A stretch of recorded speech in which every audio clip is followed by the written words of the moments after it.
po kamata pe e whakakeke ko e tau whakarea whokia he ngahi aho ki mua ko whakakeke ka ko riri mai whoke a honi ko whakakaekai koe ke te ngau ake whakakeke ko ngau ake a honi whakakaekai pe au ku iai e whainga maari e au tau kau whakataha popo atu e walfit poine ni mai whae maa ki ngahi timi whakakaekai ko toa ngahi apiako tau te whito ki he kolistonga ai popo atu ki he tau ngahi timi whakakaekai mua e whamalo ku tuka te whamalo ki he tau hongo sponsor maka ko tau hongo sponsor maka o ki ai ofisio e talo whekaulahi a Australia whamalo lahi atu he kau ngāwe whamalo atu ki he whaifatongi a mehena Ella Scotti mo anau tauwha mo kau ngāwe mehena malo e popo ate whamalo lahi heni ki a toka tā whotu whisi ahi pia mo e tau potu ngāwe ngai ngāwe whalato whanua mia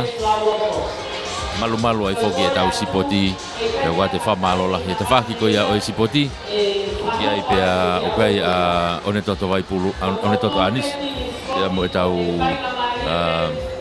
te whaki ko ia o e sipoti one toto anis pia mo e wamafi ma kau ngāwe mia i malo e poupou mai e tau whamafola mea be whoki e aho kotoa peheni e whakawhalang whoki a o e spoti kona no hiwanga fulmao no ko e 8 minista ko ia o e potu ngāwe ngai ngāwe whalatu whanua e mia no pere vaea tēnei mea peheni he aho laki mea heni he aho noa tau aho no tolu eni amarekina pe te mea mai pe ke whakalangi ki he tau kātoa ngā pea mo e polokalama pea ku tau wau mai ki aho hono tolu e aho ni pea ku to e velevelange ai whakakaekai mo e poupou me ngai tapa kotoa pe o ku tau kau whakataha tuai i he whamafola i he poupou i he ni pea mo e tapa kotoa pe whamalo lahi eni kia se Misisika pea mo 5 Star Finance o Havelu Roto whamalo atia Elisiva pea mo Ifa o e whakatau mafi whakatau mafi Finance whakatau mafi Cover Trade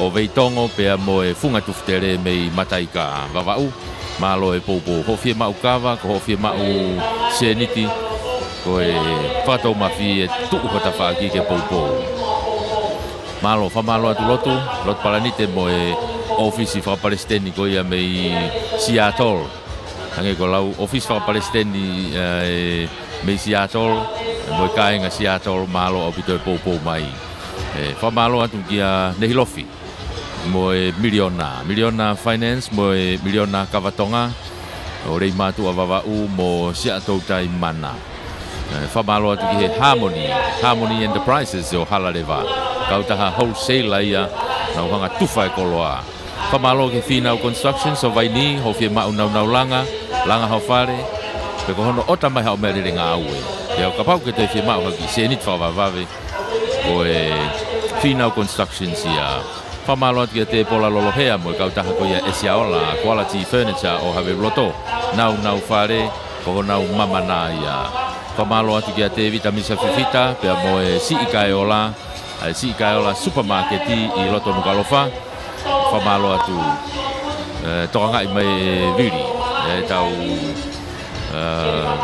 ofisi me hena me he whamafa ki he supermarketi i he tau ngahi whakatau aku whakaaho ko atu mo e whamalo heni ki a Eva pe mo Luna pe mo e Luna Eva Enterprises i Loto Nukalofa pe fo ke Luna Eva i Malapo o nau ngahi pausa whamalo lahi atu e Enterprises i he popo e mo e tokoni mai tau una tau toluia i he kamata e tau iweni ko ia o e ahoni ai ko e tau whainolo ia o e tau mita e valungeau whainolo mita valungeau ko e nia te tau iai he taimini e tau kamata me iai kamata e tau whanau iki au pito e mitset te whanau whewhine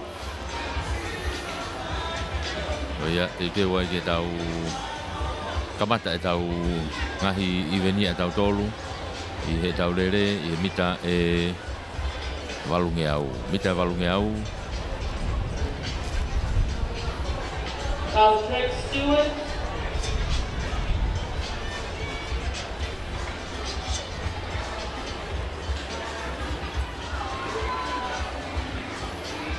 os mau na tolu ia ki he starta pe fogo mo te ai ka ko ia ko na usmau na toria ki ai te wa be ki tau kamata e tau ngahi iveni ko ia o e ahoni ke havili moko e be te faiva ki malohi ne havili he taimini o ki ko tuku te taimini e tau mitseti ko e valunge au ia ko e lere whainolo peni, ko e koula siliva polonise ni te tau veteki ai pehe lere ko ni. Takai uraki ke takai e ua o lere ko ni.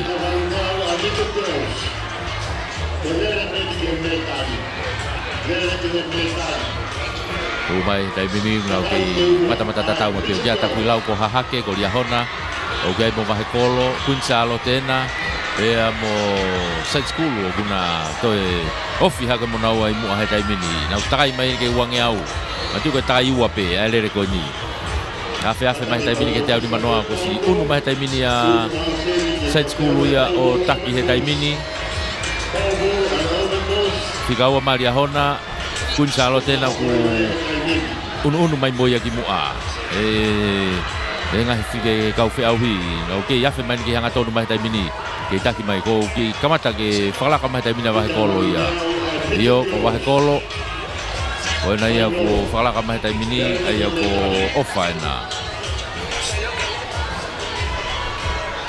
ofaina o wa kolo ku taki ate tai mini io no tafa aki pe foki ko side school ke ia lo saline vai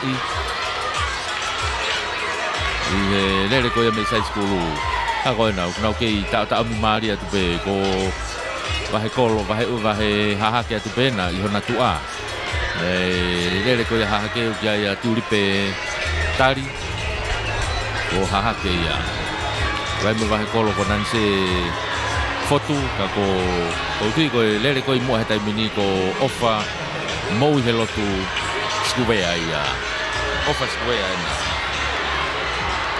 mei vahe kolo o ia take tai mini ko apfo wena ku unu mai tai mini ke fika wa maria mahe o gai mo riu mori ko ngorere ia me apfo o to papa mo ia ka ku falaka ke tai mini age ka te au ko mama loa o ku falaka ke tai mini i he fika ua mai ko ni ka ke taki mai pe mua ai lere vahe kolo ai ko ofa skubea ia mei vahe kolo ko tai fa ko ta uen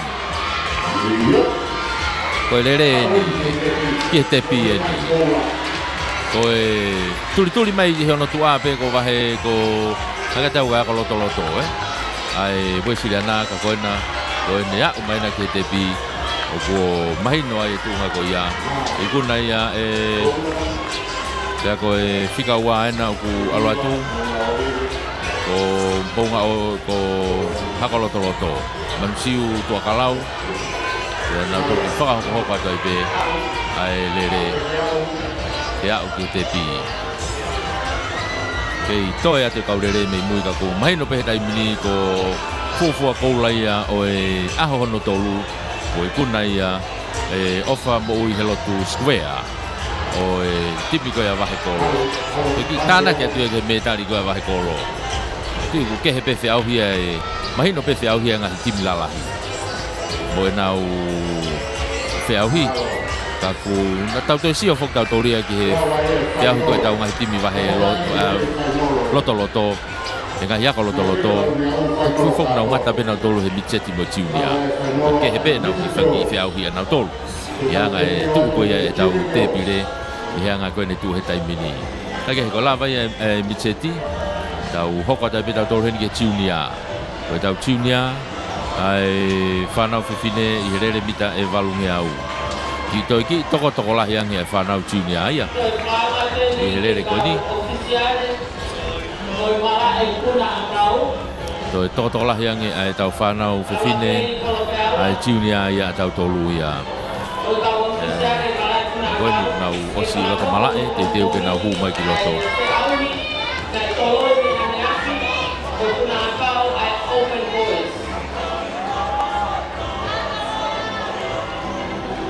te ke nau hu mai ki loto ke nau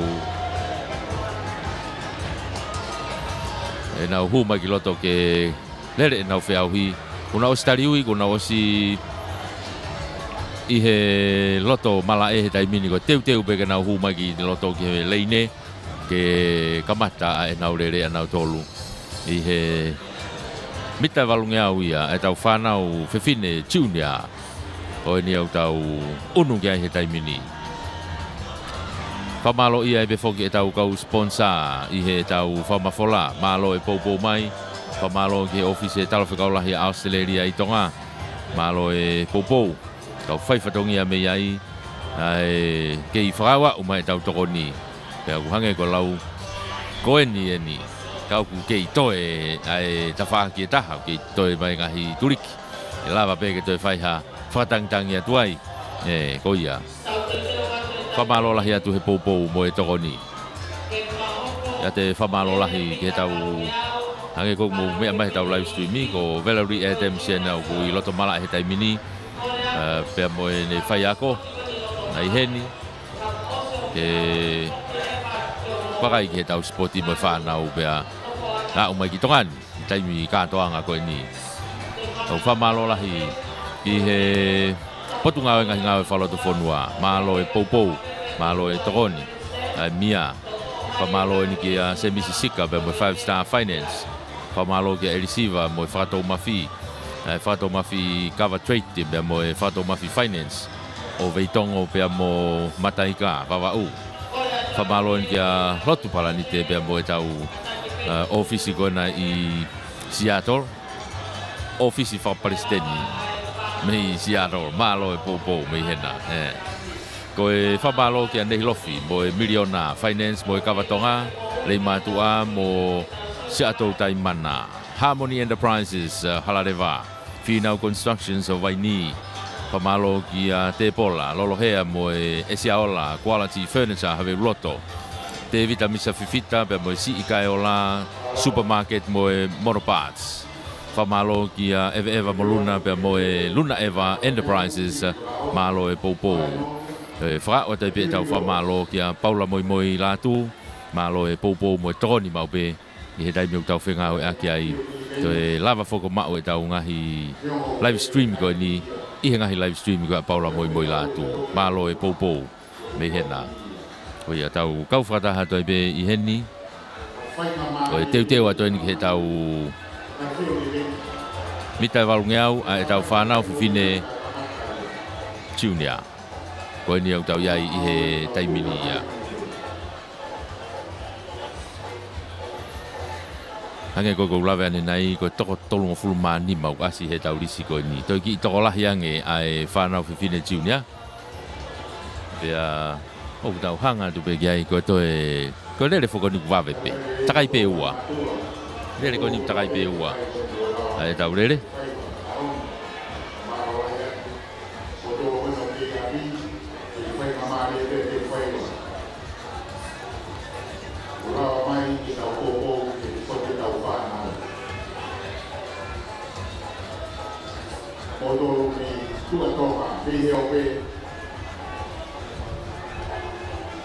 Javelin.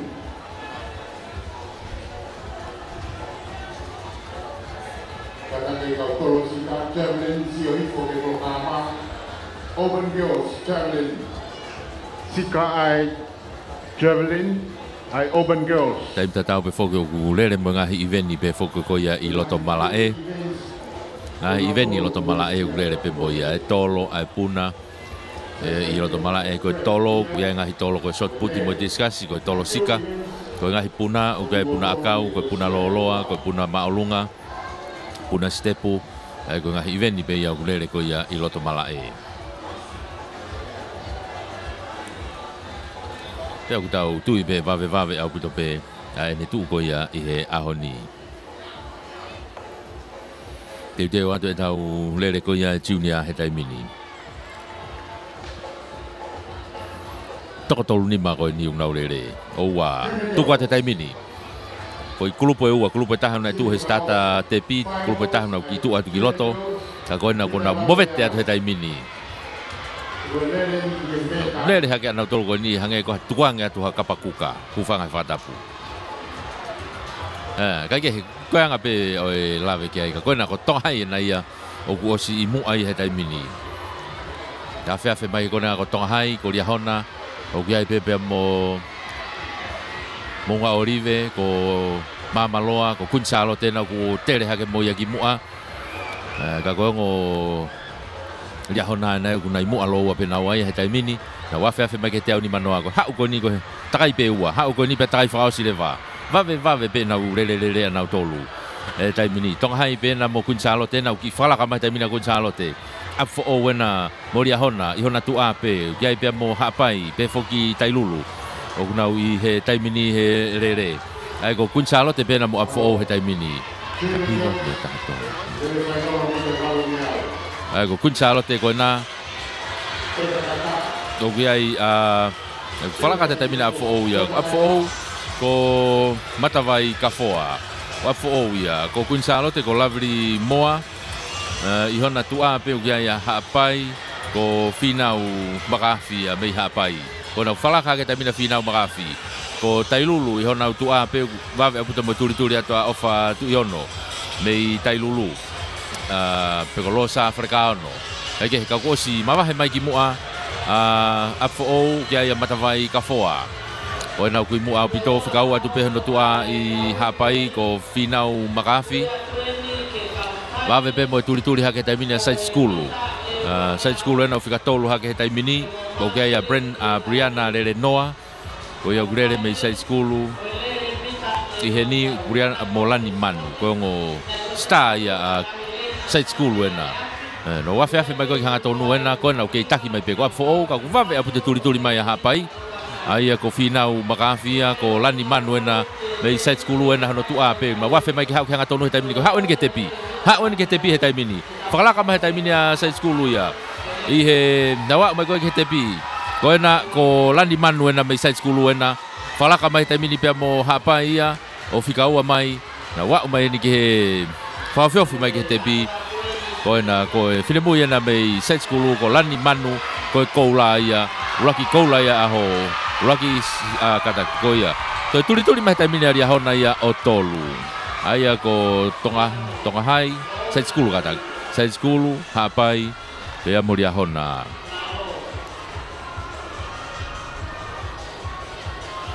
ko ya ko foi lere maria putoia lere ko ya ai fine muy ko na me side school lani manu e kuna e foi kola ya side school ya tana ke tu ke na te bile metali hake ko ki te bile na tau wakai ki ai he tau hoko he pongpong e ahoni tau unwa tu pe ko foi Tongo foi lere ko ia na tokosi koula I he micheti ko ofa mo I he lotu square me he vahekolo ko koula ko ni junior ko lani manu me he tonga side school tau unu mai ni ke intermediate ni tau unu ke intermediate whanau whiwhine ai pe ke wakai I tau whanau whiwhine ko ia I he intermediate tu ko ni ki toto la hibe mo tau intermediate ne tu ko he taimini ai ko tau vai fo ke tau risi o ke to wataha ko tau risi o ke to wataha I he intermediate tai dal se fia te tau kau mamata me to breanga malo e popo mai ke tau wakai ko ke ne tu he taimini ya be tau kau popo me to breanga kunau mata mai be mo me mai he tau live streaming wa te tal fe fia ka mo tolu fataha mo tau kau sponsor mau watu fataha he tal fe fia ke tau kau me mai mo mata mai he tau live streaming be fo ke tau retio ke tau kau mui mai he tau fama fola tal fe fia ya mo tal mafana to toko wataha ko ni unau I he tau intermediate o ni ko na o si mau na tolu ke na starta te ke na tu mai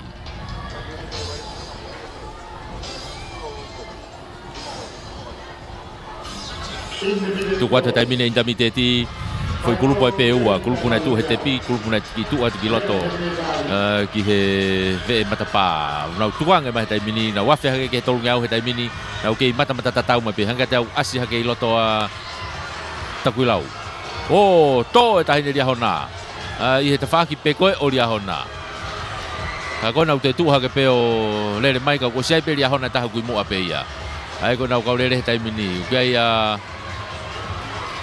takuilau ko tonga hai lavenga mari ena pe mo ria hona ku nau imua i he tai mini tau toki wakai a tai pe ai ki hanga ko ne fononga e tau risi me he kau lele ko ni na wafe mai tai mini tau ni manoa ki hau ke o se takai ulaki kanau takai frau si leva hau ko ia ke hanga tonu mai ko ni ke taki mai ko ni he tai mini aga te au ko tu pou khai au taki mai ko ni iyo tu pou hai la venga mari e lia hona tu pou hai o giai a siare na poto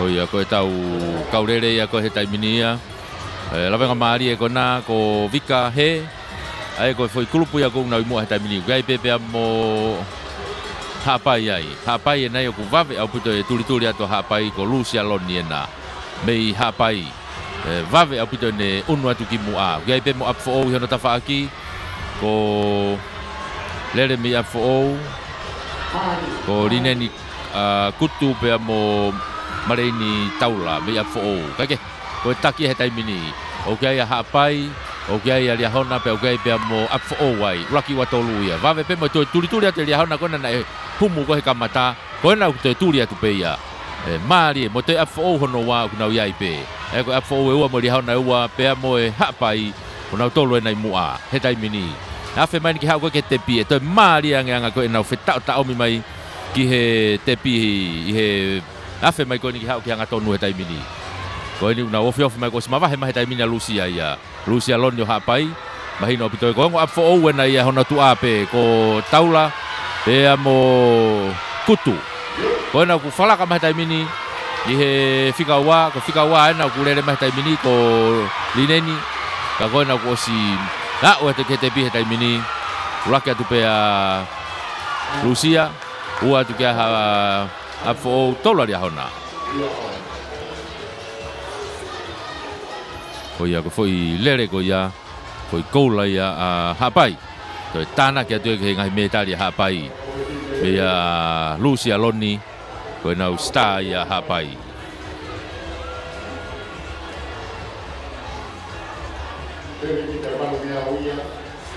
to i frawa o tai pe ta ko lele o fa malo lahi alu pe ke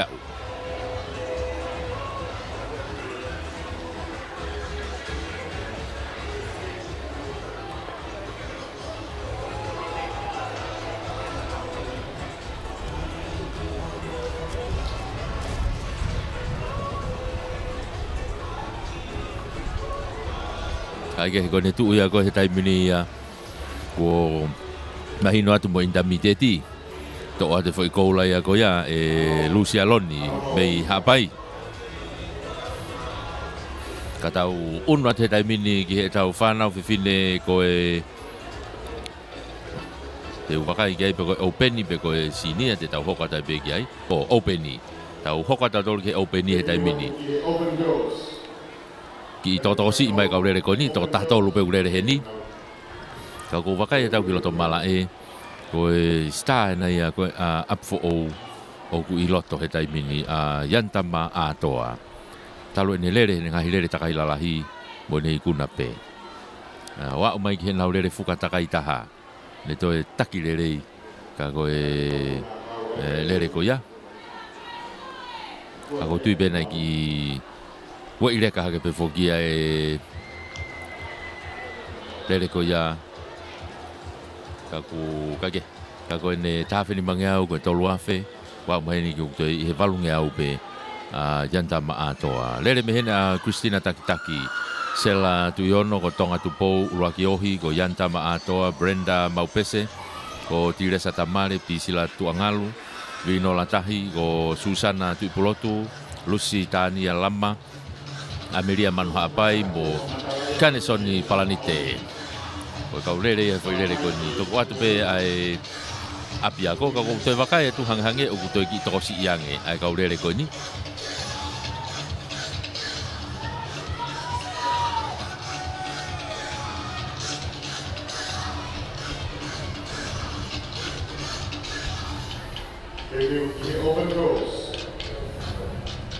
Oh ya, ko pu wakai tu ko hetai mini kun salo te peta ap fo weua ko hapai mo eua hapai taha eua la mo dia hona eua ko kaurele pe ku loto hetai mini ka te tau tok wakai ai ki hanga ko ya ene tu o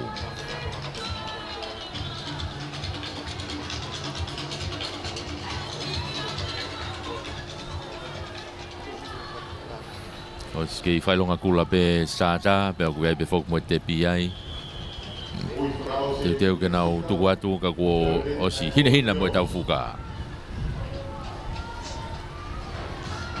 tu watu open girls en mita valunga au nau o si kamata tu ka mini wave e pute asi a hapai i reini ko ia i loto hapai ko tire sa tamare ko ia grele mi hapai ko ngoli ahona ko pisila tu angalu mo Brenda ma pese ka ko kun salo tena ko si kau mo ia he lele i mo hatai mini wa fa fa te mini wangi au ko lele ko ni ko takai wa be fok hango grave ke taki be tai mini yanta ma atoa me afo tire sa tamare na me hapai no tu ape kun salo tena i he fika tolu atu pe ai au ki ai a tonga tu pou te wai mo kusina taki go ngo kun salo te ia he hingoa ku heni ka ko wakai au kun salo te pe taha au ki ai okay yan tama ato ana ko si mo au pito pe ia i helere ko ni ha unia ki takai fao si hetai mini ko taki au pito pe yan tama ato ia ma wahe au pito pe ko tui pe ia ko mahino pe ai tunga ia ko ki ai lere ko tonga tu pou na kun salo te o fika ua tu ko te afo ena taha ia aia ko kanisoni palanite o na una tu moia ke fika tolu i hono tafa aki pe ko hapai ko tiresa tamare fika fa tu hetai mini toki hoko ta eua mo ngoli hauna mo eua li hauna eua na u he klub fa mui na tolu ka ko si mavahe au pito pe yanta ma ato ia afo mahino pito tu ngai ki ai ko lele ko ki he ua mo tolu ko lele au ku e mari ange hono fai he fetau mi ko ia ua ki he tolu ua mo tolu ka mahino pe tu nga ko ia o tau ia da tol hetai mini ai file moi ko na me afo o na ko si afa mai ke te au ni manoa me va mama ke mi ta te au na hetai mini ko mi ta valu noa ki he ua pe mo tolu pe mo fa o si afa mai hetai mini a yanta ma a toa o afo hanga tonu mai ke te pi hetai mini ko ia o na ko te hiki pe ia mahino pe tau mui ma tau tolu henga hilere ko no ia yanta ma atoa fiti au pito ia kai pe ke te ha holo ia ko no ko to hiki mai ne lere ana ia fa fio te pe ke te pi ya o ke te pi rocky mo medali ko la ia yanta ma atoa afo hoko mai tai mini ko kun salo te ia frawa o mai tai mini ke wa aia ko tonga tupo ko na ko frawa o mai motonga tupo ki he wa ko tolu ani falaka mai ia ewa ni mo hapai he tolu ka ko falaka mai pe ewa ko vino la tahi ko fika tolu ia ya o tu ke te bi he tai mini vino la tahi ia mai ewa na to ya o mo hapai ki ka fa ia hoko tai pe ni fa so si ka ke ko to fo I ko lana a fo me ia yanta ma atoa e lere valungeau ai whanau whiwhine openi Maria puto lere e tau konu kei whausosi mai pe lere ko ewani mo liahona hina ki I to ia te nau nima mo ono Maria ewa ai aku hanga ewa heni o whamahino ki liahona ni mai ka te na ono fitu pe ali hauna mo ali hauna ko ia ko ni ko to fraso sa te ne kaulere ko li hauna hono wa ni ai ko Caroline mo ta ane na o to frawa o mai ko ni ki he tepi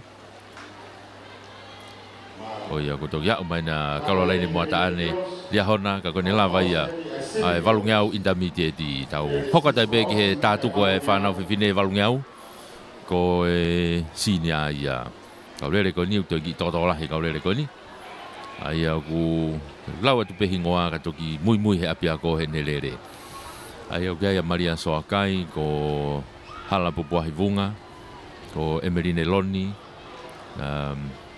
Tolunga Maka ko hapai ia ko Wikelotu Matealona Tailulu ko Carolina Naufahu Riahona iunai se whakahua Kunsalote mo Victoria Vea halalo se taufa me tupohai siuti taufa apfo Maria Loni hapai Christine Faumotu Riahona ko Eleanor Mafi Tailulu Elisabetta Moalalahi ewa Jairui Chen tupohai ko Nanasi Tongamana Takuilau Simai Mamusie Tongahai Lucia Mahe hapai Fane Vairea Monga Olive mo Emalatu apfo tukwa te taimine kaurere ko wakai fo ke lere ko ni ko ngahi hingoa iloa ko asi heni ko e toho mari au pitoia senior girls se valunge au na ko na tukwa tu ke tolunge au he taimine no ke mata tatau mai pe na wafe ba taimine ki loto ke na lere e fo ile ne ua ko ia loto apfo o na mua o ia pepe mo Takuilau ko Tailulu apfo o na mo Tailulu mua Takuilau pe mo Riahona be fo ki ewa hapai Riahona Tailulu Kunsalote ua ma tu ka takai pe ua fe ai lele ko ni ke taki ma afo va ve apute tuli hake Takuilau ke nau afe mai ko ke tau ni manoa heta mini Takuilau na unu mai ki mua ke taki mai pe afo Takuilau Tailulu Riahona pe ko ewa pena no tua he fika nima ka ko ni ko nau hanga tonu mai ko ni ki hau ki takai fakau si ni ke taki mai ko ni ko afo iyo afo ya ko siuti tau fa na be afo ko Maria Soakai na me Takuilau unu hake pe mo Riahona ko Carolina Naufahu ia pe mo Tailulu ai ia foki Eleanor Mafia i me Tailulu ko na unu ka to atu pe ki mua iyo ka ke taki pe taimini siuti tau fa me afo iyo no tafa aki pe ko Takuilau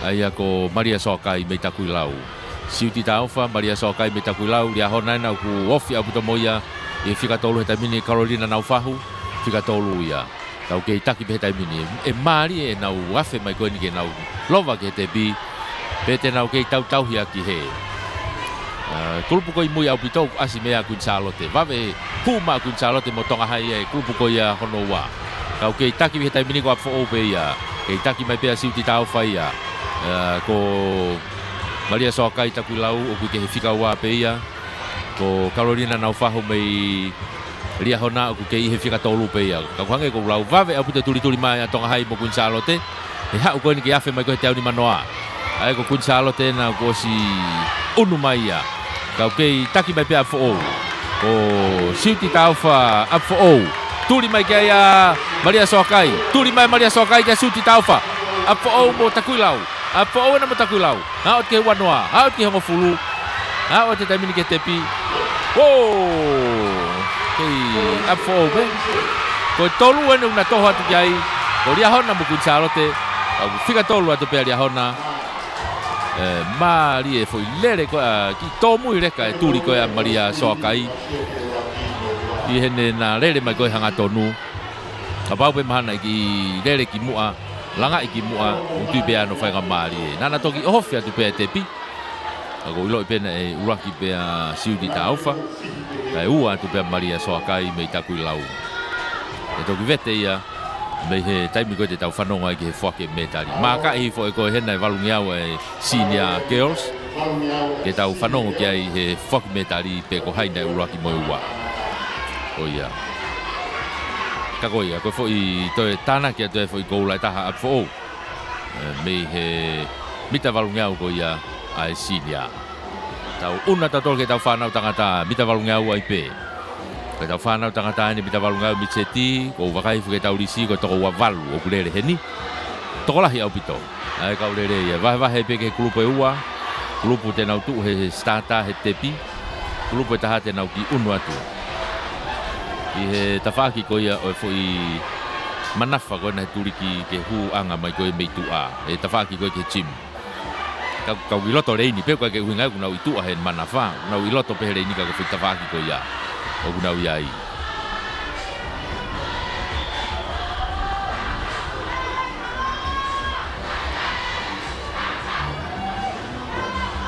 O ia, tau teu watai pe tau tolu ki he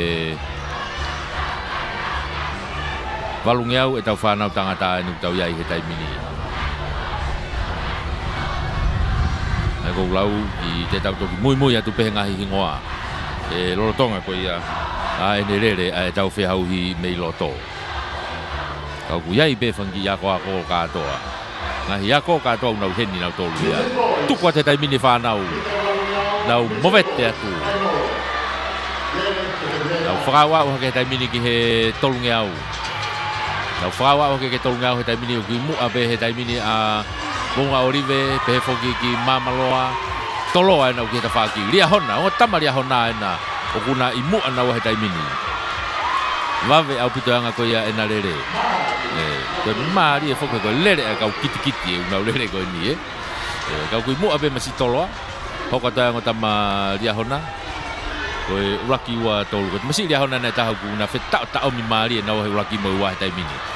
Ai ako ongo tama ria hona e nau sares tatafu. Pea mo taufusi haisila. Koe me masi toloa ko lopaki aisea. Ko toloa ia. Pea mo tangi revu iongi. O ia. Lau lere mai kona. Ko tama kona i mua, kona ko falaka ke tamini masi ria hona ia. Masi ria hona kona ko haisila na ko i mua he taimini. Iyo haisila na ko i mua fikau atu pe ko ki ai ko tatafu ai pe ia, mei ria hona pe mo ia. Toki fika tolo he taimini tuli ate masi hahake ia. Ki he fika tolu. Masi hahake na tuli ake fika tolu takres sawak fika tolu he taimini ko vave pe mo te tuli hake hona tua o ki ai pe mo hapai pe mo tolo ai te pe na fuwa mama ki holo masi tai ria hona me mua holo masi ria hona ko na take taimini unwa te ria hona no wa te vave au pute unwa te ki ai takres sawaki ia mei hahake ko na wafe mai falaka mai masi hahake ia. I he nau lere mai kona. Ko ia, kako prekosione loto ahea. O kai whuka loto ko wai. Ka kona mna wafe mai koe ki hao ki hanga tonu mai ke te pita mini. To hiki au pito mai. Ai, wai masi lia hona koe taha. O kui mua he taimini. Tuli mai a hapai. Hongo tama hapai ena. Hapai ena kui he taimini. I he lere mai kona. Maari au pito masi hapai. Falaka mai masi hapai ia. Ki mua he taimini. Nau una tu koe ke te falaka mai mo hahake ia. Nau wa o te taimini ke te pi. Hapai, hahake, ria hona.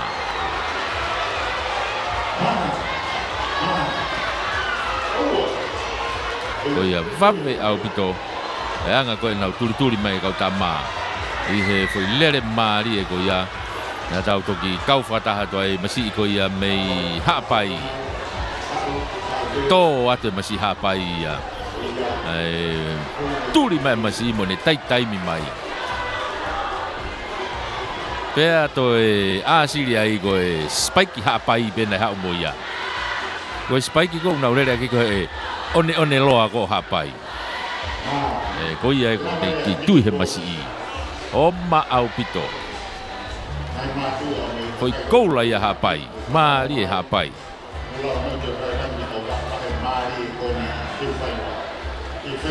Tana ke atoa i peia ke foi koula hapai ia. E ke whanga o fulawe i whapapau e masi i. Pe ko ne humi ia. Pe ko horiuti ia. Ka koe masi hapai pe.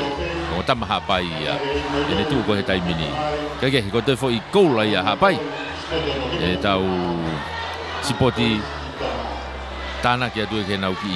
Me tari ko hapai. Ka tau unu tau tolu. Unu tau tolu ke tau whanau tangata iki. Ko tau whanau tangata iki e ni. ka ko tau junior ia tangata o wakai fu ke tau lisi to ki to la hen ka tama ko ni to ko to taha ia wasi he tau lisi ka te tau to mui ia to i pe ai he tau fononga to taha ko ni iai ka to pe tau ngahi ko lo tau tolu ngahi ko kolisi i he lere ko ni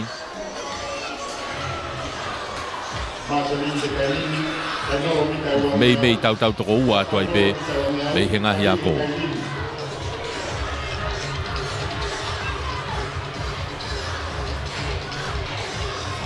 Havili moko pita te whaiva.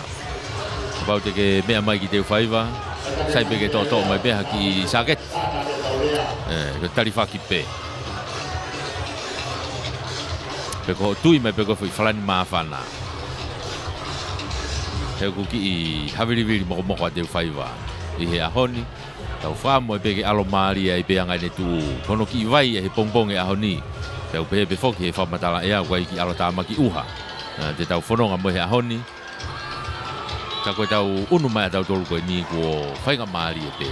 Uku ki i ao fia holo pe. Ka koe whaamu pe ke malu pe. Tukua te taimini e tau whanau tangata i ki junior. Nange ko lau nau mowete atu.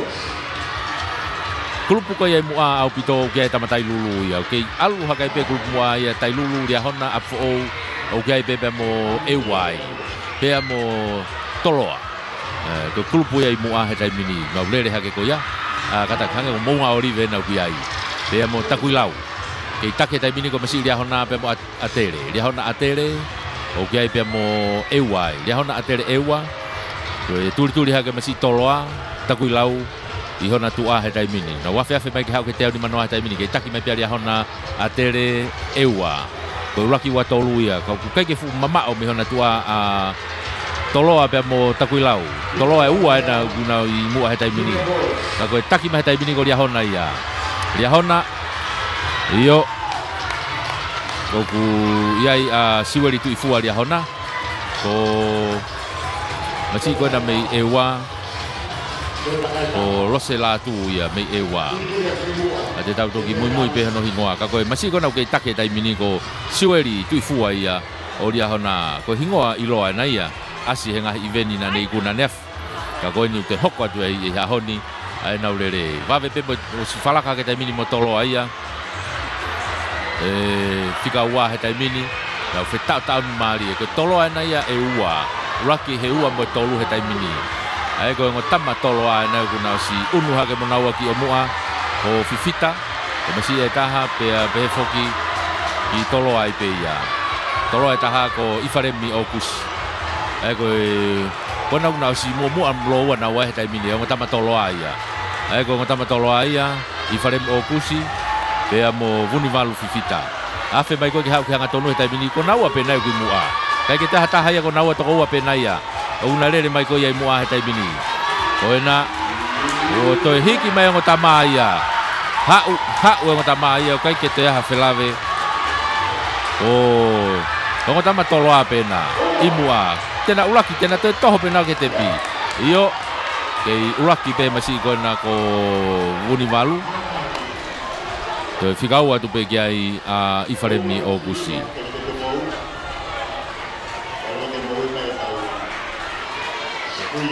Toki whikatolo atu kia i masi ko na me kolistonga o sepet la atu. Iyo, ko toi fo i koula na ia. Tāna kia tu ke te pire koula ko ia a toloa. Ko i koula na te tāna kia tu ke te pire koula ko ia a toloa. Masi ko na ko Vunivalu fifita. Maari au pito na lere. Toloa pe ua he ulaki mo ua. Tau unua toi pe tau tolu heni. Ki he tau intermediate. Unua tau tolu he tau intermediate. Ai ko koula ko na tau kamata mai ko ne tau lere whanau tangata. Koula mitseti. Ko na ia na e kaiha asia. E he tui haapai. Foi one. E masi ko horiuti po uha. Ko e koula na o junior. Kaiha asia masi toloa. E Vunivalu fifita. Tau unua tu ke tau whanau tangata loto. Intermediate ni. o tau iai he taimini. O wakai fuka he risi koe tau intermediate ua uia ki he toko ua wha. Toko ua wha e tau risi koe e tau intermediate.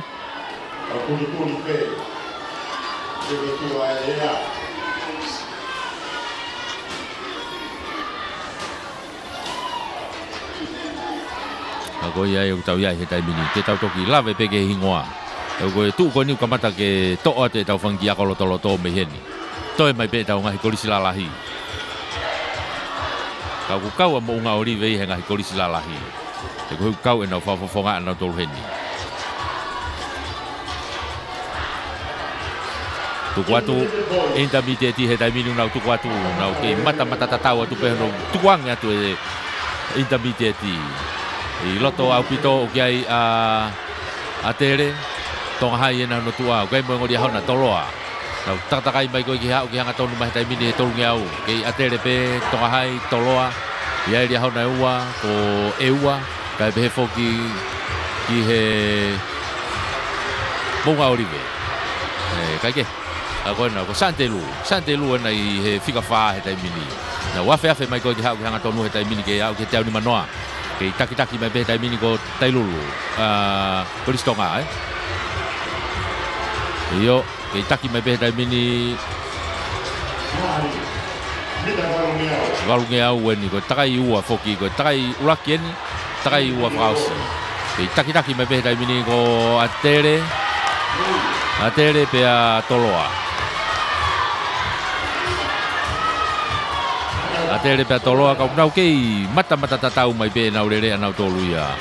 Iyo ko tu ia ko tai mini ko tu moana ai ko masi ena ko tu moana o gulere ko ena nei atere ai mo nga helotu o ngo tama atere ia ka ko taki vave aputa mo asia ewa na ia ko si piki atu ia tu ko masi atere ke falaka ria hona na ko na tu ape na to hiki masi atere ia nei ewa ai ko atere ewa ria hona tai mini uraki wa tolu ko foi tolu ia te na toho marie. Na wafe mai taimine wange au. Te wafe pe asia ka ria hona na falaka mai ria hona he wa. Iyo atere ria hona pe mo ewa ka ku turi mai ria hona ia ke uraki he taimini. Ria hona pe mo atere. Ria hona mo atere. Afe mai nga tonu taimini. Hiki mai taimina ria hona. Hiki mai ria hona ia. Hiki mai ria hona falaka mai taimina ria hona.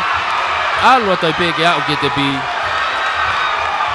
Iyo masia ko latu la tavao ria hona ia uraki ua to atere aia ko foi final ko ia masia ko latu la tavao me ria hona maria putanga ene turi mai pe mo ene falaka mai ko ia i he hangu ko ke hatonu mai ke tepi ko to tana ke tai be ke foi koula aria hona ke tepi le metali ko koula aria hona. Tau whakawa umai toi ngā ia i he toi ngā o e kaurere.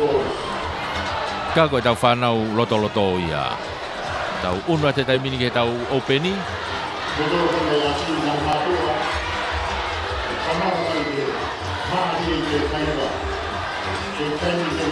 Tau unua te taimini ke tau openi.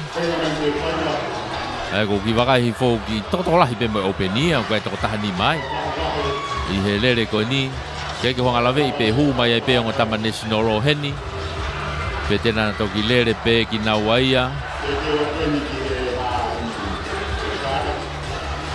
ke ko vakai foko ngo tama national o to ua pe ai au ki ai ko ia a fetu taki pe lotu pe emotion ne tau felunga ki me tipi ko ia ai national ta ko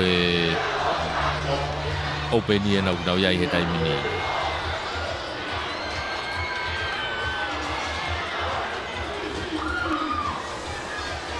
Monga orive nau iai a whakafotonga.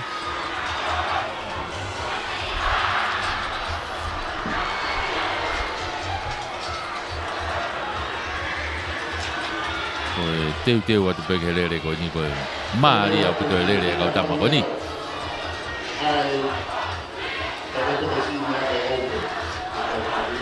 Ai au kia eua ria hona eua Koe hange kata e hu mai mo ngata national lo kau pe hele ko ni. O wakai foko fetu taki na hu mai ki loto. Ko fika ua pe a tere. Ai ke na unwa te taimini. Mita valungea wena ai openi. Tu kwa te taimini ki mo ke taki pe taimini ko ria hona. Bave apito e tere atu loto mari ai hu hake ko ia a lavenga mari ia mei loto. Lavenga mari na ko si taki mai he taimini. Ko na ku na me mata tatau mai pe ko ria hona na ta fa ki pe. Up for all. Ko ria hona up for all. Pe mo lavenga mari ia pe mo eu no ta fa ki. Nau hanga mai ko ki teu ni manoa he taimini. Ku loto pe mo nga olive he kaurere ko ni. Na wafe mai taimini ki ha ko ki hanga tonu. Ke taki mai pe ria hona up for all wena ku falaka mai taimini. Atere na ku falaka mai pe mo atere ia. Atere ki he uraki up for all wena ku wofia tu pe moia. I he ua mo nga olive na fika tolo atu. Aboni fifita ka koe open ia kage falaka te taimini a fo ia ko sone vea matahau na ia a fo ko falaka ke taimini I hono tua pe o gia mo nga olive o gia amon fifita I loto ai pe ai ko eua o kui he rere ko eua sone vetekina pe mo tevita tonga me eua kage no wafe mai taimini ko na ko eua na falaka ke taimini na feta tau mi pe mo fo he uraki boiwa na feta tau pe uraki mo wa tolo tu pe mo ngari fa tu pe tolo he no na tua pe ka fuma ma o mai ai lere ko ya atoloa o gai a edru tonga pe mo vriam paongo a fe man ki hau nga tonu tamino si mava he ba tamina fo ya a fo na ia ko ve mata hau me a fo o si mava he ba tamini ki mo a ko tuli mai ne tolu ua mo tolu ene na tuli ma mo ngari mo toloa hau pe o si mama he apu pe afo ia ko fika wa na ia ko toloa fika wa na ko toloa ko brian paongo io ko entru tonga na wa at ke te pia mini afo toloa monga olive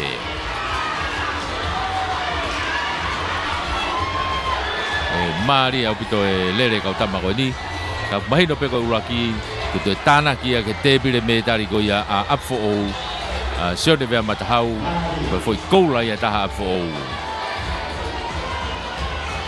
ko open ia vea mo hanga tau ko national law na lele be mo ia hen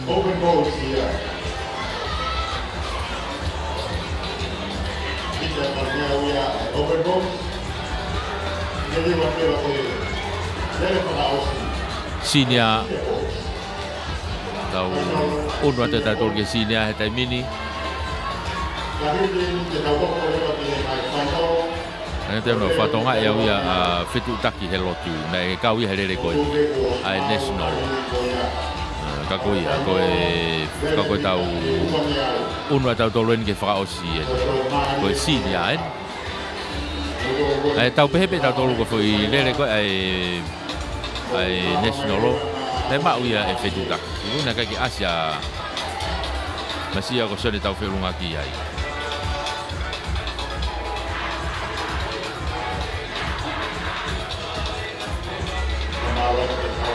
Oke, tu ada taimini. Tau te wa tai pe tau tolu ki he sinia. Ko lere frausi ya ko aho ia.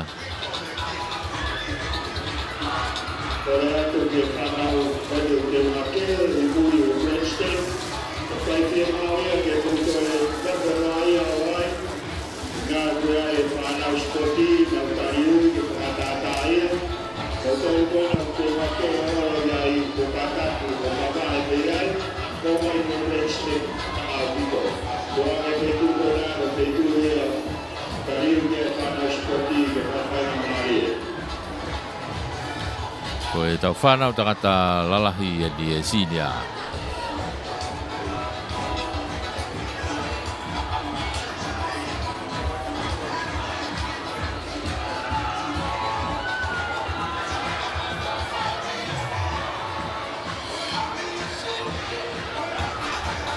Ko ni tau una tu kia taimini. final lele mita valngeau ai senior boys.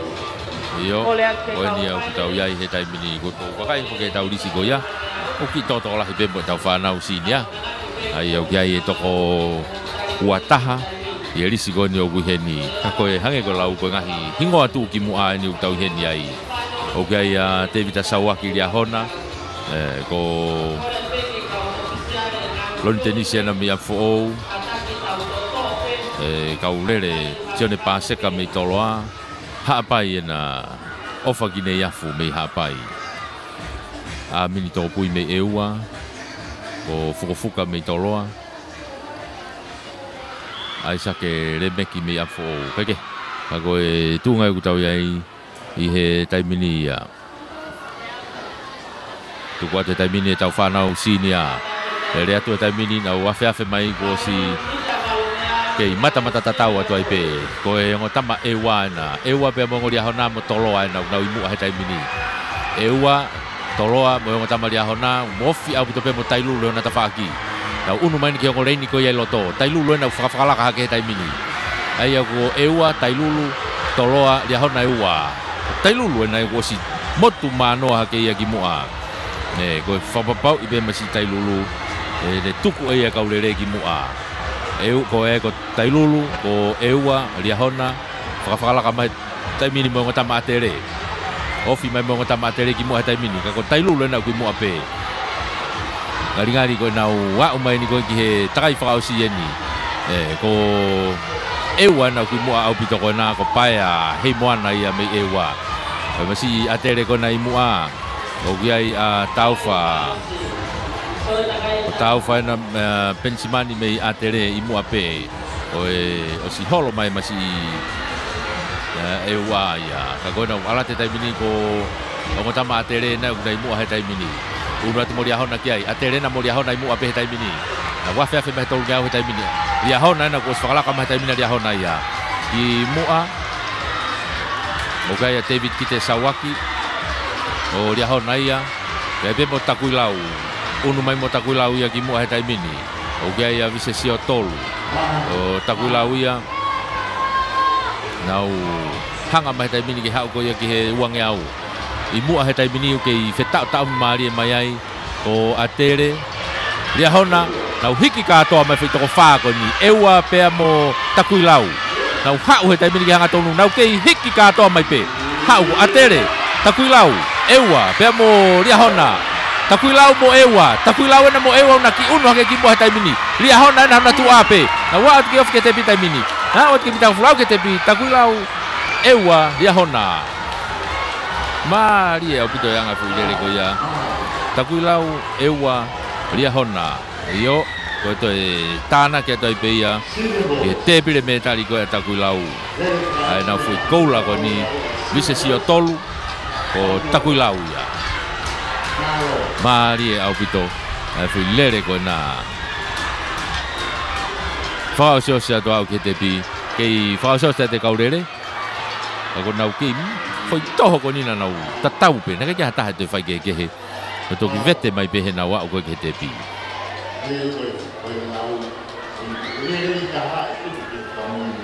ka ko ia ko ne tu ia ko tai mini ko lava tu tau valungia ko tau fana tangata lava me fana fifine lava ia tau valungia ia tu tai mini tau unu na dolu ia ki he uange au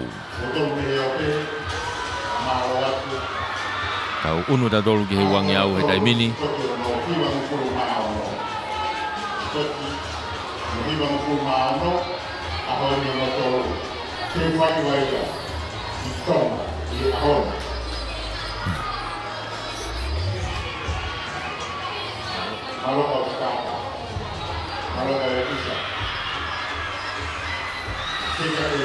tau unu tau tole tai mini ke tau uange au te mo tau he tolo he tai mini e ngahi eveni ko ni tau fa so ki ko ia I he ahoni ko ia ko tau uange au ni te tau hoko ki ai risi ko ni tau final lo ni tau ia I he lolo tongani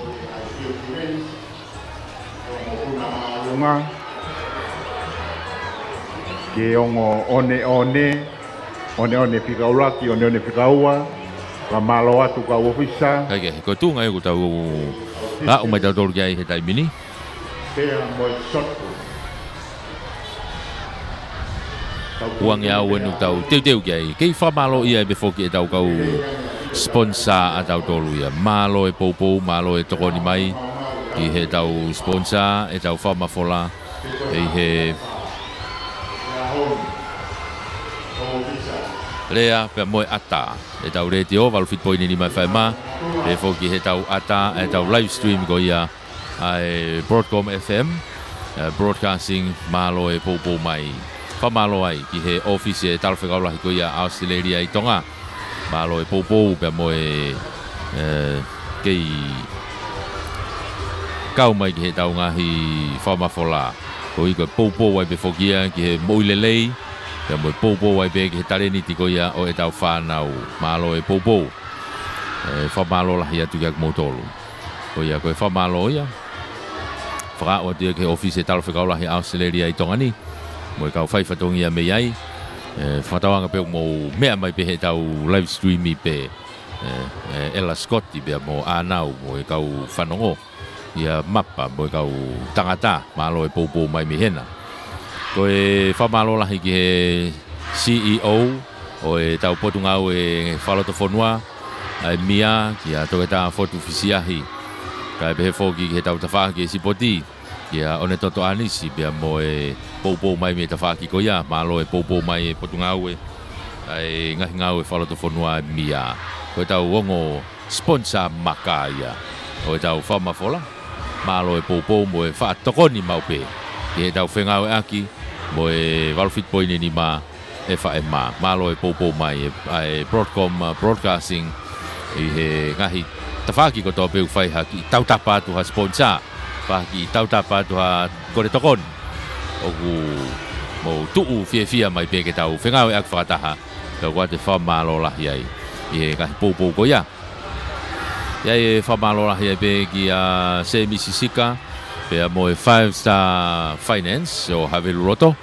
malo e poupou mai ki he tau whamafola taimi ko toa pe o tau whengau e aki wate whamalo lahi whamalo e pe ki a Elisiva pea mo ifa mo e whakatou mafi malo e poupou mau pe e whakatou mafi finance ko tau no ia ko e whakatou mafi cover trade ko tau kawa ia mei vei tongo pea mo matai kai wawau ha whainga taimi pe whainga lahi pe o kawa o ke whi mau katoa tu ia maau a te whamalo lahi ai pe heni ki a lotu palanite mo e tau ofisi koe na mei Seattle mo e kainga Seattle malo e poupou mei Amerika lahi whamalo ki a nehi lofi mo e miliona finance e whoki he miliona kawa mei wawau e poupou mai pe mo Seattle tai mana ko e ngai feitu uia e lava ke mau atua e tau kawa tonga mi veri matua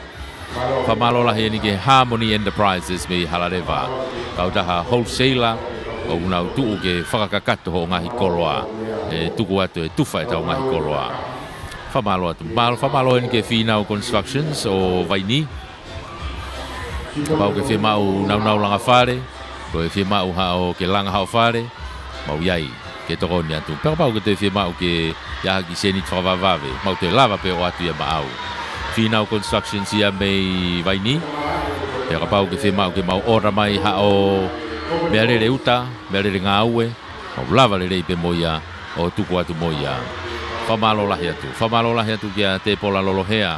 Pea mo e tau kautaha e Esiaola Quality Furniture o Havelu Roto. Malo e poupou maupe ki he tau ngahi whamafola. Ko e ngahi nau whare, ko nau si ngauhi aki ngahi akau mo oni, papa mo oni. Pau te vari vani si o whakafo whaia. Teu a ka loto whare, o whare lotu, whebe ngai te whake whi mau hao nau whare, au ke mohenga, nau whakakakato kotoa ia maau. O au peki he pekia, he tau ngahi apisia, ngahi pua mateu no whaala mai pe moia, o teu ia tu moia ka pau ke whi mau. Whamalo lahi atu. Whamalo atu heni ki te vita misa fifita. Mo e si ika e ola supermarketi, i loto nukalofa, whamalo atu ki a viri mo e kau ngāwe mei ai, malo e poupou mai. e tau whamafola.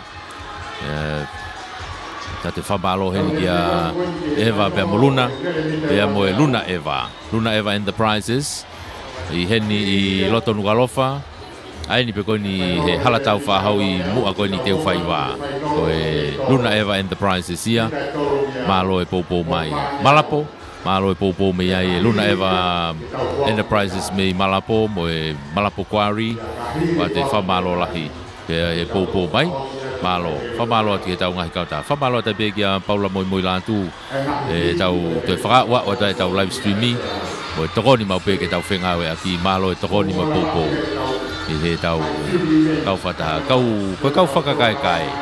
Kau whakakaekai koni me he tawhaki koni o e kolistonga. Ko wakai atu mau pe ke pena ko e kolistonga he nau whakaekai. Asi mai fo i hingo e protoko muai. Whamalo lahi atu. Ngahi whengawe aki koia malo au pito ai poupou pea malo au pito ai whakaua o atu ai pe i ngahi tapa kotoa pe o kutau kau whakataha atu ai i he tau whamafola i he spoti kono no hiwanga fulmao no e ni kutau iai malo e poupou malo e tokoni no e whakaua o mai ngahi tokoni kei lere ngahi iveni koia loto malae ai koe taimini ulere puna akau me ta whakatonga lere ai e ngahi whiauhi koia lere pia mo e tolo sika koe ki fōu he tauni e tolo sika o ku fua whaka elektronika ia ai ku he kai tike toi whakatonga e ko ka tepi o ku fua mai hau e kau toko taha mo mui tepi e taha kai tuu mai toko taha he mea tolo mo mui tepi e taha i kai koe whakano pōni koe taimini o ku tolo pe kai fua whaka elektronika o si ai pe fo i misinia he une fua i pe e ia une hulu i mai ai ku fua leisa o une hanga pia hulu i mai ai mama o koe o tolo pea fua pe me iai o koe whamalo lahi koe ngahi tānaki ia e me whamatala koe ngahi nau koe ni whakano pōni koe ni o ku tau ngau e aki koe i he spoti koe ni ngari koe ne osi pe a he spoti e tuku mai ai pe heni ke ngau e aki e tuku mai pe heni ke ngau e aki he komiti spoti e he ngahi spoti koe ia koe kaho ko mai ngahi spoti koe ia kaho ko mai koe ia koe whamalo ke ngahi whengau aki e popo ke tawhaki koe ia malo e tau ununa ta tau tole taimini age ko ia ko ki una vale ri loto takai holo peo tokoni pe ke kau tolo mo e kau sipoti malo pito popo o wakai pe ke kau whakaekai ko ia ai kolistonga ia ke asi prescotti mo kau whakaekai kolistonga malo e popo mai me turiki ko na koe tu ia e tau whahako whatongia he taimini whamalo ia tu pe e tau kau sponsor lere pe mo tolo diskasi i loto mala e pe he taimini e koe ngahi whiauhi koe ni e toki ongon na whakaluku fua pe a hono ola e taimi koe te tau whakia e hatau ngahi me tari i he lolotonga pe lere e tau whiauhi ai ne tu koe he taimini malu le rei pia te whai whai mini ki unu mai ngahi konga ao wha malu malu mai ngahi konga ao pia tau unu atu ai ki he tau mita uange au teu ia me turiki whakatokelau hahake ko startai e tau uange au me turiki whakatokelau hahake turiki tonu ia toloa mo Queen Charlotte mo tupou hai o kuiai ai tau starta ko e tau mita uange au te tau iai. Kei vere vela pe whakaekai ngahi kolisi pe aku mawhana e nau whakaekai me ngahi turiki kotoa e mala e. O whaua o toa e tau whamalo mo e whengau aki. Nā umai koe ki he tau aho hono tolu. O ku whakawhiawhia au pito anga e tokanga i o sipoti merino pe a whiawhia. O hange pe foki ko e taumua ko ia o e kaweinga o e sipoti ko e merino mo e ofa mo e whiawhia. O e taumua pe e tau sipoti. Pe aku pehe a ono whareari ko he tau whanau i he lolo tongani. Ko ia koe kei whamalo e pe hono tokanga i mai me tawhaki ko ia. ai sipoti ngatau ko timi ako maalunga tonga kuna I he grandstand he taimini ke na whakapapa.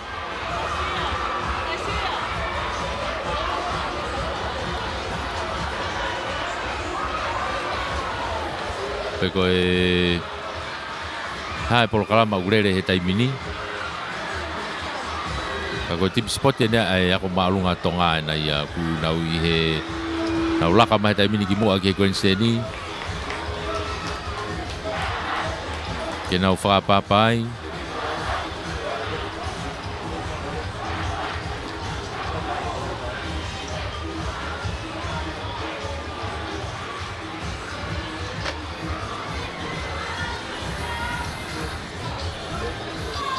I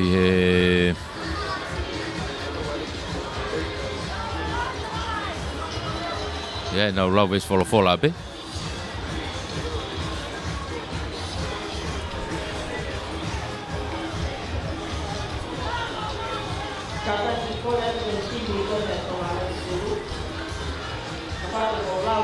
Bave au pito te wai ke nere mai e vita e uange au.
Timi e tonga hai e nau ki lau wesi lau roto mai nau tolu he taimini. Nau una nā tānau tolu ki loto o sifa tohi pe mo tupou hiki la ko ngo takia e timi spoti ko na ai ako maalunga tonga. Ka ko ne tu he taimini. Ai ko sivi lau wesi lau roto pe ia. Ai lo tonga lele fok mo ki fiau hi aki ai. Kako te na ke tuku mai tau whanau whiwhine mitse te wange au. Koe nau lere whoki koia I he hiti. Langakari peni pe. Koe taimi lere I taha ko langakari peni. Pea mo keilini whailo atu ori ahona. Koe ongo taimi lere I taha ia. Koe lere koe ni. Langakari peni mei hahake. Pea mo whailo atu ori ahona. Muna lere mai loa heni. O whae mo I square wahe kolo. Kau kai ke nau fuwa mamao. Jessica vai Nicola pe mo lia hona taha ka kuna una tuku mai taimini. Na okay mata tatau mai pe ilonga pute asi tu a reini tu a keilini. Ko keilini foi lo tu wena me lia hona reini ko e tu a. Omma pute mo asi ko ya ha ke loto langa kali penni na me ha ke. Na wafe mai ko kanga tono si fala ka pute ma langa kali ya. Langa kali na taki mai taimini. Tuli mai no tu a tafaki ko ki tu a. O kia ya lia hona ka ko keilini foi lo tu uya. Na wa ti ke bita di mana fa noa.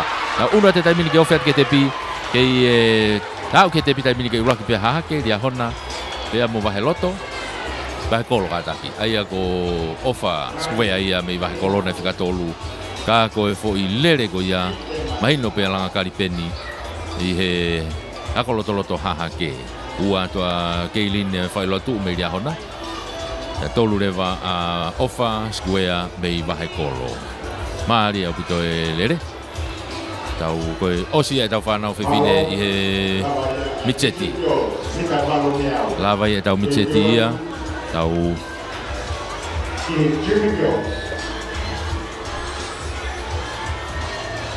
unu tau he taimini ke tau Junior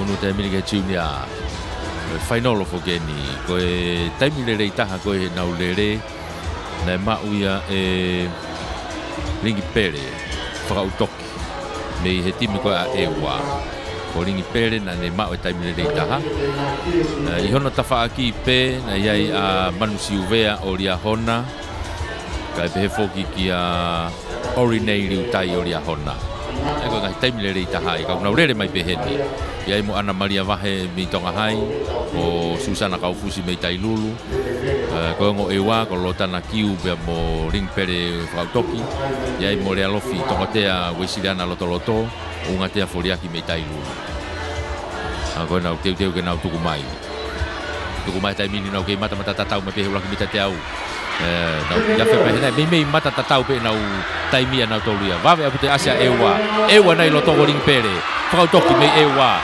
ha tonu mai tai mini ko sifalaka mai tai mini a whakautoki me ewa pena ria hona pena hono tawhaki ko orinei ko ewa mo ria hona ka ko si mawahe mai ki mo tai mini ewa ia e na wa atu ko ki he mita e ua noa mita ho fulu ke tepi ewa ria hona Maria pute foi lere ia ka mai no pito e tunga ko ia ai finemui ko ia me funga fonua me ewa o Ringi Pere whakautoki me ewa ko e toi foi koulai e taha ko toi foi koulai e taha ewa e toki tana ke atu ki ai I he te pire me tari ko ia a ewa tau una te taimini ki he whanau whiwhine lotoloto eni whanau whiwhine lotoloto e tau ki wakai kia ko taimile rei taha heni taimile rei taha ko he nau lere heni ko ange ka te au ko Vasaliva Fereti o Tonga Hai ko taimile rei taha ia ai he nau hiti ko ane afi kai ke na fuwa mama me ria mpangai me ria hona ofia tai pe na tua pe a kunsalo te manatu hafoka e rehenia me ria me pangai me ria hona o manatu ko tiweti lau hingoa me ria hona Rusia loni me hapai o ave are apai me la venga mari mo fika mafi me tai lu ko hange ka te au wakai foke taimile rei taha o e filemui Tonga Hai ia ko Vasaliva ofia tu peheno tua ko ke na fuwa mama o pe mo meria me pangai ko ia ria hona e foki kia manatu hafoka o kunsalo te ake ka go te nau tuku mai heni e maria o pito anga e nau lere ko ni mita wangau ai intermediate pege ka ko ni tu ko yan kai pege mama o be mo Lucia Loni me hapai ka ko Tonga Hai ai filemui ko ia vai pota pai ta satini ai e sta ia a Tonga Hai eta kana e taimile re yang re ko Vasaliva e na re ko he hiti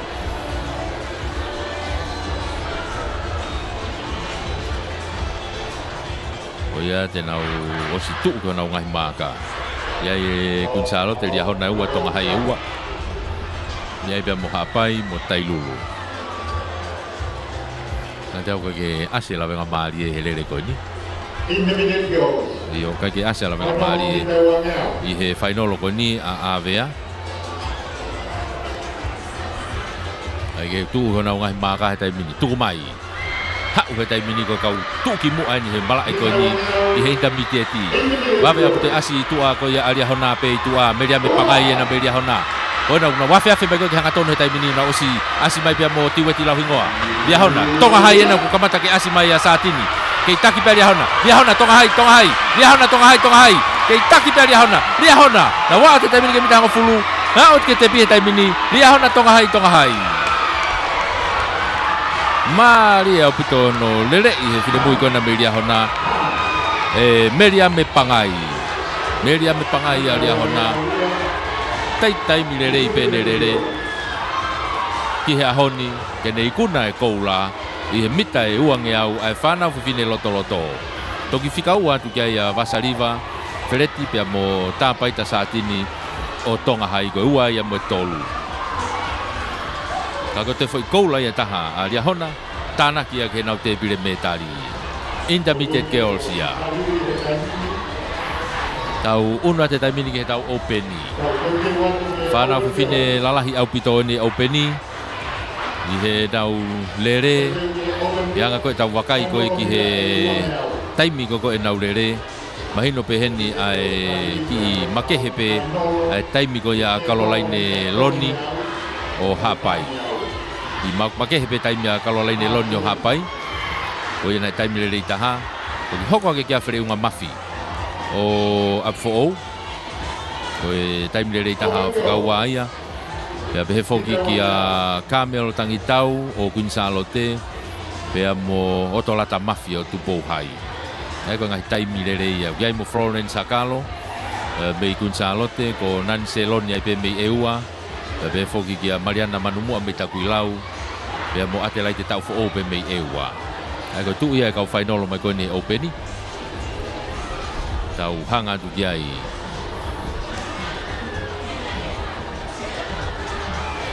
ia o kiai ai eua ia I hen Queensalote eua ko hapai apfo tupo hai takuilau o Queensalote ai ko Queensalote eua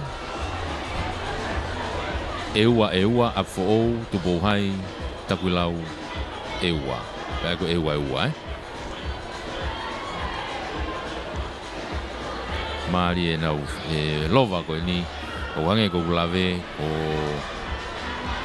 Caroline Loni ko taimi lere I taha ia eua ko reini fika ura ki loto ai ko ate lai te tau fo hoko ai ki takulau ko Mariana Manumua tupo hai na ko tolata mafi fere unga mei apfo mafi Caroline Loni me hapai Florence Akalo me Queensalote Nancy Loni me eua pea mo Camel Tangitau ai pe me Queensalote ai ko nau tu ia I he taimini teu ke nau tuku mai hau koi kau final ko ni aga tau ko tu ai pea eua ia ko kelele ma eua aku toenga na una lele mai ko hapai na Caroline Loni na ko si kamata ke fala ka mai taimini tu a I hono tafa aki pe ko lata mafia na pe mo Loni ke taki pe fala ka mai taimini mafia bei to tupo hai na wa ate taimini ke to mita ho fulu a ate ke te pe taimini ula ka tupo hai ia hapai pe toki apfo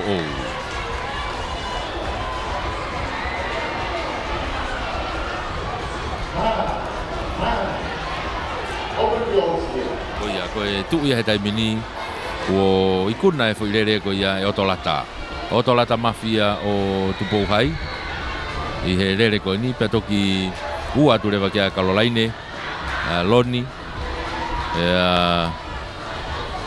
I he nau foi lere mari e koe na toko osi kaku mahino foi koula to e tāna kia te taimine foi koula ia I he metari ko ia a tupo hai I he mita e uange au ai whanau fine lalahi au pito ka koe tau unu koe ni koe whaosene whanau fine ni I mita uange au whaosene whanau fine mita uange au koe tu koe kau rere koe ni koe taimi rere I taha koe ia me nau rere hiti ko reseri tai me I tupo hai ko reseri tai me tupo hai pe hoko ake kia ia ka ini wai tai me lia hona ka koe rere foke kehe ai hitia ke he whainolo ia. Gai pe mo foliak sa kopo me afo, se la pese me Gonzalote, ko Ramon Sigareti me eua, Maria Loni me hapai, ko Luciane Manumua me takuilau pe mo Anita Hufanga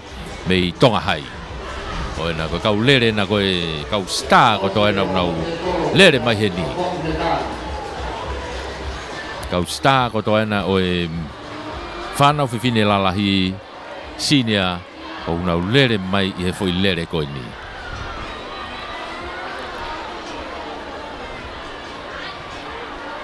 Tuku mai tai mini nau lere kei mata ta wame au pito ilonga tupo hai he reni ko ia i tua lese ri tai na me tupo hai ko sfakalaka au pito mai ia le lese ri tai me tupo hai afe mai ko ha ko nga tonu wame pito mo tuli ari hona i loto kaini na be ri hona i loto mari au pito ko Anita Hufanga ka ko si mawahe au pito mai lere lese ri tai me tupo hai he tai mini ko kaini na ia pe mo Hufanga una feta ta mi hake ko ke wa ka una wa tu ke te pita mini ulaka ta tupo hai ri hona tonga hai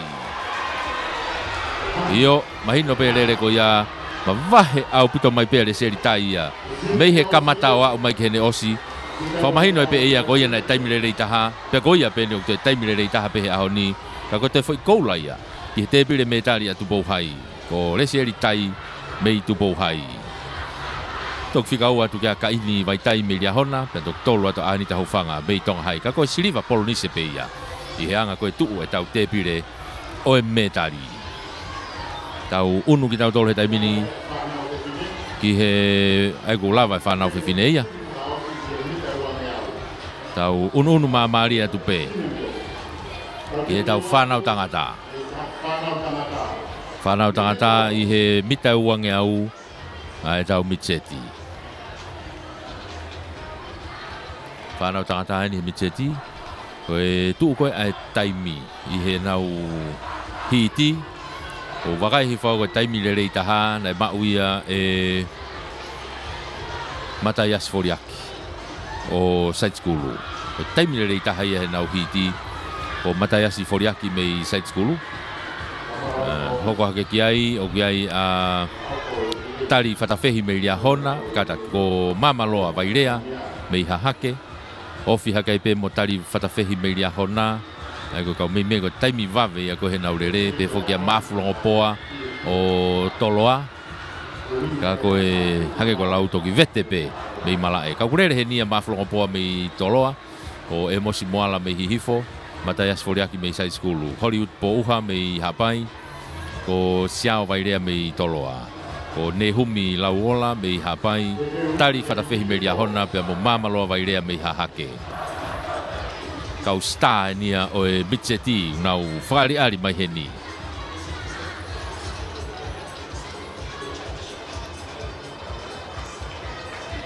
Nau o si tariui ki nau ngahi tuanga starting blocker teu ke nau tuku mai.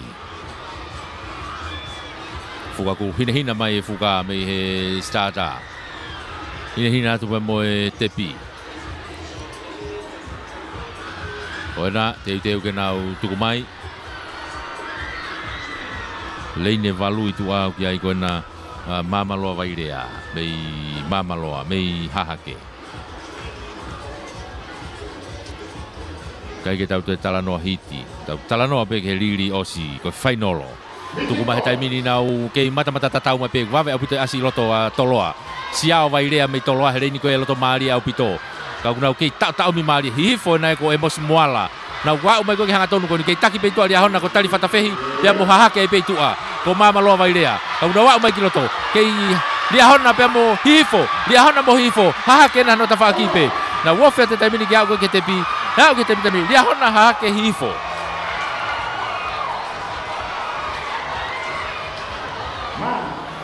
Maria au pito anga e whakari ari mai kau tangata masia ko tali whatawhehi mei lia hona. Nei kuna fo i rere ko ia. Tali whatawhehi mei lia ko koula ia. Tana kia tai beke te bile me tali ko ia alia hona. Toki ua kia mamaloa vairea ko e siliva mi hake. Tolu haka e mos moala hifo ko e polonise ia. Io ko e riri osi e ko e whainolo. Tau unua te taimini ke he tau whanau tiunia tangata i pe. Toki waweange rere kau tamako ni, tau ki potu tatau lele ko ni. Taimi lele taha pe ko Sili Saverio me takuilau. Kana kai ke na fuwa mamao pe mo Quinton Foriaki. Pe pe foki kata ki ko taimi lele taha ia. Ko taimi lele taha na ma uia e Xiao Si Mafi. Me atere, Xiao Si Mafi me atere. Ko taimi lele taha ia. Hoko tu kia Sili Saverio me takuilau. Kai ke na fuwa mamao pe mo Quinton Foriaki. Me i tonga hai, pe whakate vita whinau me ria hona. Ko pēnei a tawhea me i toloa. Ko te vain halaholo me i tonga hai ai pe. Ko Alexander Hafoka me i atere. Pea mo Aisake Vairea me i toloa. Koe kai taimi koe ni. Kai ke nau fuwhai ke he lahi.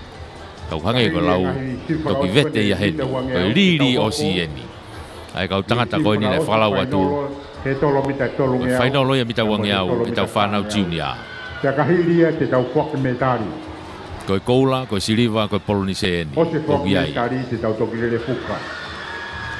Tau osi wawe pehe a honi. Whakawhekai. Te ki tama ke usio ki he kōki e ua, ku asi he bongbongini hano whakalanu. Te unga maa ko ia e ua, maari e ua.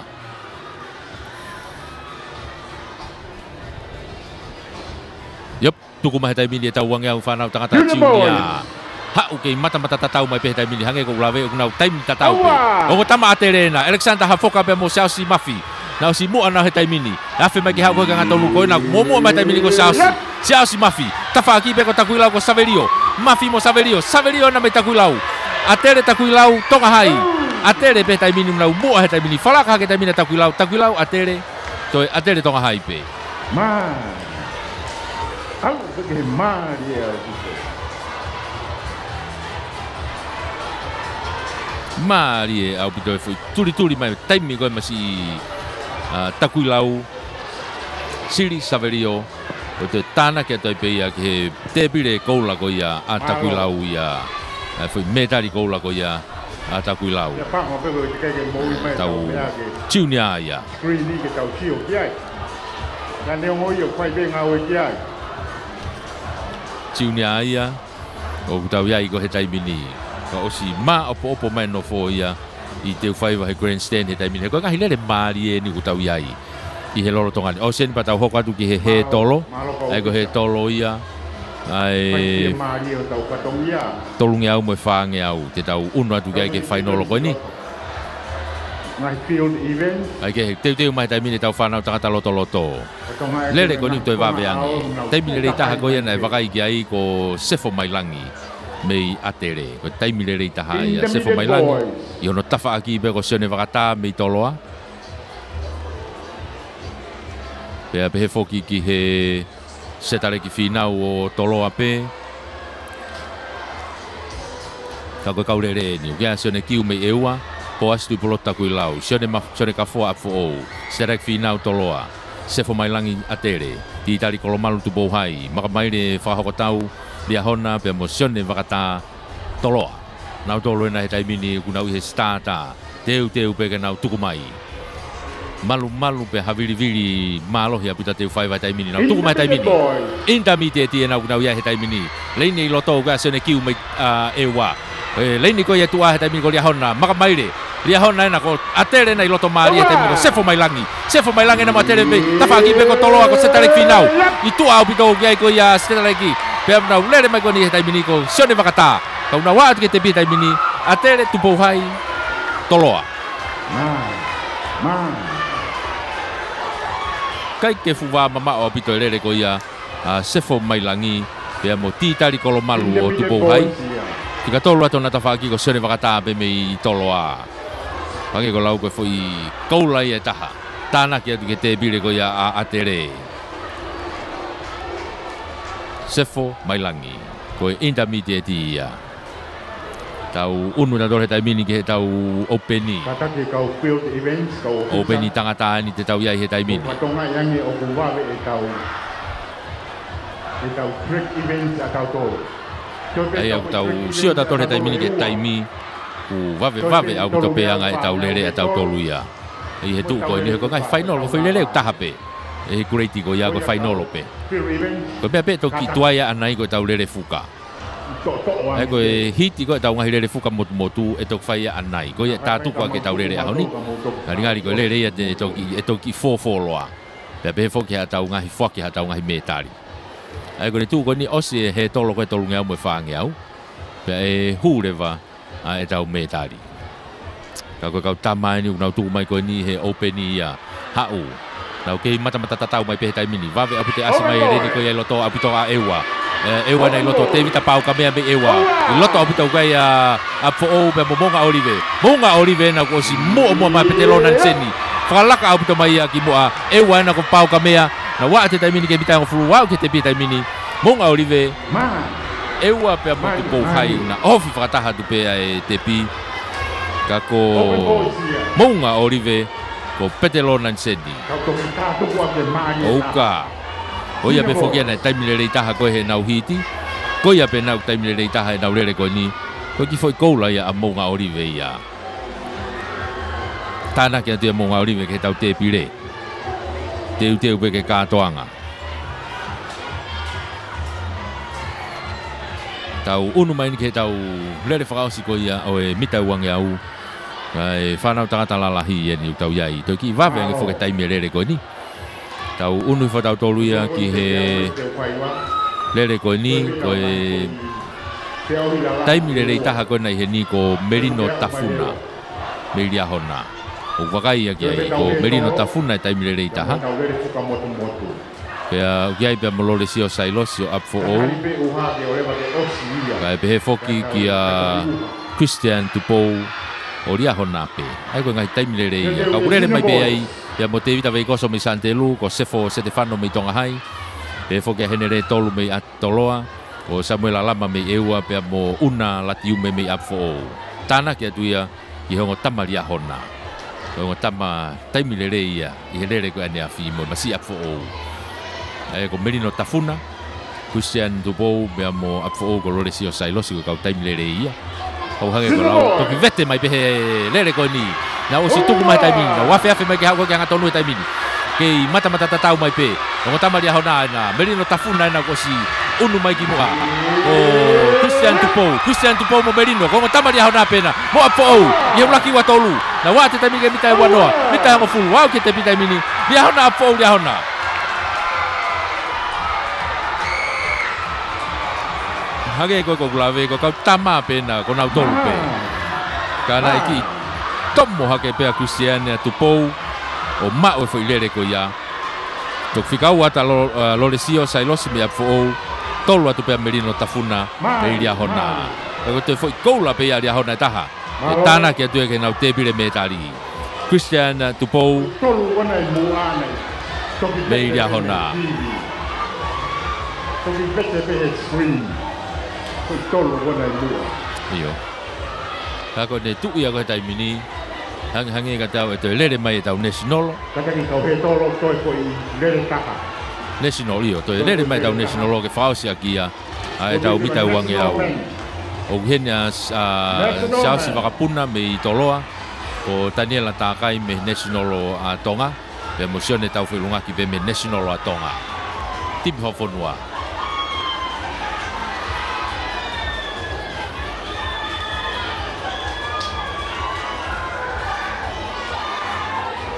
Ange tau lere mai heni pe mo fine mui taha pe ko ia na i national women ni ai ko national women ni ne to taha pe na asi ko helisi hedi ko na yo ku lere mai pe mo ia hena ko to o national women ni na to fa ia kage ko ia ku na lere mai ko na tai bini national women a fo na ia ku mo a pito tai mini o si ma va a pito pe a fo ia la venga mari ku ai pe mo eua pe mo tau national o ia a fo na ku he te pi he tai mini lucky ua to pe a la venga mari eua fica tolo atu fica fa to pe mo national pe national women yana national women ki he tau national ko ia ai Ai ko e o tim tangata.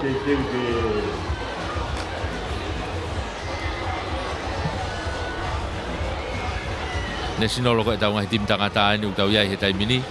Ai ke o mi pe. Oi. Samanta ke o ko National Men Final. Ko ia ko tau lele ko tau ia he tai mini.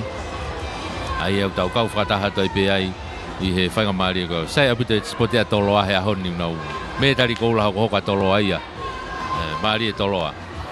Ko toloa ku whakanei fua he ahoni. Whamaloa te whakawa umai ai poupou ko ia ki he tau timi. Maloa apu te poupou mai. Whainga maari ko national ono ku nau tuku mai. Nau toko ni mai tai mini. Koe na ku nau puna mai ki olunga tai mini. Sasi wakapuna pe mo toloa pe mo taba. Sone tau felungaki. Afe mai ko ki mai ki hanga tonu he tai mini. Nau ke mata tatau mai pe. Nau afe mai ko ki hanga tonu ko ni. I tua pito ko sone tau felungaki ya. Mai ko ki whakawa mai ki te pi he tai mini. Iyo. La o tiko toloa pe ia. Ko sone tau felungaki pe tani la takai mo wakapuna.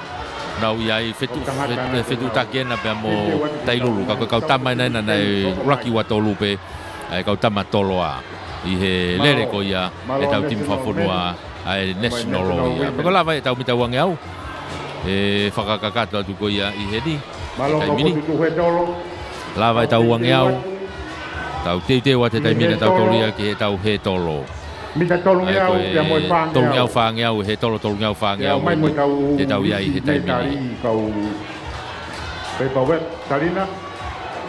Hili e ongo. He tolo. Kau puak le me tari. Hili me tari. Ai ko e mati ko he tolo fo kia ko ni ko e. Le foka motu. He tolo vave au pito pe.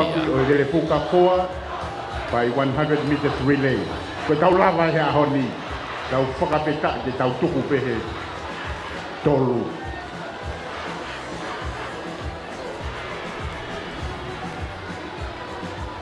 Kamalo tau ofiso te koni loto. Malo ia pe tau kau sponsor, malo e popo mai, malo e tokoni mai i he tau whamafola. Toto hatu tau mai field events. Unga pe tau kai di tuku yang mo uha tu kakai. Malo kau bisa pai loto lele tau patomia.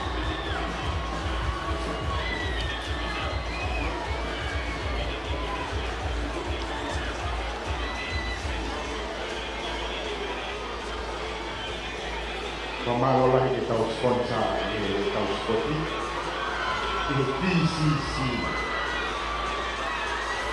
Oke, tu ia he tai mini tau teu ke he tolo ngau mo fa ngau i he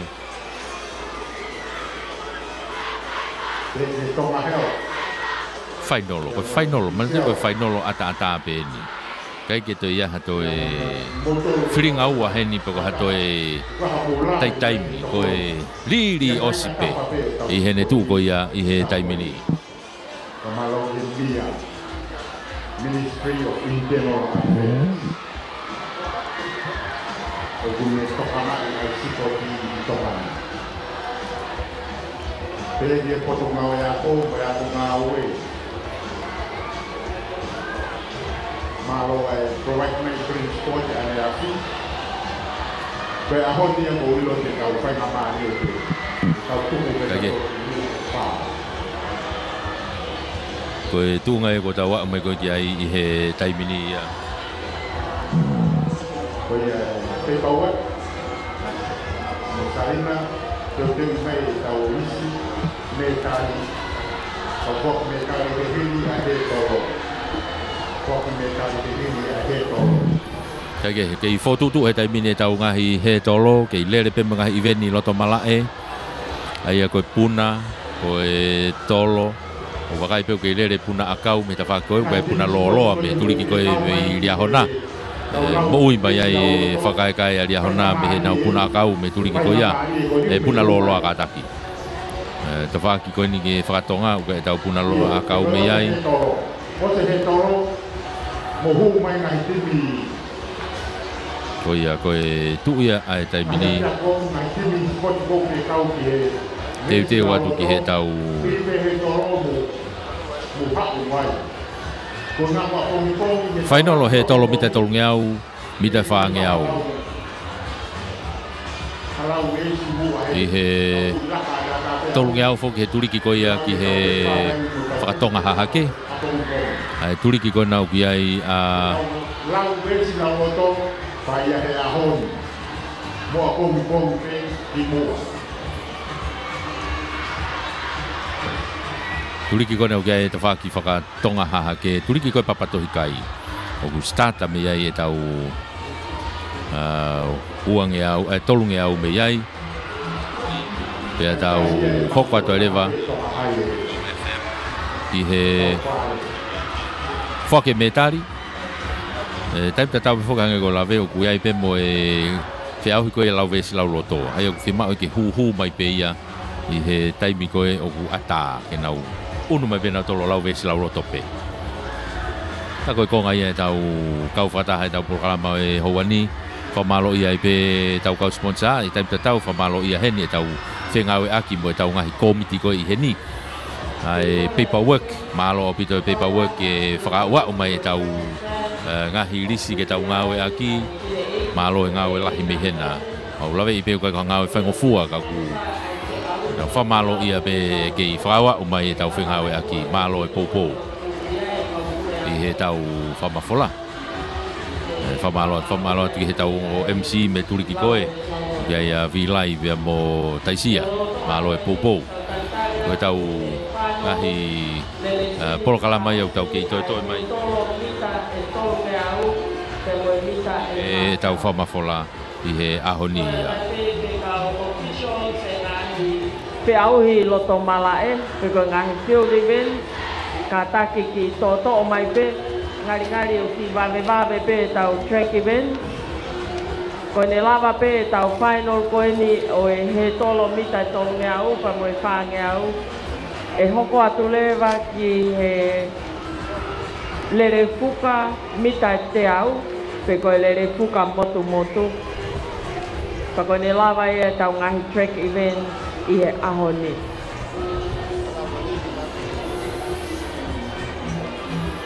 Ko ia. Vave a pute ahoni ia. Ko ahoni ko whakaamu ia. Ke vave. Whakaamu e ahoni ke vave. Ka ku hange pe e vave. Kore atu pe. Ianga koe tau ku. Ko ne lava koe ni ai lere he tolo. Foi track events koe ni. E ki taimi ai ka mou lava mai. Ko ki taimi ko ia te mou lava o lawa e ngahi ves lau loto. Hange pe ko ia nai o whaha hoko atu. Ko nau tolpe te nau lava mai o lau e ves lau loto i muani ko nau tolpe ia whakamau i. Ko le atu pe lama pe whai ngā mali e. Lava mai lewa o lau o mo ngai ves lau loto o kapau o mo fie kau i he whiauhi ko e ni. Tau teu atu final mita tolu ngeau, he tolo mita tolu ngeau. Ai junior girls.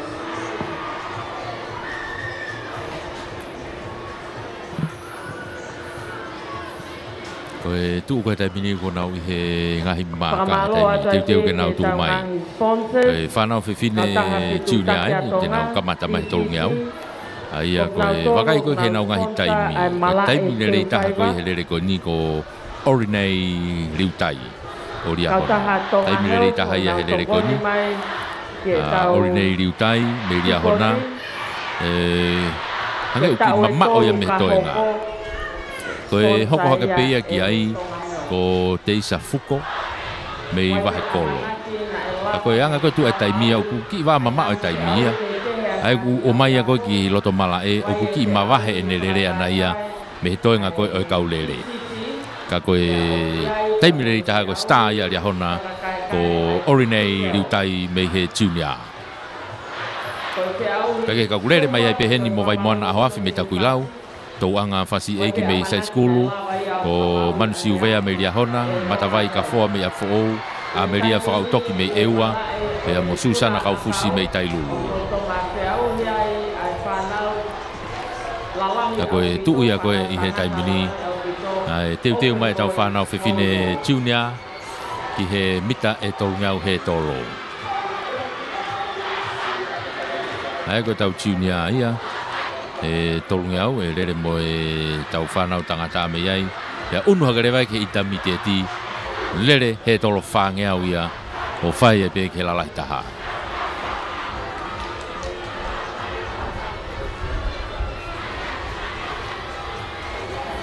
Ko ia koanga ia o ene tuu ko he taimini. Ko ena ko nau I he starta he taimini te teu. Ke nau tukumai. Te teu ke tukumai. He tolo mita tolo ngiau ena tukumai he taimini. Nau unu mai ke ulak he tolo. Nau puna katoa me iai. Nau kei mata tatau hake. Wawe au pute asi ko ia lotoa wahe kolo. Teisa fuko na I kolo. Pea pehe foki ki ria hona hono tawhakia orinei riu tai. Ka kuna wafe mahi wanga ho taimini o sitaki hake taimini a teisa fuko ia me wahe kolo. Ka kui kai ke na fuwa mama ho taimini ko si ofi au puto mai mo orinei riu tai ia me ria hona. Afe mai ko ki hau ki hanga tonu taimini ko na ko nau ape. Riu tai me ria hona ko fuko me wahe kolo. Hau ki hanga tonu taimini tua au puto gaya Kaufusi me Tailulu. Ka ko na mahino au puto pe he taimini. Ai unu mai ko ia riu tai orinei riu tai me ria hona. Ko na ko si mawahe mai ne rere anai ko apo o na rere mai ke wa ko side school na tuli mai ke Tailulu ka ko ulu aki na ko si mahino o bito pe ya ria hona unu mai ke wa ko Tailulu pe mo side school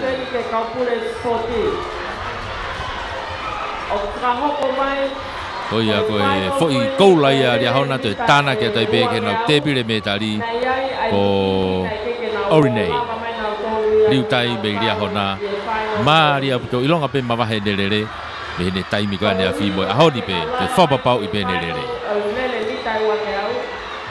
ko ki siliva to ya Susana Kaufusi me Tailulu pe a poloni seleva a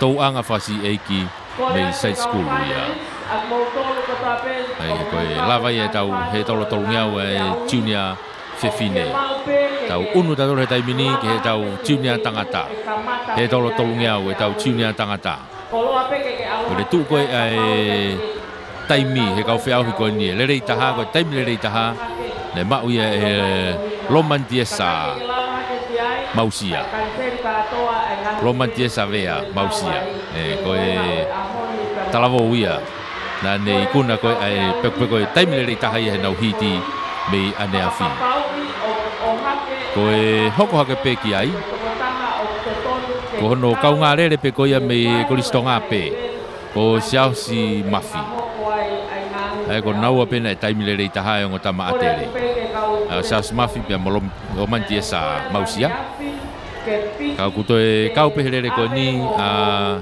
tuuta ko fisi ka pe foki ia pita taufa ko sione lolo mana ia me toloa e foki a paia mafi me ria hona e mo isileri ahole rei me tonga hai oi ko kamata ke ki nga u mai e uha he taimini I te ufaiva kamata ke ki nga u mai uha I te ufaiva he taimini pe ku ki angi mai foke uha ia me he tawhaki whakatoke lau. Tahake, ai aku hau ia ki loto ki heni ki he loto koen seni e uha. Ko ngahi tēni tia, au ki whanga maari e ki hau e uha e ki heni. Hau pe uha ia o mai ki olungani. Ai puhi mai he hawiri. Tako ia ku wakai ki he tau kau mamata si potiu nau ki unu mai ki olunga.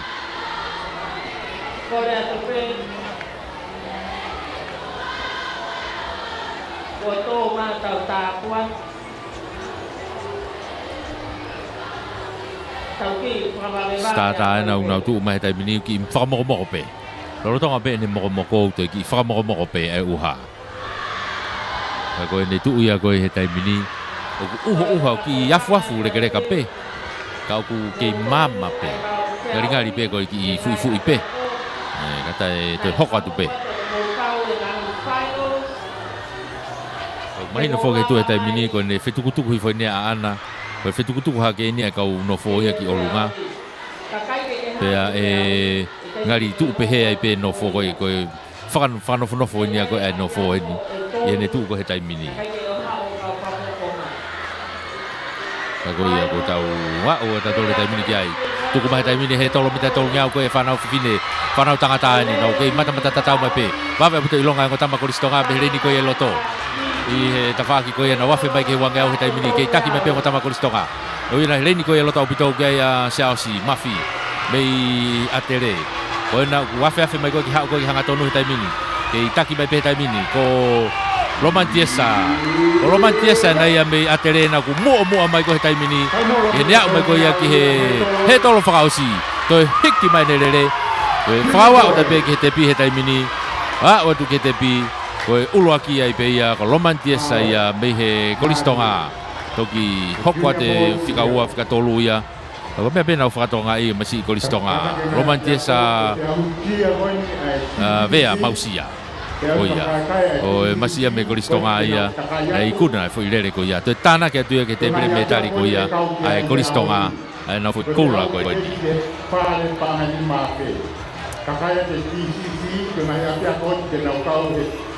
Ai ia ko lava ia o tolungeau, lava ia he tolo tolungeau. He tukutuku hake ke tawhaki, ka tau hokwa tu tau tolu ia, ki he tolo whangeau he taimini. He tolo takai taha ia. Ai le tuku he taimini, e tau kau whakataha tu ai whainga maari ko ia hoani. Hake ko nau lave, na iki iafuafu ma pe uha ka nai mama pe ai langi. Ai ko ni tuku ko ni ko ki unua te uha ka unu mai la a. Ko ki fu pe mono whakamoko pe tau kau wainga. E foki he tau kau mamata sipoti. Ako ia koe ne tu ia he taimini ia.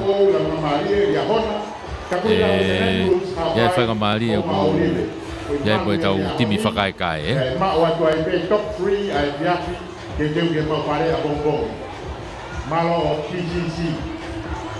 Botol pun tau screen ke dalam mai mana mewala ke waya kau mate screen tu ko ia he taimini ia e tolo whangia au no tau ia he taimini mau mai se ni ko ia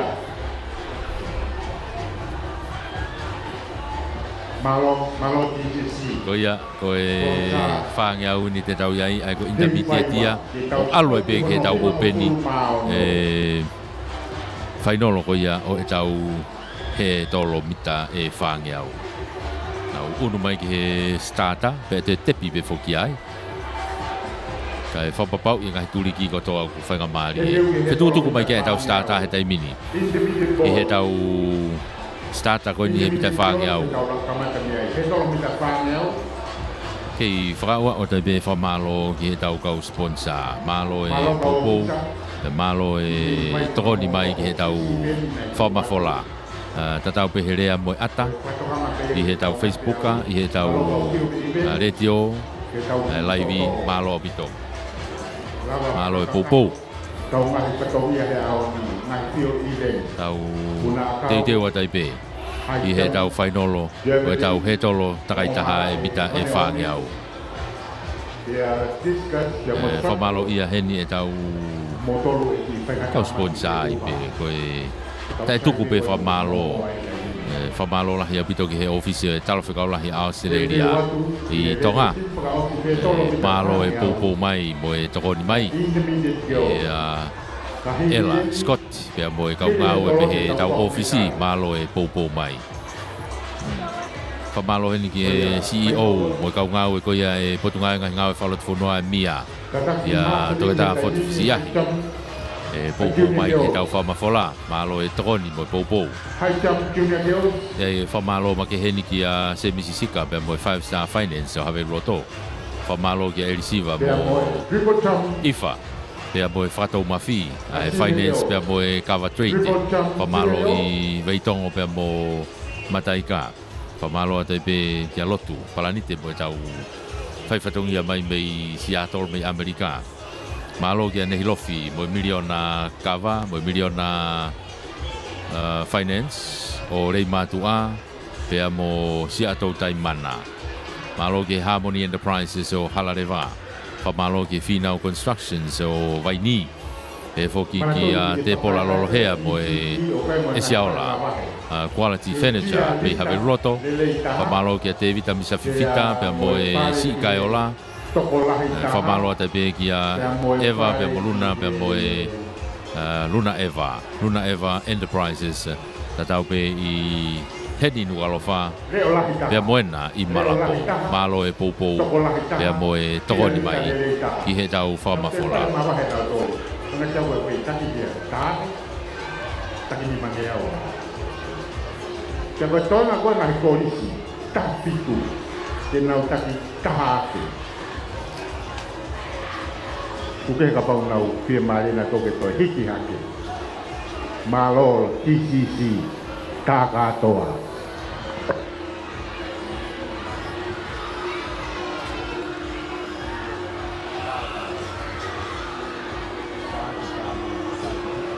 Maloko Trek Stewart ngahiapenga be Trek Stewart tau toko ua mai ki he toro Intermediate Girls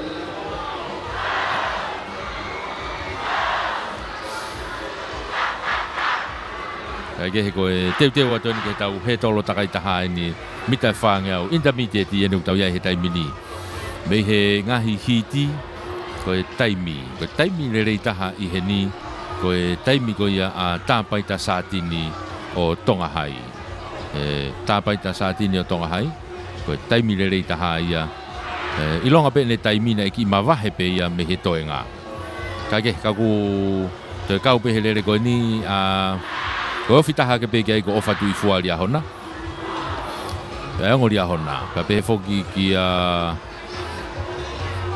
te matonga pe o ria hona. Koe ofi hake pe ia i he taimi lere i taha me he hiti. Au toi lere pe hena Isabella a kolo me a fo o siare nau poto me i te pouhai o avea rea pai me lawenga maarie o mere kepu me eua pe mo simai ma pasoni me eua. He tolo. O ne tuu ia koe a e tau whiauhi he taimini. Ko e tau he tolo, takai taha e ni. O tau iai he taimini. Intermediate Girls.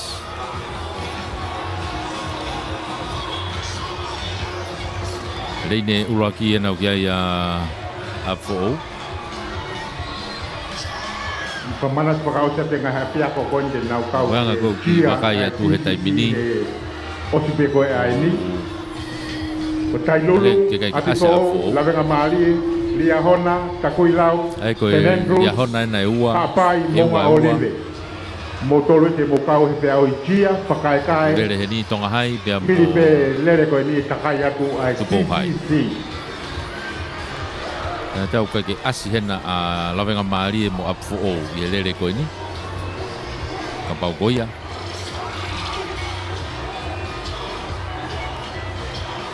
Ko tu foge he tau risi ka mahalo pe ku ia be ngai uhinga e ka ke nau kau i he final ko ni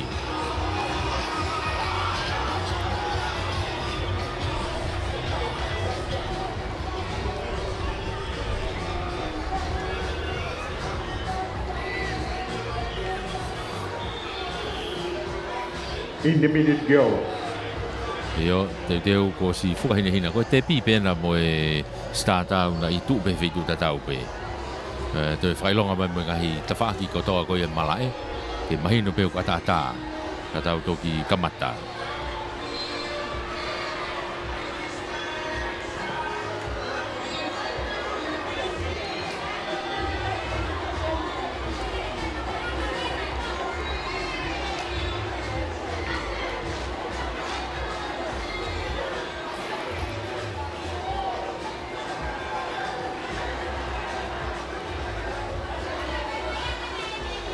kei whapapau i pere mau maari e kai toki kamata.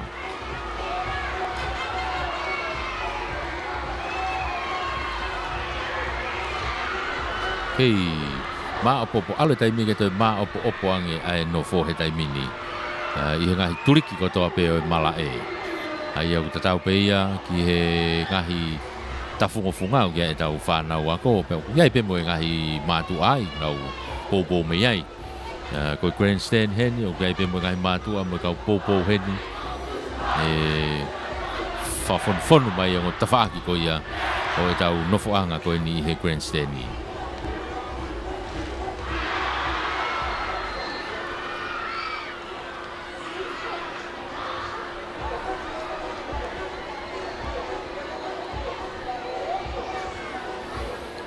Taim tatau ke lere puna maulunga ke lere pe boe puna loloa o fatonga e ko osi e o mo fea hitolo na fa hoko mai me te fa ki fa to gelau ka ko e puna loloa e ni me puna maulunga ke lere tai mini o ti be ke lere pe mo puna akau vol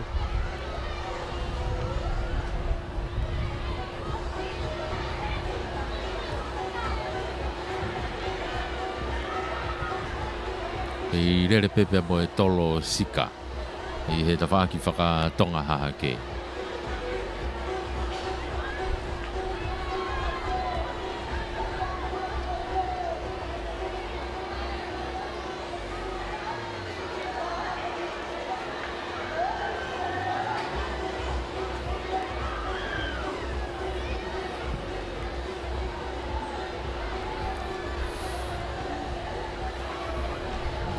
Kage, koe tu he tai mini. Ma opo po rei pe no fo. Pe mo e teu pe. E koe ki hange koe lau koe ki longo noa koe ni. Hange koe fa lave koe ki hanga tu ai afa. Koe ki calm before the storm. Koe ki longo noa koe he tai mini kau mamata. Koe ne pato ai rere kuona o hange hafu. Hange koe lau hange ha kuka. Oku tuku koe I ha kukapa nau longo abe moe wo kako pau pe foke pe he kai na tuku te tai mini inta mi te he tolo tai taha Puna he tai mini tonga hai pe reini koe lo tau pito satin ni na ta pai ta satin me tonga hai ko si kamata ke ilonga pito de asi reini koe tu au kai a dia hona ko ofa tu ifua ai ko nau pe na ku mo he tai mini saat ini pia motu ifua tonga hai mulia hona he tai mini na kei va ofi hakepe kei taki pe he tai mini a tapai na saat ini tonga hai ko ofa tu ifua me lia hona o nau apena I mua au pito na kei lere atu he tai mini na wafe mai ke wange au he tai mini ko takai taha pe ni kei taki mai pe tapai na saat ini me tonga hai ko ofa tu ifua me lia hona afe mai ke tau ni manoa lahino pe whakalaka mai tai mini saat ini me tonga hai ki pamu I mai manawa ko ia o saat ini tonga hai he tai mini afe mai ke hau ke hanga tonu na kei mata tatau me whika tolu mai tai mini to lia hona pe moia ka hau ni ke he tolo hanga tonu eni kei taki mai pe tai mini tapai ta saat ini me tonga hai turi au pito mai lia hona he tai mini ka kona una he tolo whakausiena turi haka lia hona tai mini lia hona pe mo tonga hai na unu hake ke mita wanoa to hiki he tai mini saat ini au ke tepi tonga hai lia hona koe tolu eni ngulera te tai mini koe unu atu pe kia whika tolu pe lia hona Hai ke toi whelawe ha me aia I tu ko ia mahino pe tapai ta saat ini me tonga hai koe inta ia koe ki tana kia toi ki metari ki te pile metari koe tonga hai koe na te nau movete mai me turi ki koe pare tonga hai na ko ia hake ko lau ta habe ngai fui kola tonga hai ka koe ngai fui kola makai Uno ate tau tolo he tai mini ki he tau whanau whiwhine ko ia oe openi he tai mini oe he tolo takai taha uki heni ne kai whoki ke nau hiti nau tolo ko nau tok whainolo pia nau tolo heni Keke watu ki he whainolo openi ai a kurere heni a soana tui one pia mo lustania lama mei eua ko tonga tupou mei kunsa alote whereunga mafi mei apfo ou Laura taiseni mei lia hona ko Christina takitaki mei kunsa alote Brenda Maupese me lia hona te mo hotolata mafi me tu hai. Yo tuku I hotolata mafi ke reini valu ki tua. Ka ko staff o gia o e klasiko ne openi. Na o mei potu tata wai rere pe mo e filemui afo o ko ia ko yantama atoa. ai ko ke lere ai antama he lere he tolo toki lere pe he lere takai pe ka ko lere no me to mai ya e otolata ai ke ko ia pe pe mo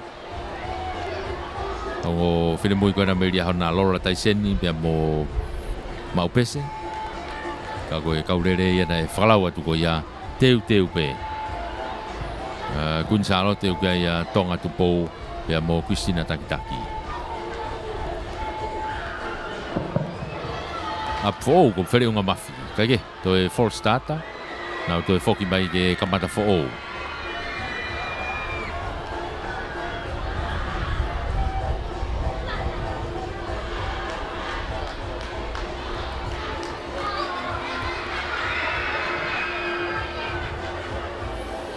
na to e foki mai ke kamata fo o ai ko ne osi foki ko ni pe tau unu tau to ria ke tau event ni ko tau tari tau to ki ai ko le fuka pe ko osi ni pa ko le fuka pe to mai pa de fara ko te termine open ni na okay mata tatau me va me pe asi ko ya fo i ni ko lo tomari e fere unha mafi me ya fo i tua au pito ia otolata osi mahino pe ne mava hata nai tua ka ko up fo na loto au pito fere unha mafi na unu hake tai mini ria hona na me hono me tafaki ko ki tua ki ai Brenda mau pese ka ko osi unu hake tai mini mo Gonzalote Christina Takitaki ya motonga i he reini ko ia loto mari e na wafe afe mai tai mini ki hau ko ki wanga ki taki pe tua otolata mafi ko fere unha mafi pena me afo o he na tafaki pe i loto pe ai ko tonga tupo me Gonzalote na afe mai ki hau ko ki ha tonu he tai mini na okay mata tatau mai pe osi unu mai ki moa fere unha mafia me afo o ki holomu ya puto ki mui fere unha nai pe mo tonga o guna ulaki ua he tai mini me Gonzalote na afe mai hanga tonu mai au pito nia osi taki au pito mai fere unha mafia afo o ko ni wa mai ki he tolo fa osi he tai mini o fikau atu ke he tai mini o ki ai Gonzalote ko afo o na ia brand fere unha mafi na o ke te bi he tai mini ko ulaki mo ko la na o ke te bi o to kilalo wa te tai mini ko tupo tonga tupo Gonzalote ko na frawa o te mo tolata i he fika tolu ia i he lere ke fere unha mafi ko la ia fo taha Neongo koe na ku hela ia au pito. Whai ngāua tu kia kolo skula he tai mini. Ka koe fo i koula ia. Tāna kia ke te pire koula ko ia. Ai kolisi ap fo ou. Tau ki i unua tau tolo he tai mini ki he tau. He tolo mita whaangeau ko ia. Ai tau whanau whiwhine lalahi. Ai sinia. Whanau whiwhine lalahi e sinia. Tau iai he tai mini. Koe hiti. Ko taimi le taha ko na tau iai he hiti ko kaini vai tai ko taimi le taha ia me he ngahi hiti ya ilonga au puto na iki mawahe au puto pe ne taimi ana ia ko hoko ka pe ia ko anita hufanga me tonga hai e taimi le taha ka ku va mama au puto taimi ia e foki kia ele salolohea pe loto ahea pe mo me ia hona pe o Tatiana Fonohema me Gonzalote ko ka ofi hake pe ia i he lere ko ia ka ko e taimi lere taha ia ko kaini vai tai me ia hona o lave pe ko puaki ko na kaini ko hingoa pe ne ngau e aki ko hiko no hingoa na ia hingoa lo ia ka ko ka tau ngau e ki pe kaini ko i ke fango fua pe tau lere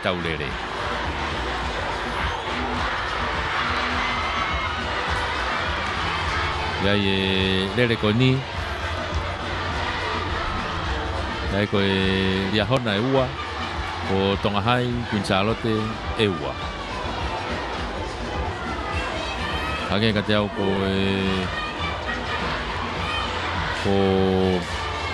mafi whangatua ia mo oko tau fo ou o koe ke na lere heni kai ko mafi na lere peni tonga hai nga te au ko tau fo o me ta kulau ka ke lere ia ke lere ko ni ai ko mafi bena o ke lere ni ulaki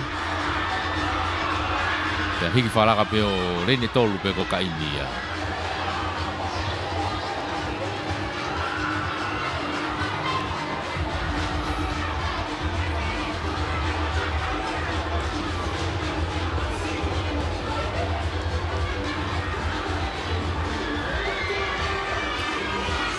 Te teu Te Senegal's. O kai ini akapu uai. O ia koe hingoa ia. Kau ngau e ki pe ka ini. Waitai. Fifine star ia ria hona. Ia klasiko ni e whanau fifine lalahi. Te watu ke nau he tolo takaitaha whainolo e ni. O sia ni patau toki unua tu tau tolu ki he tau whanau tangata. Kei whamapopo pe stata. Ai ko lia hona ua tonga hai e ua. Kunsalote e ua. Pea mo e ua tonga hai e ua. Lia hona ua o. Hange ka tau ke stata e lia hona fika wha ia. Aia ko Teresa loto a hea ia. O ke stata ia. Ai tu ua i peo ke kau herere. Ka koe rere na kurere i mua tai mini. Nau ke mata tatau hake pe tai mini. Ke taki pe mua a eua Kunsalote na wawe apita ne turi atua Tatiana Fonohema. Ka koe na kamata ke ilonga asia toa ka ini. Melia hona. Ko ka ini na iloto o si kamata ke unu hake ki mua tai mini. Wafe mai koe huange au. I hono tu a pe o kia ia tonga hai ai ko whangatua. Anita na me tonga hai. Iyo ko ka ini na ko si taki mai hede au mai koe ke hafe mai ke hau koe ke hanga tonu he tai mini. Ka ini Vaitai, pia pehe foki pia Anita hufanga pehe ta whaaki Kunsalote na ukiai pepe mo Tatiana Fonohema o si mawahe mai taimina ka inia ke hau ia ke he tolo whakao si taimina ke ongo tonga hai ena ke na toho mahe ura ua mo tolu o si he tolo whakao si mai taimini koe ulaki ia ko lia hona mawahe au puta ka ini koe ua ena koe tonga hai mo tolu na unu hake ai ukiai pia Anita hufanga pea mo mafi whangatua koe o tonga hai siliva mo polonise ka koe te foi koula ena e taha a lia hona koe tana ke atue ke nau tebile me tari koula ko kaini Vaitai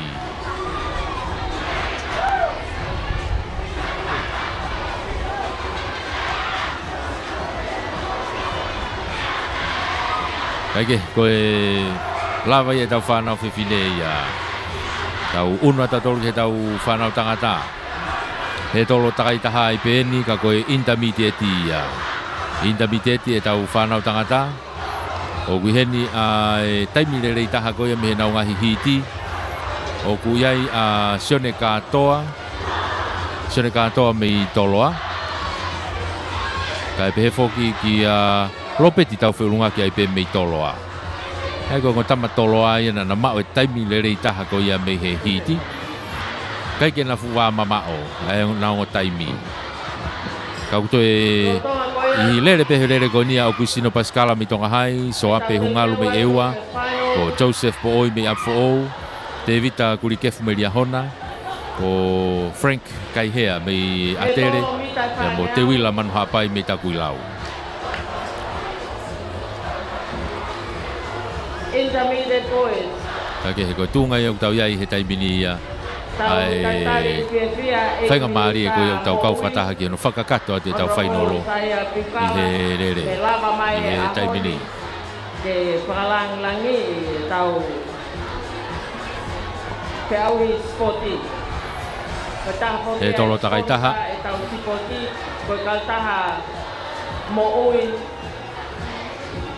atonga heo kataki hiki taha ki olunga ai he tolo. Ai kone tu koni e toi ki hiki he tolo ia. Katake kau track steward.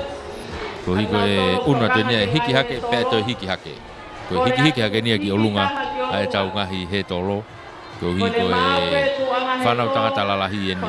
U tau una tau tolu e ki ai i he taimini. Puka kula mai ka pau te keke mau. Lo tonga tau tai ko ia. Ko ne lava te au he tolo te tau hopa tu lewa te whake ngahi metari. Whanongo mai ko mo tolo e tu ia koe taimini ia. Metari. Jonathan C. Mose tu pou hai. Whawhiofi mai mo e tau ko whake metari. Osi pe foi lere ko ni. U tau unu tau tolu ke whake metari. Makani tataku e ua songaloa tau toa a Government Middle School Hihipo. Ilaisa loti bihaki ko tu ya tai mini tau kalama ko tau foki me tali langa kali peni tau to pege moi mai tau screen Siao si mafi koristonga pea mololo makaufusi. Malo. Sione tu inukuafe apo. Kake kau ni unu mai tau por kalama ia. Tau frawa pe ko si uia te tai mini mo kau mau metali. O si pe ni tau hoko tau dol ke fok metali. Tau to ha ke mo ngai te pire. Teu pe ke he koi. Tau ngai metali. Te ube tau te pire ke tau koi tau ngai metali ke tau tanaki kona tuka te taimine tabi te taimine vave apu te ase mo tamatoloa i tua hereni ko i tua o ke asone katoa i tua ko lopeti tau felunga kiloto hange ko na taimi o kai peke na vama mao i hono tafa aki pe ko koristonga me tua o ke ia Frank Kaihea na i tua pe foki kia sone katoa Lopeti tau felungaki vave pe hona tua ke ali hona ko tevita kulikefu me lia hona na wafe mai wange au tamini na ke taki mai pe ko ngo tama tolo ape na Lopeti tau felungaki na iloto ko itu ape ai ko sone katoa i he tafaki pe kiloto ke ali hona ko tevita kulikefu na wafe mai hanga toni tamini ke tolo atere na tafaki o ke ai Frank Kaihea na me atere ka ko si taki mai tamini o ke ai sone katoa unu hake pe mo tau felungaki ai na wa te tamini ke toi mita e wanoa toi hongo fulu au ke te pi toloa te atere oia unu hake a sione katoa ko foi metali koula ia a toloa e taha tana ke atu ke nau te pire metali a toloa ko sione katoa mei toloa ua tu pe ke hana te whaki ko siliva ko toloa pe Lopeti tau wherumaki tolu atu rewa Frank Kaihea me he koristonga tau unu tato he taimini ki he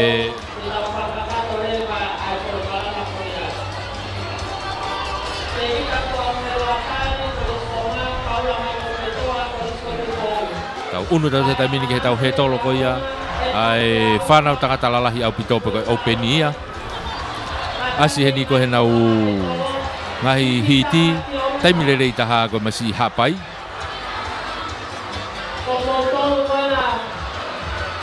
oia masi hapai ko taimile rei taha ia Koneti Olivetti ko taimile rei taha ia o e nau hiti o e masi ko na ko Koneti Olivetti mei hapai kake ko e kaua tupe foki ai e ofi taha ke peki ai ko lavenga marie aia ko he masi whakarelu pea pehe foki ati mo te lutua me tonga hai ko te vita istolo o ria hona ko kau tama pena e ofi hake ki ai lawenga maarie tonga hai pea mo ria hona ofi taha hake peia i he taimile rei taha kau e masi tonga hai ti mo te lutua ofi hake taimile rei taha i he nau hiti.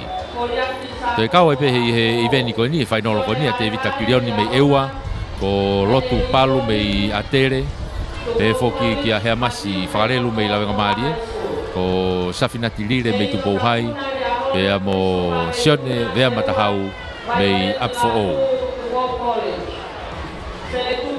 kahi hingoa iloa ene uihe ni i he taimini Tonga High School.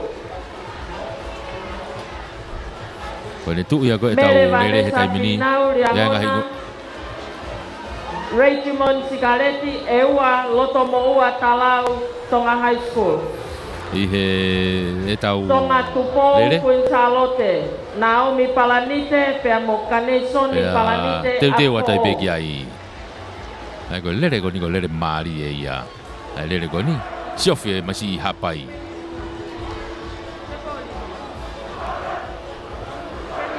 tu kuatu nau ala te taimini ke he ulaki he tolo nau ke mata tatau atu pe taimini ilonga apito nau puna he taimini a hapai pe foki topo hai he ni ko ia tua Na wafe afe ke koia ki hato no tai bini.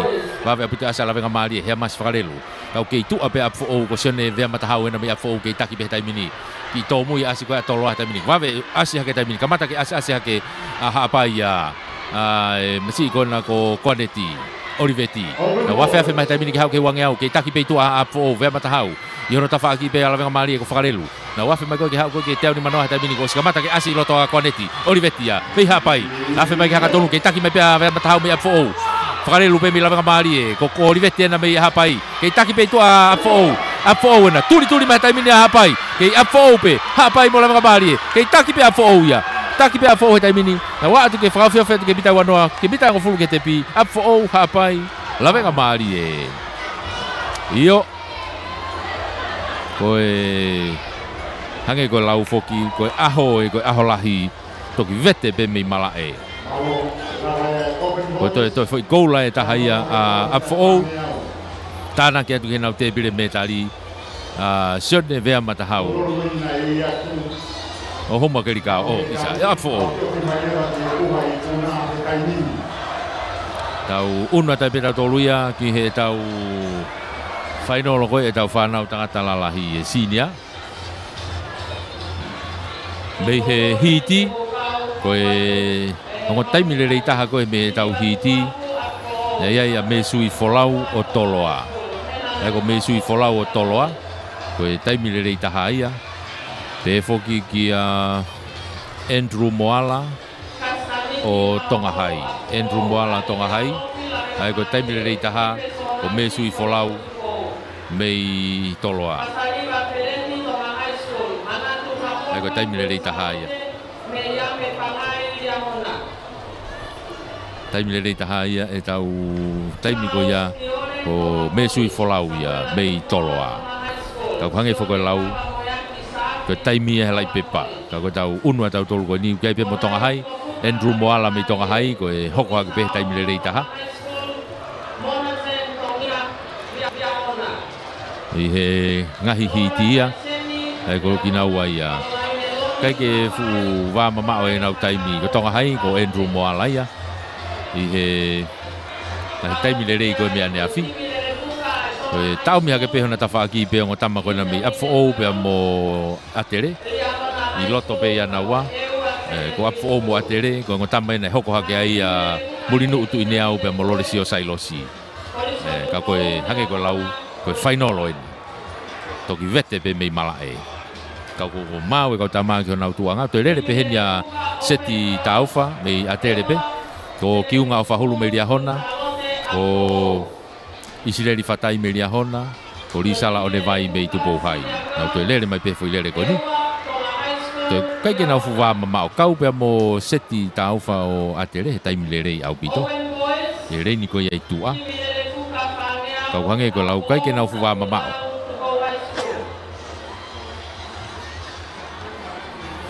kai ke na fuwa mama o na ngahi taimi ai ko ne tu ana ko ni e ke fainga mari e ko to ape ka lele ia ia honi hange ko na tau to osi ane nai ya ilonga ma vahe taimi ko ia ai masi hapai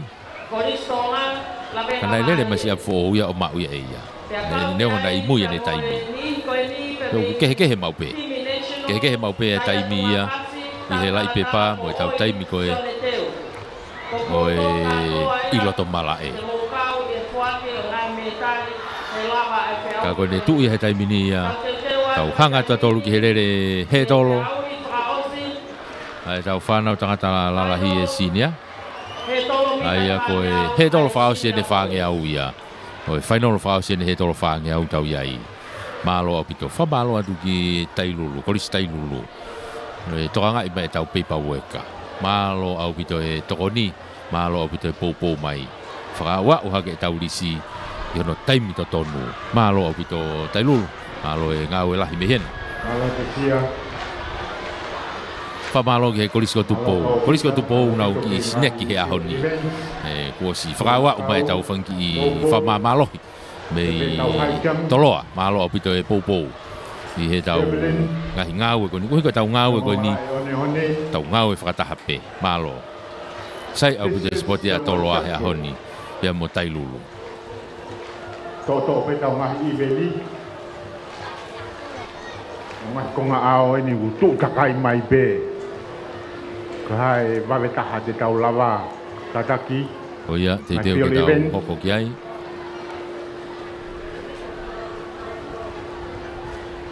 Si mau e kau lere ia kona ngahi leine. Motor kona e toki ui atu. O teu pe ke tau lere. Koe osi pe lere koe ni. Lere whakao. E whama apopo mai lewa e tau whoki metari.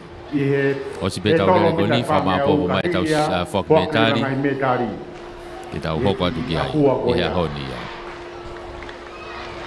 Ko ia whakawape mai lewa kau ikuna ko ia. I he puha o ikuna ke whoki a ngahi metari. Pire whak metari te tau whakaosi a kirewa, a te puka motu. O ia, koe ne tu ia, i he taimini. Wawe pe alo e tau taimia tau tolu ia. Karingari koe a honi te tau ikuna i a honi. A ke taimi koe nau whai kia i e lau. Ake kou lau, koe ki i wholoa pe hano whotutu koe tau lere fuka. Ka koe ne tu ana e taimini ko tau osi tō lere e tau lere a tau tolu.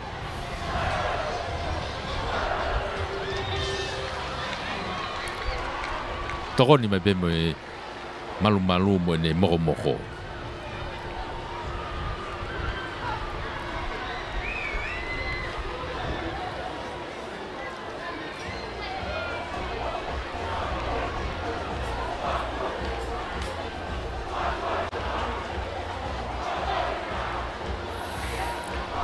Kei malu lelei mai. Kei hange ko lau malu tala vai holo pe a honi.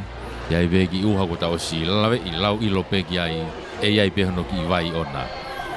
Ahoni, ka koe tau whakaamu pe. Ke toki lo vai mai pe ai fiafi. I puke pe uha he tai mini ka tau whakakakato a tai pe ahoni.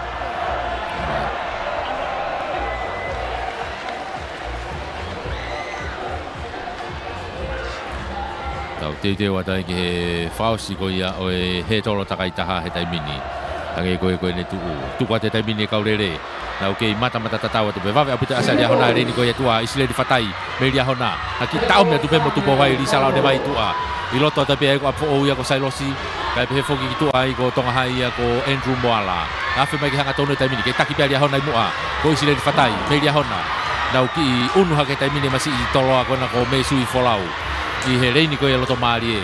Me su iena ko si unu hake ki mua he taimini. Afe mai he wange au. Kei taki pe tua lia hona. A isi le fatai. Me lia hona. Wafe mai ko ki hau ke te au ni manoa he taimini. O si ilonga au pute asi loto. Me su i folau ko ia me toloa. Afe mai ki loto he taimini. Ke au ko ki hanga tonu ki uha mai taimini. Kau rau kei lele mate. O si falaka mai taimini me su i folau ia. Yono tawha ki pe ko ofa hulu ia. Me lia hona pe. Ofa hulu me lia hona. Apo o wena he tawha ki pe ko ni ko sailosi. Lole si o sailosi. Na wa mai ke he tolo fakausi. Falaka ke taimini sailosi ia. Apo o. Toi falaka ke lia hona. Na wa ke te pi taimini. Apo o lia hona toloa.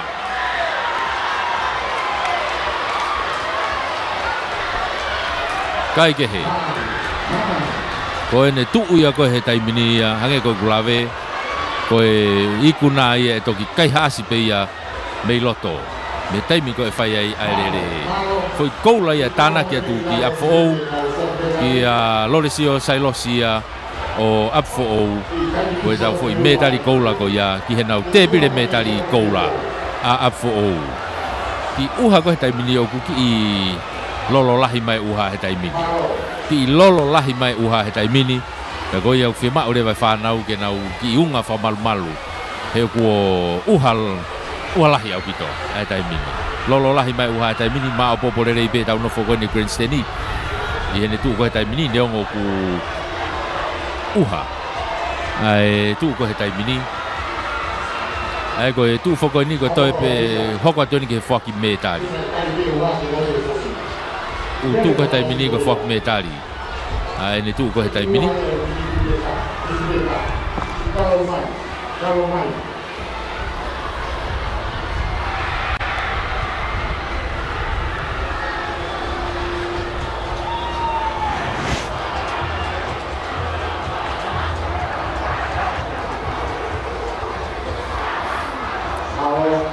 kai ke ko na ki taufi he taimini hato mea ko hi kai ki tuange ki he uha ke ki pule fare vele vai ia ka tau toki vakai me ai o ki lololahi uha he taimini loto te ufaiva ka tau taritari ai ka ki whainga maari e ne tuu ia he taimini tānaki mai mo e tau kautama whaita ko ia loto malae ki heni na vivi ko e tau ngahi mea whaita mo unu mai be ki heni ke tau taritari be heni whai aki be tau o mea whaita ko ni heni he kurenseni o kuki i malu malu e tau whaita ko i lalo i he starter mo e roaming mo ki unu mai ki heni ke tau taritari be heni na whai ko vivi ko e tau ngahi mea whaita ka tau no e tau ngā ue he tū koe tai mini. Ngā koe koe vesi fo o kona nei atu ko hako te whakau haia, koe vesi ngā ue pe. Teke viviku pe koe ia ai. Tau kautama ngā ue, Ako ia ko ne tu ia he tai mini. Uha mai, uha lahi au pito ia pe te haviri. Ai tai mini. O ia o ki taufi pe ai hato me ai fai he tai mini. Ko hi ko ne uha. Me tali ko eni.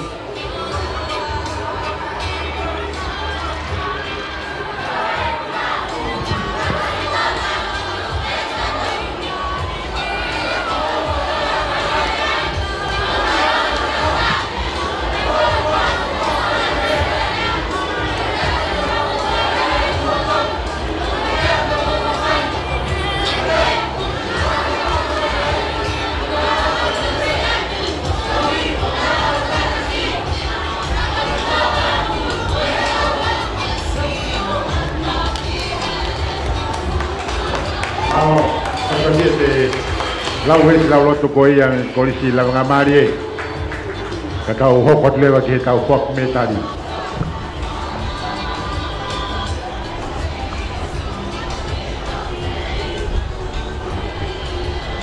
Tau whakakato ai koaki o ngahi me tari. Koe kuna ma o lunga whanau tangata i ki. High Jump Midget Boys. Koe ulo aki mo me tari koula makani tatafu ngahi ako maolunga ewa aki ai maolunga ko mitai taha poini e tolfa. Koe ua mo me tari siliva songeloa tautua a Government Middle School hihifo. Koe tolu mo me tari polonise Ilaisa Loti fi haki koris kotupo.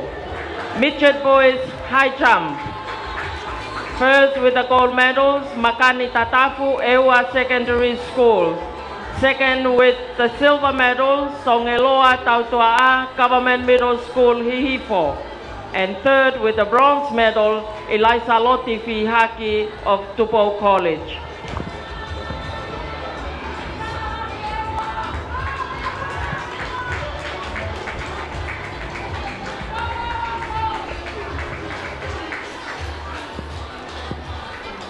Malo uno. Koe puna loloa ai whanau whewhine i iki au pito. Ulo aki mo me tari koula me le lola whinau Government Middle School vahe kolo. Koe loloa koe mita e tolu poini hivaua. Koe ua mo me tari siriva langakari peni Government Middle School hahake. Koe tolu mo me tari polonise kalolaine whakahau ako maulunga riahona. Midget Girls Long Jump. First with the gold medal, Melelola Finau, Government Middle School, Vahekolo. Second with the silver medal, Langakari Peni, Government Middle School, Hahake. And third with the bronze medal, Kalolaine Whakahau of Riahona High School. Malo, Puno. Puna sitepu whanau tangata iki. Koe ulo aki mo me tari koula. Si aosi toutai a mai re fihi mafi koristonga. Koe mita e tataha poine whawhitu. Koe ua mo me tari siriva Loloma whakaanaua ki lotolangi kaufusi koristonga. Koi tolu mo metari polonise sione tuinuku afe koris apfo ou.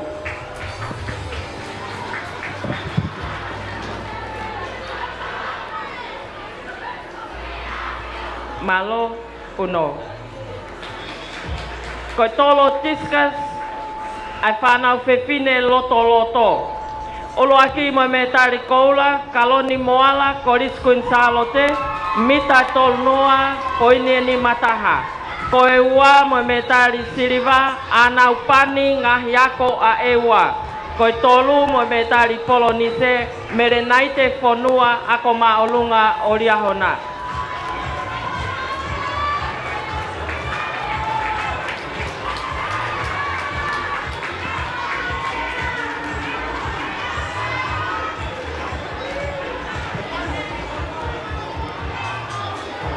Malo uno.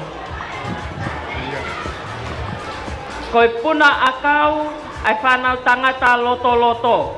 Uluaki mo metari koula, isileri tu uta whaiva korisko tupou. Koi maolunga, koi mita e ua poini e hiwanoa. Koi ua mo metari siriva, te vita tu amoheloa tari koristonga. Pea koi tolu mo metari polonise, paula manu fetoa korisko tupou.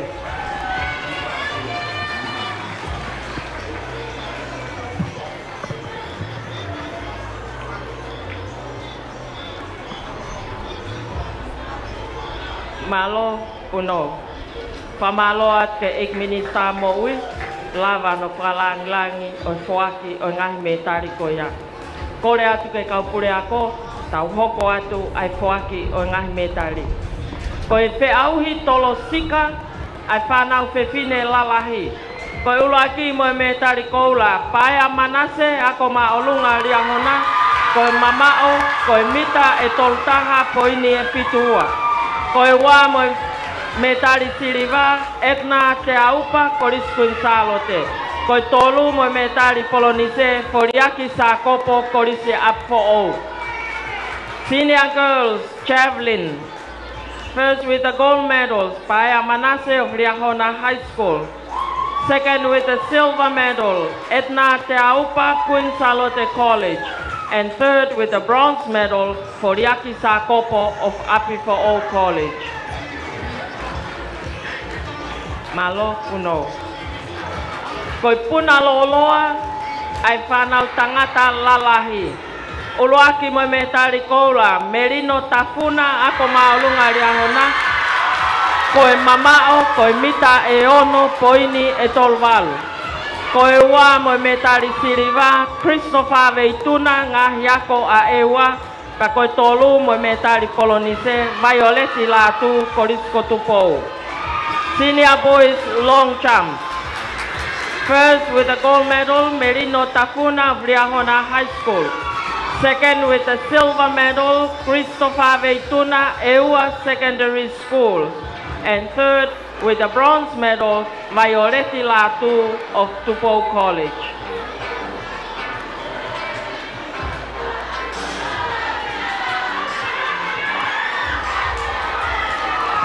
Malo uno. Koe puna sitepu ai whanau fefine iki. Koe ulo aki mo metari koula seretute tamo ako maolunga riahona. Koe lolo, koe mita e valo, koini e hiva pitu. Koe wa e merine toto ako maolunga riahona. Ka koe tolu pa mo metari kolonise. Makeresi malafu ako maolunga tonga. Junior girls triple jump. First with the gold medal, Seretute Tavo of Riahona High School. Second with the silver medal, Emerine Toto again of Riahona High School. And third with the bronze medal, Makeresi Malafu of Tonga High School. Uno. Koe puna maolunga ai whanau fefine lalahi. Koe uloaki mo metari koula, mere Vanessa Pinau ako maolunga riahona. Koe maolunga, koe mita e taha poini e tolunoa. Ko ewa Richmond Sikaleti ngahiako a ewa pa koe tolu mo polonise loto mo ua talau ako maulunga tonga. Senior girls high champ. First with the gold medals, Mele Vanessa Finau of Riahona High School. Second with the silver medal, Regimon Sikaleti, Ewa Secondary School. And third with the bronze medal, Lotomo Uatalau of Tonga High School. Malo puno. Koi puna ma olunga, ai whanau fefine lalahi au pito. Koi ulo aki mo me tari koula, Tonga tupou koriskun salote, koi ma olunga koi mita taha poini ewa nima. Koi ua mo me tari siriva, Naomi Palanite korisi apou, pa koi tolu mo me tari polonise, Kanisoni Palanite oi korisi apou. Open Girls High Champ. First with the gold medals, Tonga Tupou of Queen Charlotte College. Second with the silver medal, Naomi Palanite of Api4O College. And third with the bronze medal, Kanisoni Palanite again of Api4O College. Malo puno. Koi tolo discus, ai whanau tangata lalahi au pito. Koi ulo aki mo me tari koula. Kastaniti halaholo korisi Api4O, koi mamao koi mita tolua poine noa wha. Koi ua pa mo me tari siriva ariki alofi korisi lavenga marie, pa koi tolu mo me tari polonise Filipe Sonasi korisi kotupou. Open boys discus. First with the gold medal, Kastaniti halaholo Api4O College. Second with the silver medals, Ariki Alofi, Lavenga Malie College. And third with the bronze medal, Filipe Sonasi of Tupou College. Malo puno. Koi puna loloa, ai whanau fefine loto loto. Koi ulo aki mo me tali koula. Vasaliva fereti ako malunga tonga. Koi mita e wha koini e fitunima. Koi ua mo me tali siliva manatu hafoka Queen Charlotte, koris Queen Charlotte, pa koi tolu mo me tali polonise Meriame Pangai ako malunga riahona. Intermediate girls long jump. First with the gold medal, Vasaliva Feleti of Tonga High School. Second with the silver medal, Manatu Hapoka, Queen Charlotte College. And third with the bronze medal, Meriame Pangai of Liahona High School.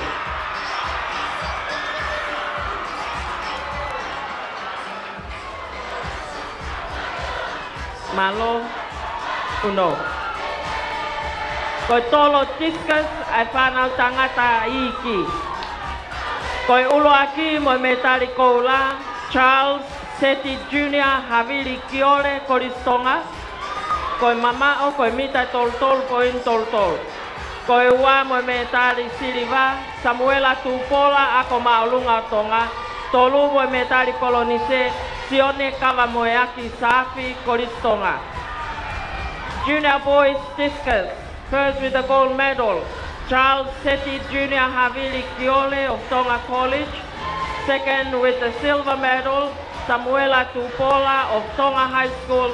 And third with the bronze medal, Sione Kavamoeaki Safi of Tonga College.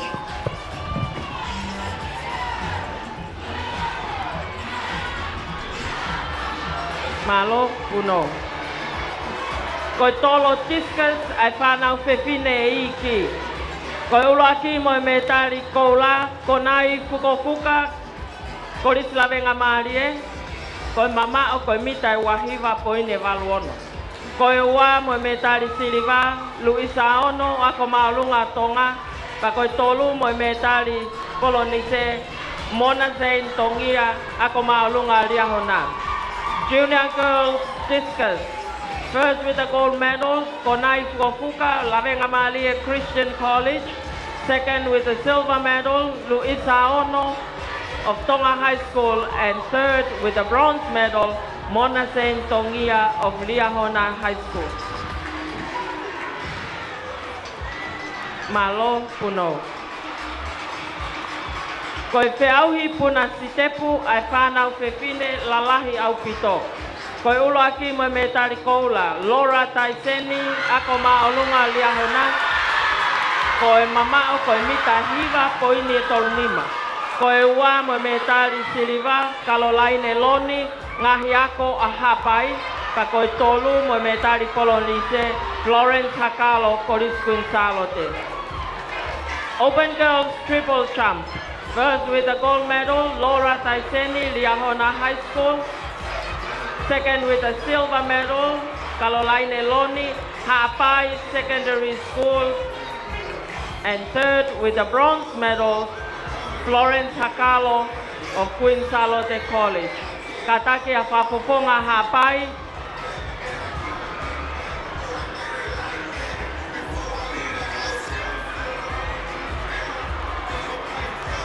Kataki koe Fapoponga no Hapai. Lere at koe ni. Lere oma.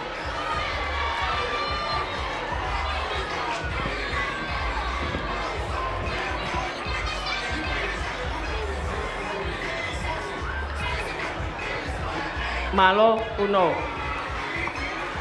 Koe lere fuka, mita e whangeau, ai whanau whiwhine loto loto. Koe ulo aki pa moe me tari koula, koe timi lere fuka ai ako maulunga o tonga. Koe minite wha se koni e ua ono. Koe ua moe me tari siriva, koe ako maulunga riahona. Koe tolu moe me tari kolonise, koe ngahi ako a ewa. Intermediate girls, 4x400 meters relay. First with the gold medal,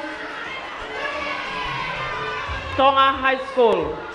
Second with the silver medal, Liahona High School relay team. And third with the bronze medal goes to Ewa Secondary School.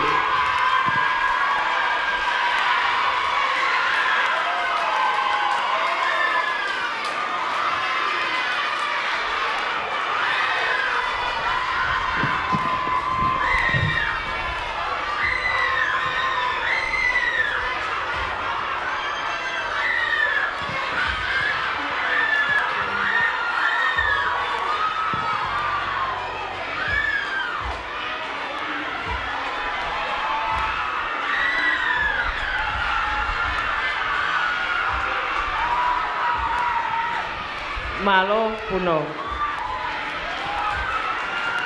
Koe lere puka mita e whangeau, ai whanau tangata loto loto.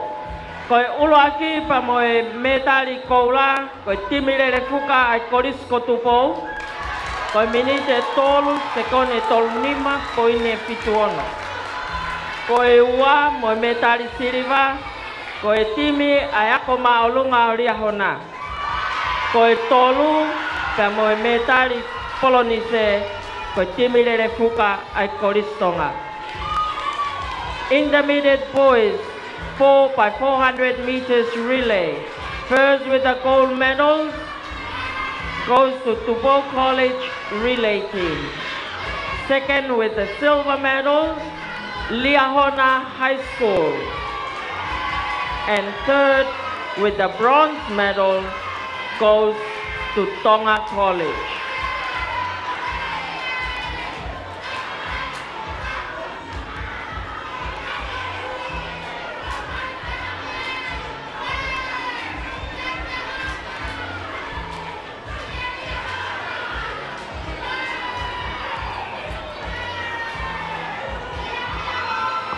Malo puno. Lere fuka mita e whangeau, ai whanau whiwhine lalahi au pito. Koe ulo aki mo me tari koula, koris apou, koe miniti e wha, se kone tolu wha, poini e hivanima. Koe ua mo me tari siriva, koris Quinsalote. Koe tolu mo me tari polonise, koe ngahi ako a ewa. Open girls, 4x400 meters relay. First with the gold medal goes to Apifo'ou College. Second with the silver medal, Queen Charlotte College. And third with the bronze medal, Ewa Secondary School.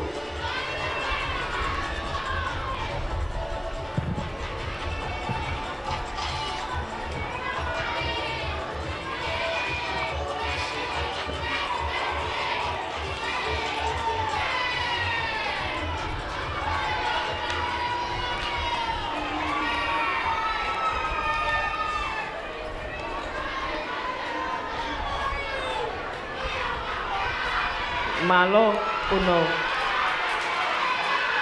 Koe lere puka mita whangeau whanau whewhine lalahi. Koe uruaki mo me tari koula, ako maulunga riahona, koe minite wha se kone toltanga koine hivawal.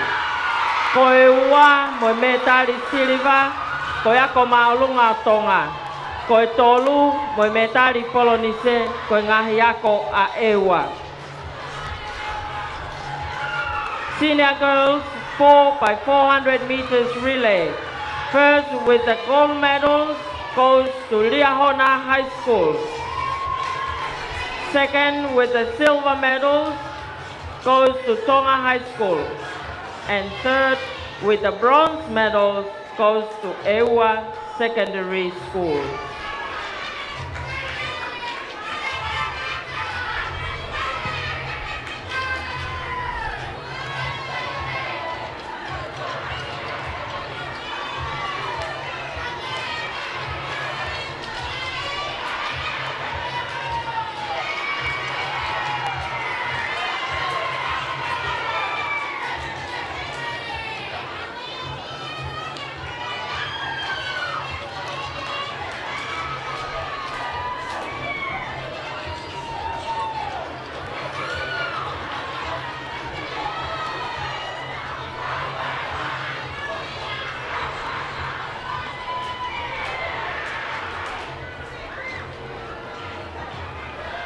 Malo puno. Koe lele kuka mita whangeau whanau tangata lalahi au pito. Koe uraki mo me tari koula, koe timi lele kuka koris ap fo'ou. Koe minite tolu se kone tolu wha koine hivawal. Koe ua mo me tari siliva koris takui lau. Koe tolu mo me tari polonise ako maulunga tupou. Open boys 4 by 400 meters relay. First with the gold medals, Api Fo'ou College. Second with the silver medals, Takuilau College. And third with the bronze medals, Tupou High School.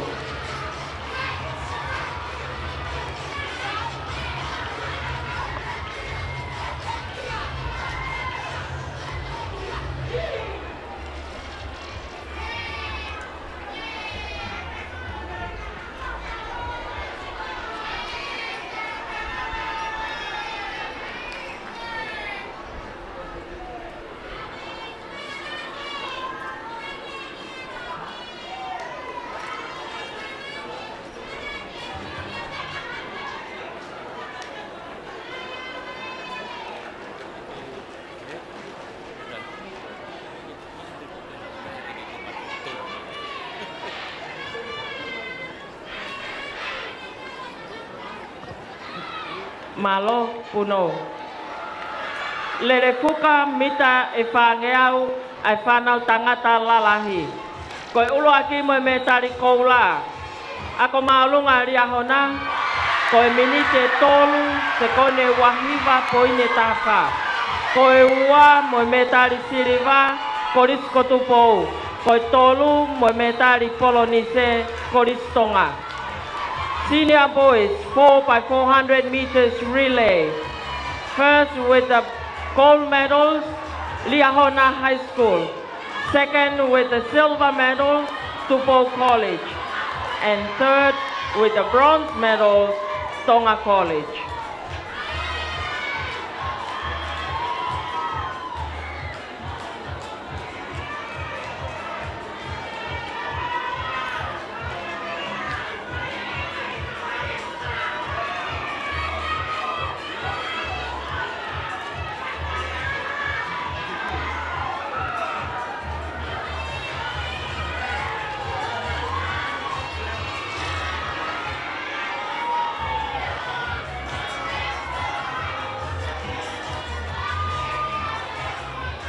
Malo puno. Tau ngoko atu ke timi whakafonua ai whanau tangata, lere fuka mita e whangeau. Koe uloaki mo me tari koula, koe timi ai korisi lawenga maarie, koe minite tolu se kone whahiva poine ni mawha. Koe ua pa mo me tari siliva, koe timi ai koristonga. National men 4 by 400 meters relay. First with the gold medals, Lawenga Maalie Christian College. And second with the silver medals goes to Tonga College.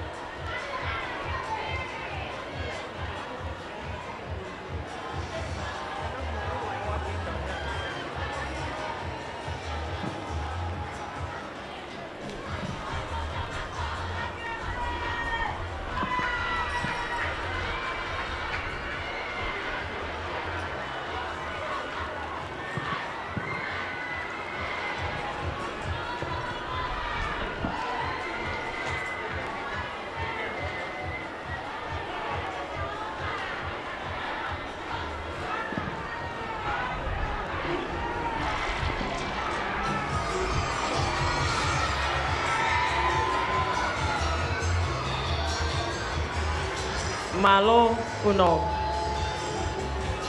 Koe tolo sika ai timi ai whanau spoti whakafonua.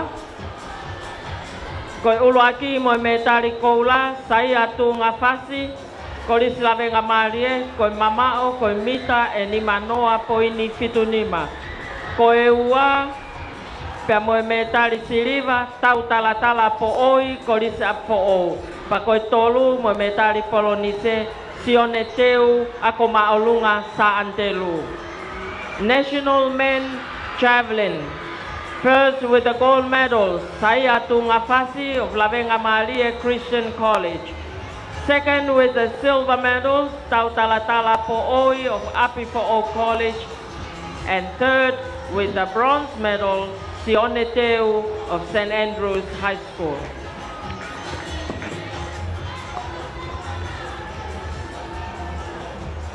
Malo Puno.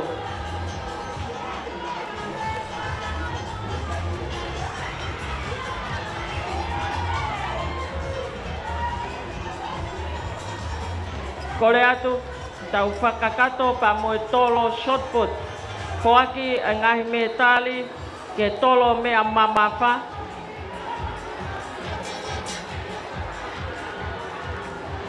Nai ai whakaamu ke koaki e Valerie Adams ai ngahi me tali koe ni. Kau ku kei mo uang ne coaching e kau tolo shot put. Kore atu ke tau whakakato pe tau tolu ai koaki e ngahi me tali koe ia.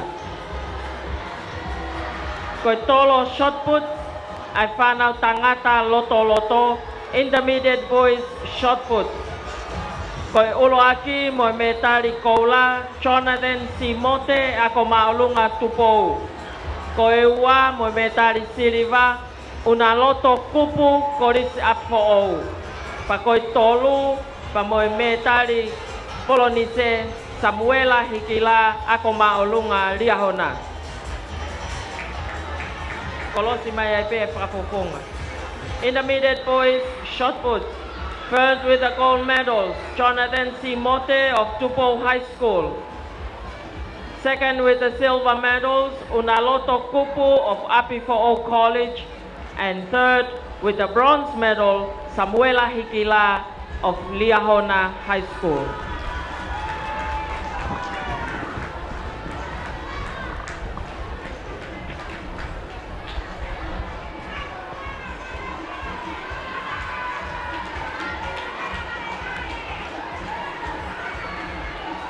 Malo puno. Koe tolo mea mamafa ai whanau tangata lalahi. Koe ulo aki mo me tari koula. Sione vare ako maolunga liahona. Koe mamao koe mita ta tolu poini whātolu. Koe ua mo me tari siliva heneri voni korisko tupou.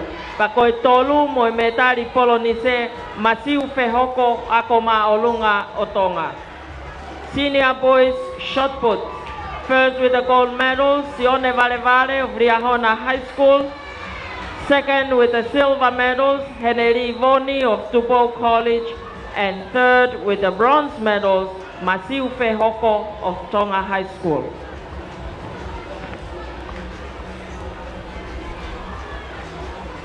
Malo puno. Koi metari fraosi ke foaki I ahoni. Koi tolo mea mamafa ai whanau fefine lalahi au pito. Koi ulo aki mo metari koula siniva tukuafu korisi apfo ou. Koi mamao koi mita tataha poini e tahaua. Koi ua pa mo metari siliva Sandra Di Fonua ako maolunga tonga. Pea koi tolu mo metari polonise Hena Naitoko Koriskuin Salote.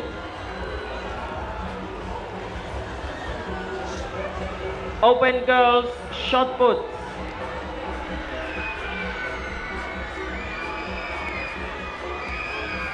Makwat pe kau fafofong. Open girls shot put. First with the gold medals, Siniva Tukuafu of Apifo'o College. Second with the silver medals, Sandra Di Fonua of Tonga High School. And third with the bronze medal, Hena Naitoko of Queen Salote College.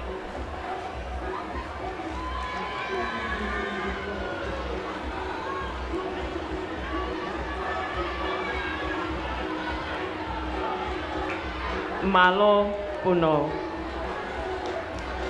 Koe ne lava ia e tau whoaki ai ngahi metali ke kau ikuna o ngahi whiauhi koe ni nai lava a ne afi pa moe pongpong o e aho ni. Whamalo atu ke 8 minita mo ui pehe ke kau pure ako he lava prahoko ai whatongia ko ia. Tau teu atu e taimini ki he lele sivi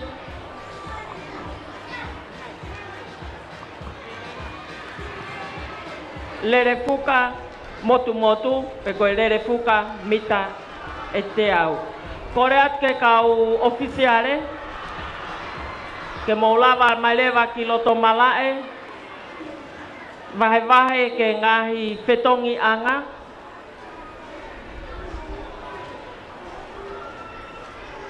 tau amana ki pe kua osi mau ai tariui o kau whiauhi I he taimin. Lolotonga ko ia o kei whakakakato pe ai ngahi whiauhi I ngai mala I loto malae ngahi field events. Whamana tuatai pe ai whiauhi lau ves lau loto ko ki whainga maari e ne taimini lava mai ai pe kau lau ves lau loto o lau he taimini.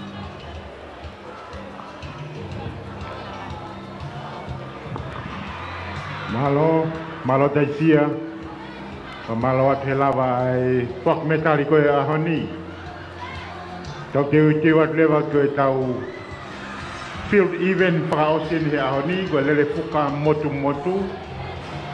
Pe koe 4 by 400 meters relay. Koe maari e taha he ahoni. Koe ka ofisa, whakamalo atu, whakawhiawhia o pito. Koe hawheni ai taha. Koe ua pe koe tau tōpū ia, whakawhetai. Tau wau ke I aho ki api. Koe ngahi field events, modoro pe kutu. Turi hake. Kai te muto whakaosi modoro. Ka mau alu ki modoro. Ka malo ke TCC, malo ke whiauhi kia e na unaulo tonga takai atu ke ngai api a koe valu. Nai o siui atu ane nai. Mahalo e moui e tau screen a bongbong.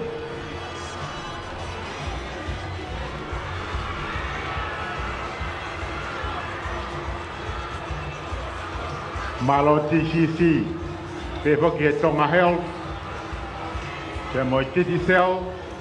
Mo ngahi kautaha ko tō pe unau lawe mai. I ha tapa pe ke tokoni ki e tau sipoti I he taoni.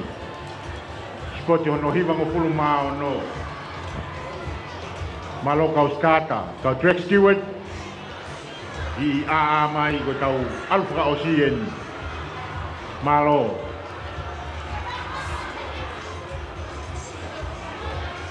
Ko shot put padongan ko tau pepine ko na gol. Very items ko na kapihin na ko na. Kapihin na ko na tu me shot puti. Ya to fai no hino palere ya ngai tolo. Kau kau ofisa mau nak ilere mena tu kelas motua. Malo, verily. Taike, kau tu ngai aku tahu apa kau kiai tahu tu dia he tai bini. Ai tahu faham apa tahu behen ni tahu. Pamana tu pe kau pong itu faham kiai tahu si poti. Ono hima ngopulu mano apong ipong. Kau tu hen ni pe. Lele fuka ko yo Hong Kong. O malo atu ki he kakai tonga ko tope i tu atonga. Me he openg mo mamata mai. Aho hono tolu e ne spoti. Ngai kolisi tonga. Spoti hono hiva ngo fulu mao no. Toi pe tau e wha ba rau senturi. Tau te te watu ki tau iwen fraosi. He aho ni ki whainga maari e goe ni. Tuku mai he uha ki tau whakakakato. Ka toki uha ana yangi.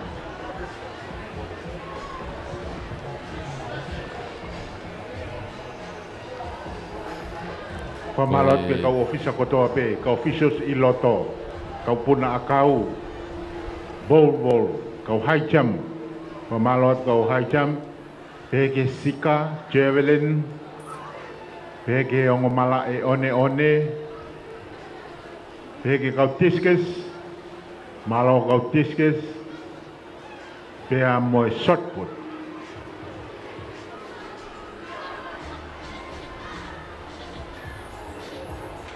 Hei, whaawa o te pe tau programa e aho, pe mo tau whamafola ki ngai tapa katoa pe tau iai. Whamalo atu ki he tau kau sponsor e kei hoko le rei atu.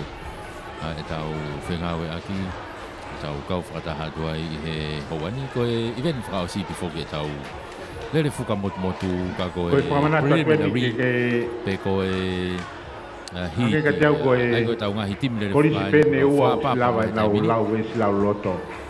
Tonga side school ni ko nau fa ko ni hetai mini ko nau tim matu ko pongpongi ai ka kite fa lau wes lau loto pongpongi lo tonga tau laka ko pongpongi ko ngai tau programa fa kau e aho fa mui he to lo a ko e malo ia be tau ko sponsor malo e popo malo e tron mai e tau fa ta milaka pongpongi ka kite fa lau wes lau loto ai ko ia ko fa ngamari ni tainimi moi hou a pongpongi.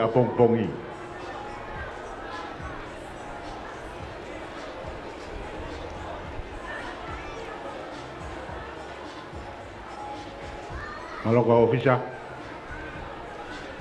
Ma wea ki whaka mamalohi ba mo. Kaimi mai be.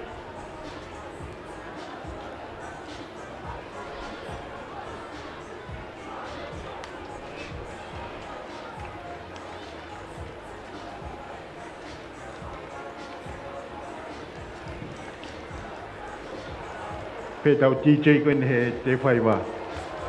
Ai ma ki foi fasi sai.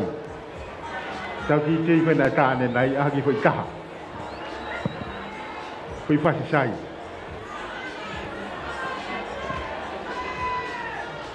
Igai, okay, kau whalolongo bea. Te ka whai bende ki Lotulilo, karikari ai.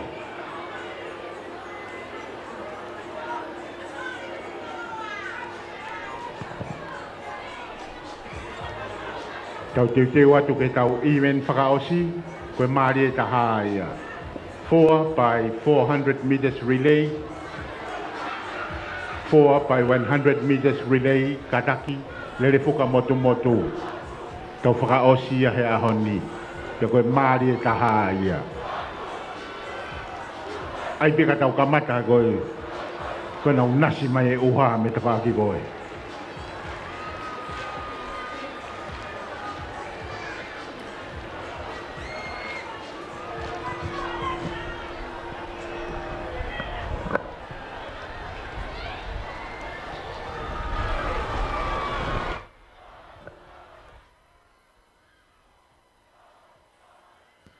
tau feturi pe foke tai mini mo ki whainga maari ki he lere koe tau lere whaosi.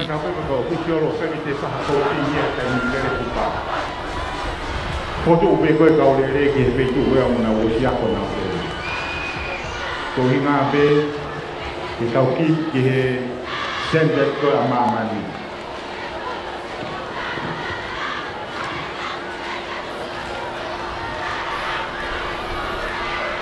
O whatonga e pēngu o si tariu i mai tau kau lere whuka tau tolu ko nau i loto mala e he tai mini teu peke tuwha. Na hino pe koe kamata whoki e tau mitseti koe tau lere whuka i e kamata ki koe tau mitseti pea hoko tai pe ki he ngahi kalasi lalahi kātoa e ngahi lere e whai e he tai mini tokhange ko kurau mei koe kātoa i e kau lere te nau lere kātoa heni. Kau lere na nau lere he mita te au, kau lere na nau lere he wange au, kau lere na nau lere he whaange au. Au peke kau lere na nau lere he walunge au. Te nau lere kātoa heni. Kui whoko pau peke toko wha e timia e ka ako ko ia Au ke kau puna loa mo kau puna maulunga e ngahi ako ni te nau kau na tō heni. Kau officials, kau track stewards, mo lava mai lewa ki loto mala e tai mini. Lama tu ke ngahi petongi anga. Kako ia koe ne tu ia koe tai mini koe tau kau lere whuka ni ko nau osi mau na tōria me loto mala e. Whailonga tu pe mei tua, teu pe ke tau hoko atu.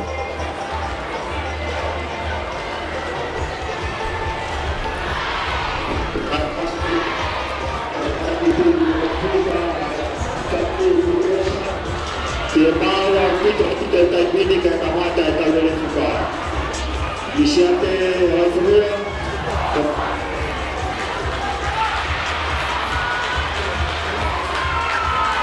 Yo, koe ne tu ia koe tai mini ia.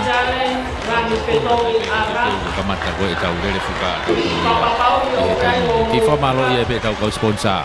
Ko ngahi pika leni e uia koe me e.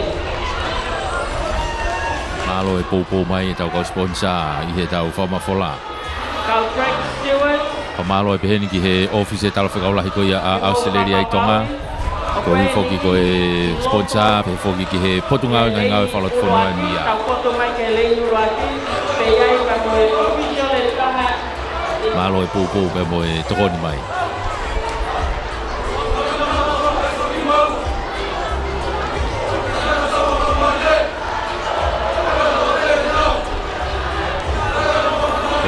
Whanau na ko tuwha tu kila tohe tai mini. Teu ai pea ke tau kamata e tau lere whuka.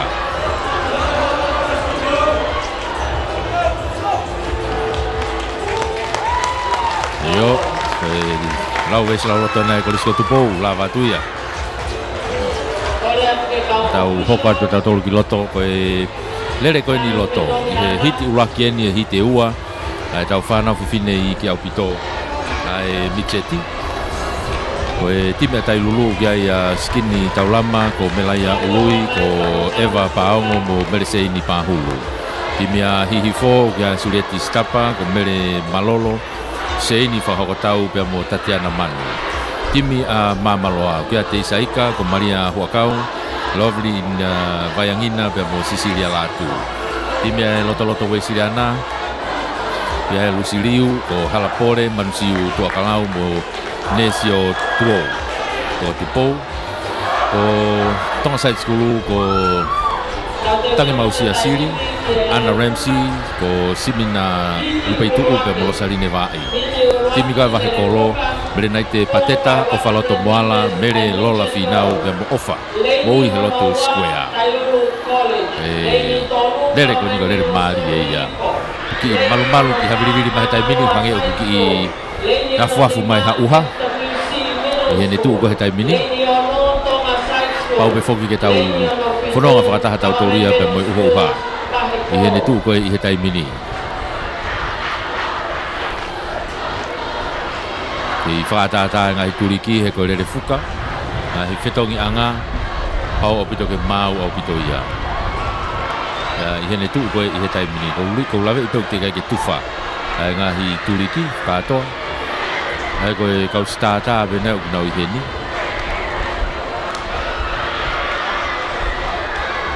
Toki tufa tu ai ngahi turiki kotoa. Dau fima au pitoia ki he kau warm up holokoni he tureki ke nau mawahe au pito nau tolu me he tureki. Mawahe au pito nau tolu me he tureki. Koi ka ata he koe lere fuka ina. Alu koni ko alu tae motu. Tae ke te motu. Hange peha lere takai taha. Ha more pe koe aha lere whaange au. A koe iai au tau iai he tae mini kwa hange ki unu mai uha. Ka ofa peke ki yafu maa pe.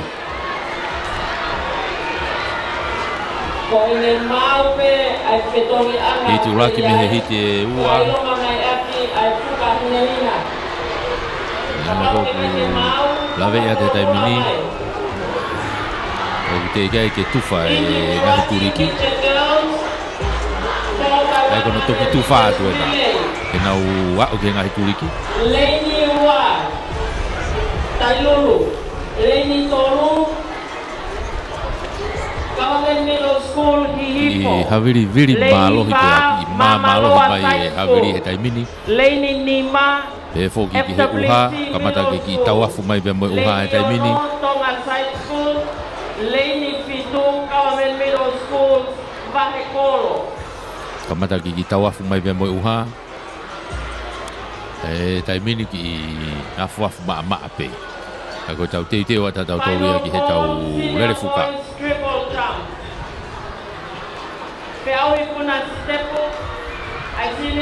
Ya tailulu ko hihifo. Ko mamaloa. Ya mo hahake. Na kata loto wesiliana. Ko side school pe mo Vahekolo. Junior girls, pemain intermediate girls. Panang pembina iki, panang pembina loto. Tadi uye taimini kapal kakato ay peawi kuna maolonga. Malo, polis mua olimi. Iyo, ke kula mai be tau stata mo tepi. Shot puti ay national men. Lapa keleba kau peawi kiloto. Tolong me amamapa peko shot put. Ang timi praponua national men. Mola pa keleba kiloto ke pakakato ay peawi koya. Kata ke ngang ketonge anga ko ne mau failo mamai ki stata. Kai ke tu i he taimini ia a e tau whiauhi teu pe ke tau lere fuka ka tau hoko atu. Ngari mau kai ai Koe ngahi whetongi ena kona o si tufa. Teu pe ke tau lere. I afu pe uha i teu whai wai taimini. Whaua o te pe whamalo ke tau kau sponsor maka ia. Ai office e talo whakaulahi a Australia ki tongani. Pe voki ki he potunga ue ngahi ngau e whakaloto whanua atonga. Malu ai sipoti. Teu atu ke nau kahi maka.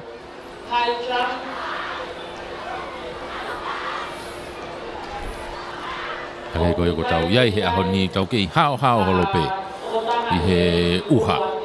Osi tō pe uha, kau tau nga unu holope. He ku taimi le rei au pito e ne tuu koe ni. Hei he hanga koe tuu e taimi. Ai a te tau le rei au pito e tau tolu e ni. Ka kone lava ia aho ni ia. Taimi le rei au pito. Ka te lolo maha uha te ki toloi. Hei taimi le rei pe. Pea ka te uha i e kei taimi le rei pe. Taka te uha ono tolu ai, koe tō ia la a. Whainga maari e, pau peke mau katoa ngai turiki kotoa, ngai whetongi, katau kamata.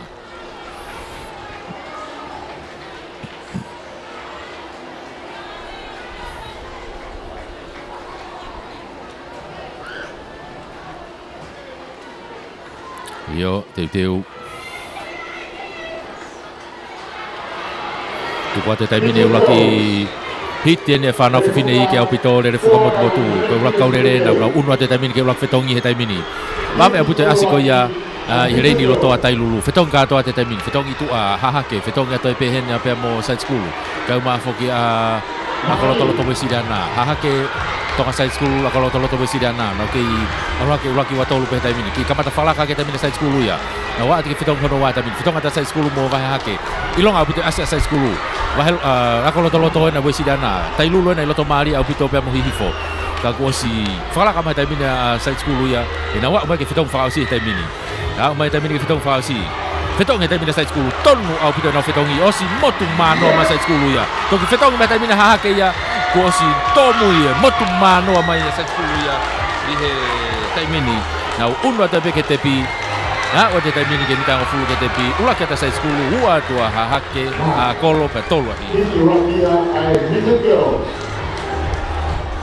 Tō atu au pito e rere ai ki timi koe na tonga side school tonu au pito e nau taimi mo tonu e nau whetongi ki mi au ki ai koe a tangi mausia siri ko Anna Ramsey ko Simina Lupeitu upe mo Rosaline Vai side school Leini o tolu ria hona high school tau unu atu tatole taimini ki he tau hiti hono wa hiti hono wa ni te tau unu atu ki ai ai tau whanau whiwhine iki au pito ai Micheti.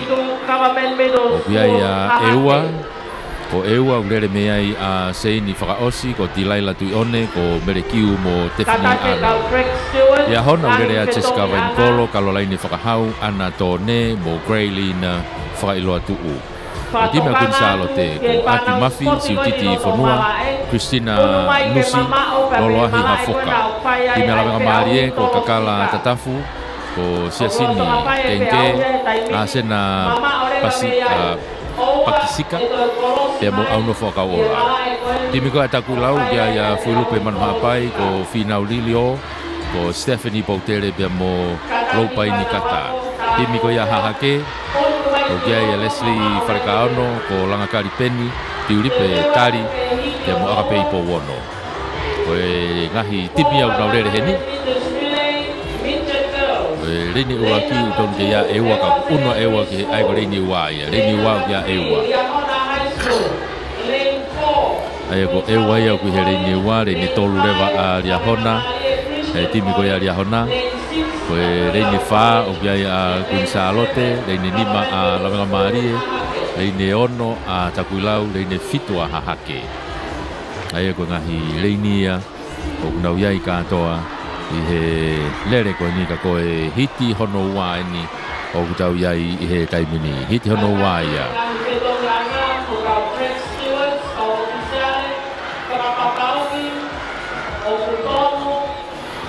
Te teo ke nau lere ai he taimini. Ea tau unu rewa ki ai ki he whaosiosi ia. Ai tau ngahi iwen lere koe ia koe ahoni. O si mau pe kona ngahi tuanga. O si tufa pe mo e ngahi turiki kotoa, whailonga mai ngahi tawhaki. I he whetongi uraki, i he whetongi ua. Ka whetongi ua o te kai ke mau mai, ke kulakula mai. Ai ko whetongi ua ia, ko kaulere hono tolu ia. Ko e whetongi whakaosi, te kai ke mau moia. Ko ia ko ne tu ia ko he taimini ia e mau popo mai ngahi turiki ka toki kamata lere e ko ne momeni te pa fana pau ke ata ka au pito e ngahi tawhaaki ko toa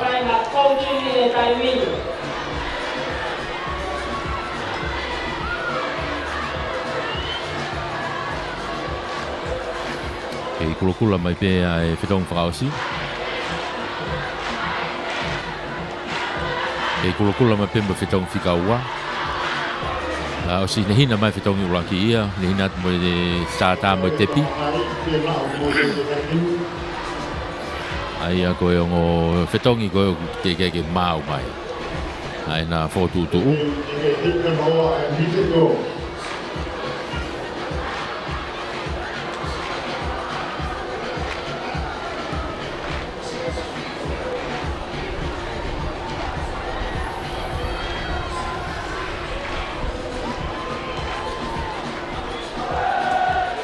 high school.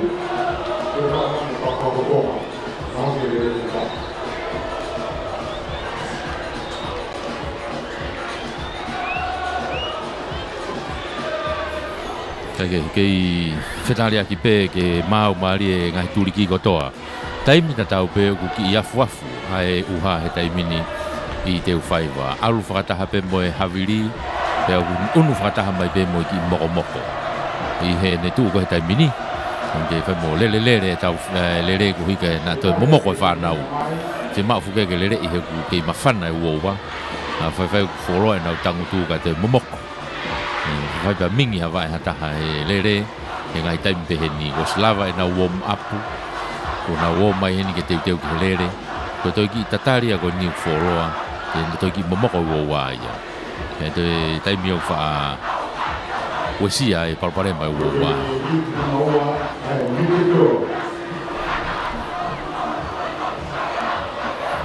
ko tau ke atu pe me timi lere sumpa ko e ngai a ho ki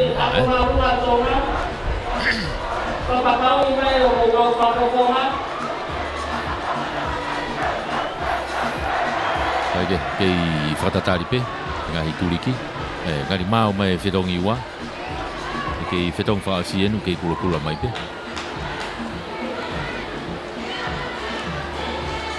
Now the Dewa Tumiti on Owa means the girls forward 100 meters relay.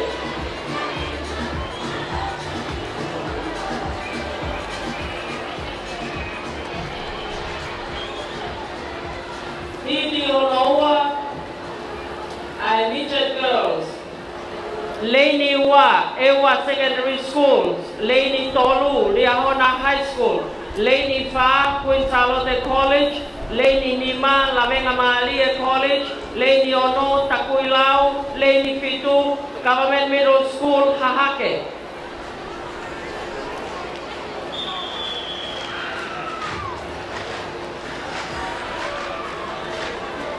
Yo, o mau e taimine ngahi turiki ko toa teu ke kamata. Ko e stata e nau ke i kula mai peia. Yo, mau e stata. Tuku mai he taimini. Ko ena, nau tuku mai taimini ko e uraki mita te au e nau lera ta taimini. Kun Charlotte nau wawe apito ne asi ko he reini loto maria. Kun Charlotte pia moria hona. Oma apito nasi kau kui tua apito iau kia hahake.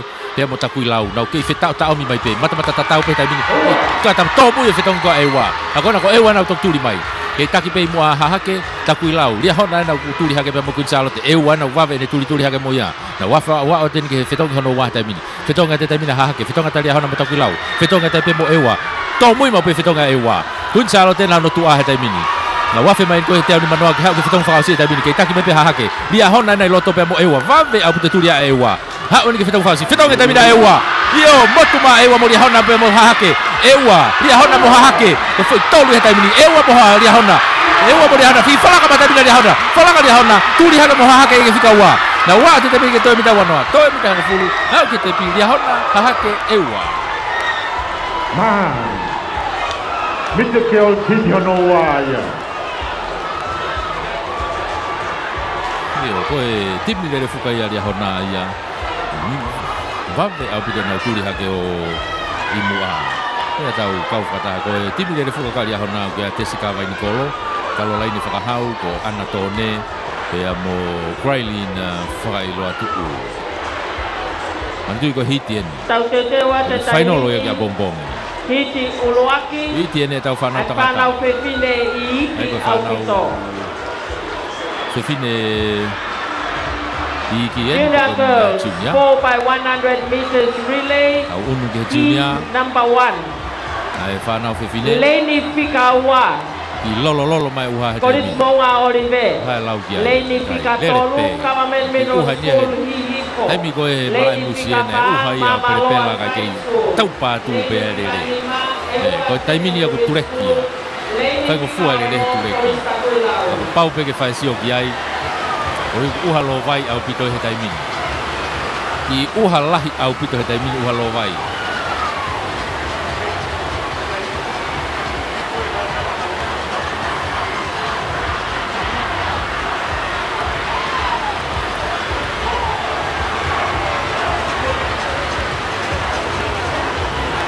malu. Iyo, ene tu e tai mini tau te wa tai pe hok wa tai pe. E whakakato tai pe ai tau lere fuka. E ka pa e lere foi lere ko ni o si o ke uha pe.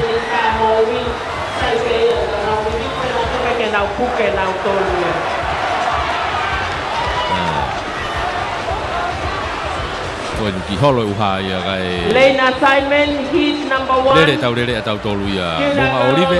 Koe ia hihifo. O kia ia mamaloa o kia eua mo taku lau. Na tolu ni hetai bini ko hiti ulaki ai Junior Girls. Ange koe na lawe atu kia hinga hingoa ane nai. Ka koe ni tau hanga tau tolu kia hetai bini.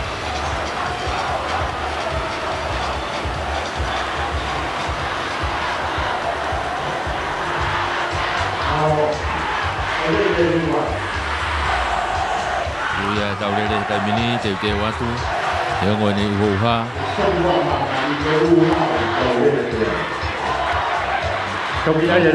Whainga maari e pe. Ki holo lele mai pe uha ia.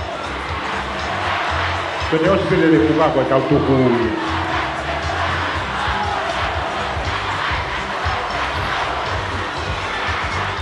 Kau mahino pe foki e ai pehono ki kehe o la. E mahino pe e ai pehono ki kehe o la. I hene tuu koe ai kapau nei kai ke uha, mo ene uha. E ki mama whange ai toi viku foka te unga ki mama whange. Viku mo suu ki mama whange suu.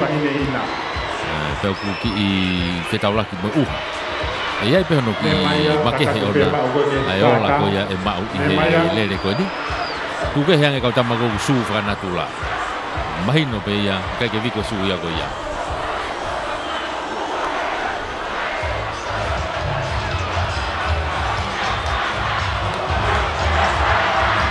Ok, tu e tai i uha pe kau ki holo hifo me hene lolo lahi o ki uha lelei pe kai mene.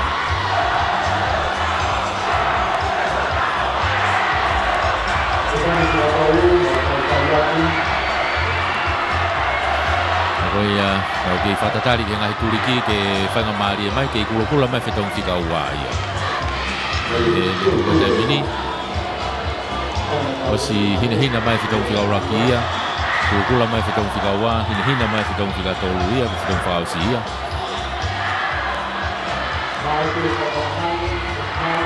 E nau whakakakato mai e rewa. Ai tau lere koe he tai mini.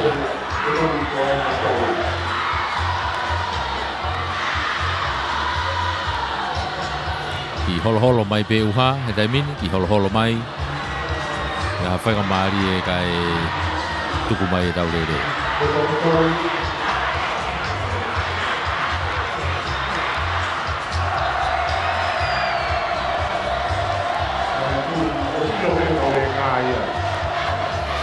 Hangau ki holo aputa mai uha. Kai tuku atu lewa e tau lere koe ni.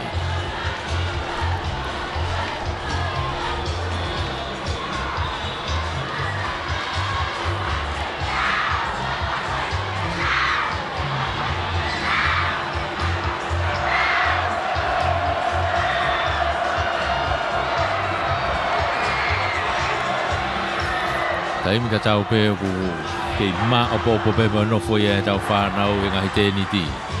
Ko nau ngahi pare.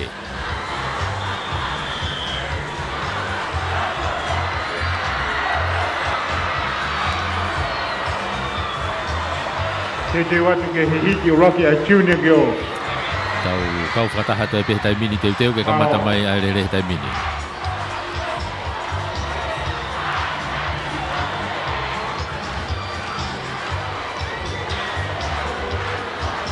Tuku he tai mini kau rere.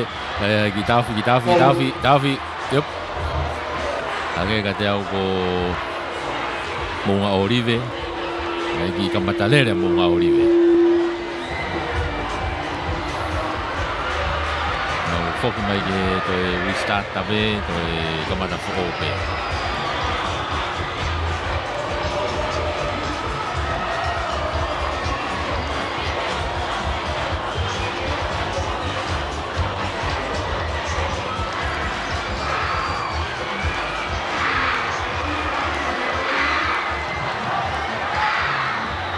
Hiti Uraki ai Junior Girls.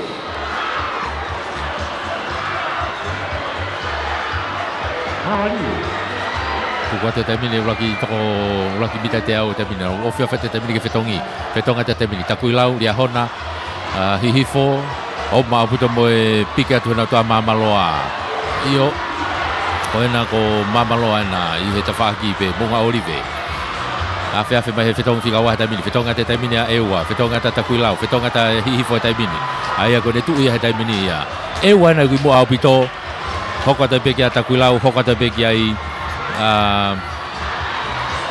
hihifo afi mai ko fetong fa sen fetong ma ewa ta mi mama ya puta ma ewa ya ewa hihifo takui lau ewa hihifo takui lau pa puta mo ngau li vai mui ka ko mama au puta ma ewa ya o te pia ta mini pita ko fulu o te pia ewa o te mini pe mo hihifo fika ua o te mini mo takui lau fika tolu toki hok ta pe ta mini ai toenga ka ko timia ewa io timia ewa kia ante matau ko ring pere whakautoki ko Amelia whakautoki pe mo rotana kiu timia ewa ia tau una te taimini ke tau whanau whewhine I he hiti hono wā ia hiti hono wā ko e timia tailulu lerea Susana Kaufusi ko Losa Farekaano ko Ungatea Foriaki be mo bele ana tau mo folau lia hona lerea o Keti Aisake ko Mansi Uvea ko Vaya Latai be mo Orinai Liutai tibala venga marie lerea Ilaisane Unga Katarina Mahe ko Lucia Mahe be mo Lisi Sonia Farisiu timia hapai lerea ya finau Makafi ko mere po hila kata mere po uha ko Silia nau dia moreata latu timia kalau toloto wesiliana dia lofi tomotea en loti Rosana wesi dia mo Messi vea timia tu po hai ko Salote ahorerei Sicilia mamaloa manusiare dia mo Josefina kata mai ko ngahi timia tau yai he taimini ngau si tu o kau stata ki he stata te wai ke nau hoko atu ia hona ku here neu tolu ai aku nau yai te wai ke tau kamata ai o si mau e tepi ko e kau tama ko tepi ko kau tama ia mo faiva kau stata fetongi ulaki yo mau fetongi ua mau ka toa ngai tuliki ko toa toe peke tuku atu tai lulu dia hona la venga marie ko hapai loto wesiliana te amo tupo hai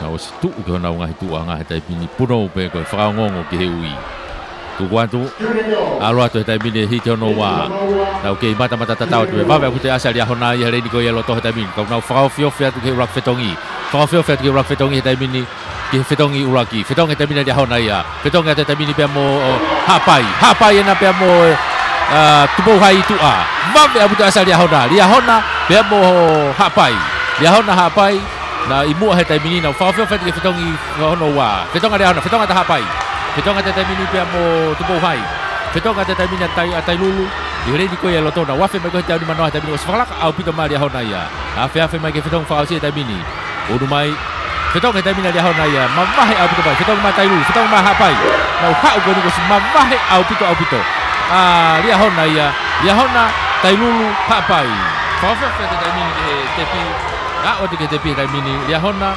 alatu dia mo tai lulu ua alatu dia mo hapai o tolu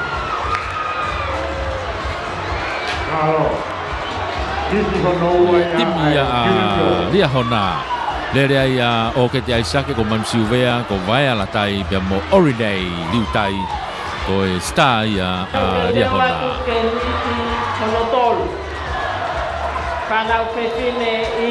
Yo ko e hoko tai pe heni ki he tau hiti hono tolu. Ko e hiti hono tolu ni te tau una tu ki ai. Timi ko ia Kunsalo te lere ai paia potoi ko Karei Moani ki walu ko Angelina Tupou Sofiana Moala timi asai skulu lere ala ni manu ko Wairea Lolohea Josephine Vea Ila pe mo feiloaki mate yampaki. Time a fo'ou le mea matawai ka foa ko Katarina Tavo Meresia Pousini ya mo Torianita Tonga. Ko e timi ko ia Tonga hai le ai a Losarine Tuta Faiva ko Ana Maria Vahe Salote Muri ya mo Veilo se Ramsey. Time a Vahe Kolo ko Susitina Vanisi Te Isafuko o Mere Pomana pe mo Mere Tiola Aholotu. Time a Hahake le mea Maria Loloa ko Angewell Naa, Juliana Koka Bemo Ilaise Ofahulu. Chiunia eni. Hiti hono tolu eni. O tau iai he taimini. Nau teiteu kona ngai tuanga. Timia a apfo o ki hereini whaia. O ia. Tau iai he taimini. Ai ko reini ua ko Kunsalote. Side School, apfo o, Tongahai, Hahake. Ko Vahe Kolo ai ko Vahe Kolo pe Hahake le vai e reini ko ia tua ko ia ko ne tu ia ko tai mini e hoko le ia tai pe he tau le fuka ko i ke whakakato tai pe ia he whenga maari e ki alo maari e ko ni ko i ke kakato ai pe ahonia pe mo e tau le fuka ko le whaka osi e ni o tau iai he tai mini.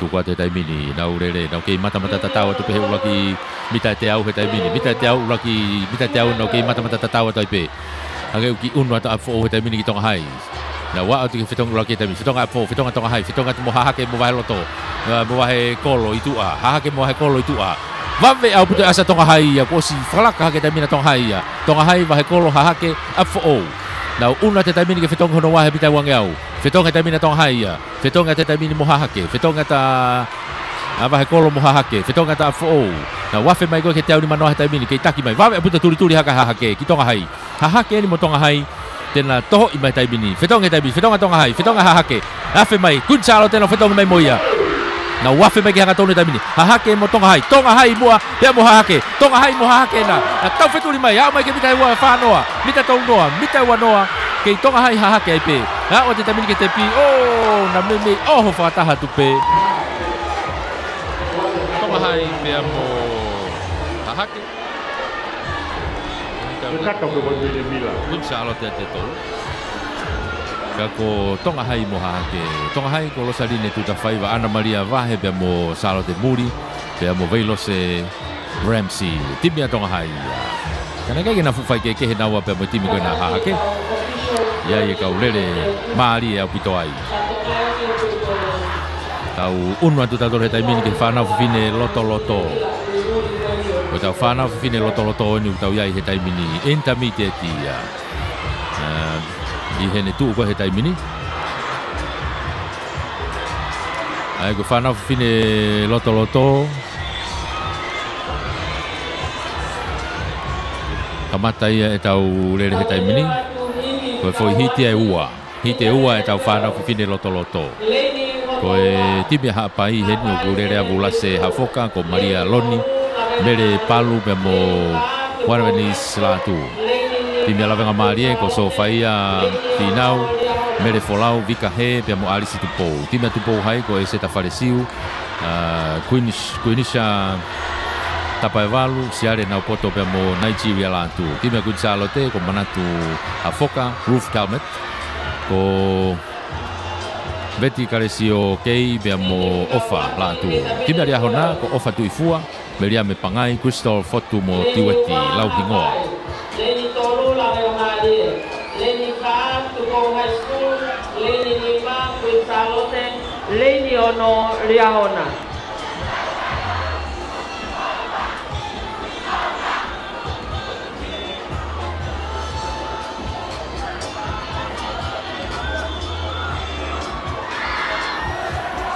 Korea ke kau official koni i stata kage ko he tu ia ko he taimini ai tau te watu he tau lere ko ia ko mire mila uri lere fuka intermediate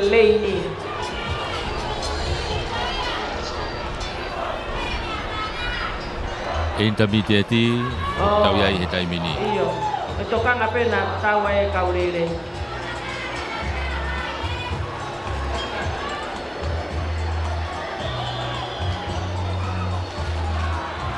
Mau e setong anga ua, setong ano tolu, setong ano pa. Mau atu. Taimini ko e mau ngai tuliki ko toa. Stata ko e fetongi fika uruaki, fetongi fika ua, ya mo fetongi fika tolu ko na os fai longa mai. Ko mau. Stata. Tukuatu. Alat tuhen na tau whanau whine loto nau kei mata tatau atu pe ulak mita te au he taimini. Nau unu atu ke fetongi ulaki. Lia hona nai tu au ko semawahi ai ke peia. Nau atu ke fetongi fika ulaki taimini. Fetonga lia hona mukun salote. Fetonga tai pe moto nga. Tomui fetonga lawe malie. Tomui au pito fetongi ko ia tupou hai. Nau alo te taimini o semawahi ata lia hona ia mo kun salote.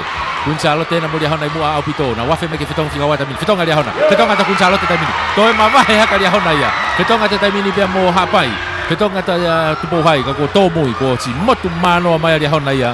Ia fe me ko ke fetongi fa si taimini. Hau fetongi mai taimini lia hona. Fetongi mai taimini kun salote. Tuli mai kun salote ka ko si motu mano au pito mai lia hona. Kun salote na ku tuli mai. Kai ke te hafe lave. Lia hona na ia. O mai he taimini ke bita to wanoa. Ke bita to fulu ke te pi. Ula ke te pi lia hona. Ua ta kun salote. Ko tolu ena. Ko tolu ena. O tika lave ka mali. Iyo. Malo. Hiti uraki intermediate girl. Hiti uraki ko timia lia hona. Ia ofa tu ifua ko meria me pangai Crystal fotu pe mo tiweti lau hingoa. Potu potu tatau o pito e kau fafine ko ni e nau lere fuka. Una te taimini na doria ki he tau hiti hono ua ai intermediate ai whanau fefine. Takuilau lere mea Evelyn Hafoka ko Maria Anasi ko Bere Wharekakala mo Suriana Palanite. Tinu koe tonga hai ko Lesieli Lama ko Vasari Vafereti ko Ameria Hangana pe mo tapai ta saatina. Imea Ewa ko Ana Lopeti Simaima Tongamana Bere Kepu mo Eva Talia. Imea Saantelu ko Apkare Paea Hakeri Hui Hahau ko Ana Pekipaki pe mo Mere Teu. Imea Afou ko Resina Kula Crystal Sime Cesarina Aloa pe mo Rineni Kutu. Imea Tailulu Bere Aia Petalisa ko Petilisa Latu Tanoa Taani Vika Mafi pe mo Ferila Kolotau. Ai ko ngahi timi ko whakalau atu. Nau tolu ni loto mala nau toki wahe ai ki he lere whikau laki, lere whikau a tolu mea boe whetong whakaosi.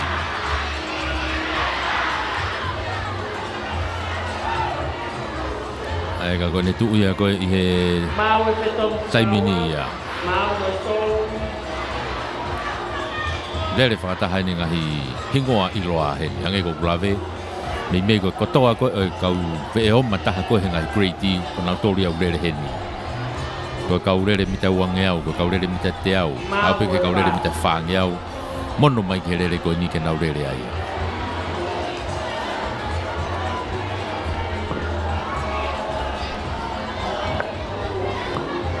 Mau at sada. Mau e ngahi turiki kotoa. Iyo, mau e ngahi turiki kotoa, teu ke tuku atu. Tonga hai, ko eua, ko Saantelu Apfo pe mo Tailu e reini ko ia tua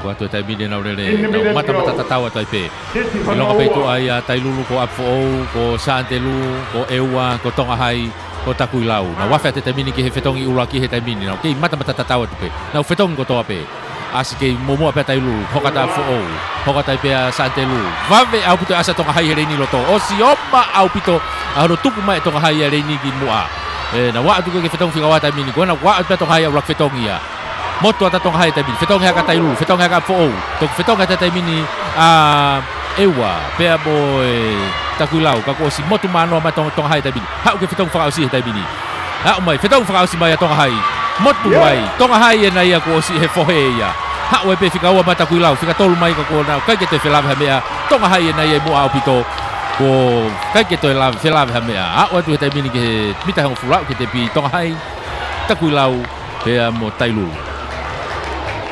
Hiti honoa ia ai Independent Girls. Timia atonga hai lere ko ia le seri lama ko Vasaliva Ferretti Amelia hangana e mo tapai ta satini ena la e tepi mai ai filmui ko ia sta atonga hai klasiko ni tabiti au uno ta peta toluia e hiki event hoko event hoko ni ka tau open ai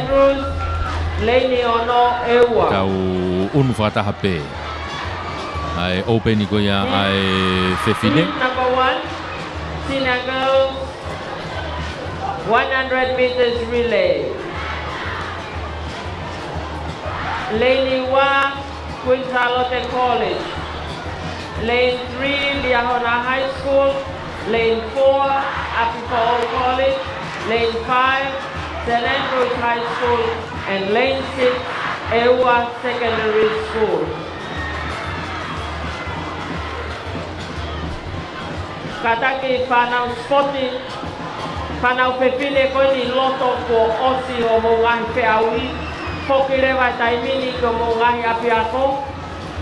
ai ke ko tu Ka ke toi pe mau ke toi noko hani i loto ko osi na ngahi whiaui. Beni ai whanau fifine lalahi ni.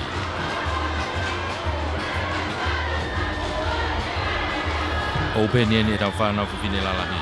Au iai he taimini he tau lere fuka. Mau petong angas kaua tolu fa. Mau atu sat.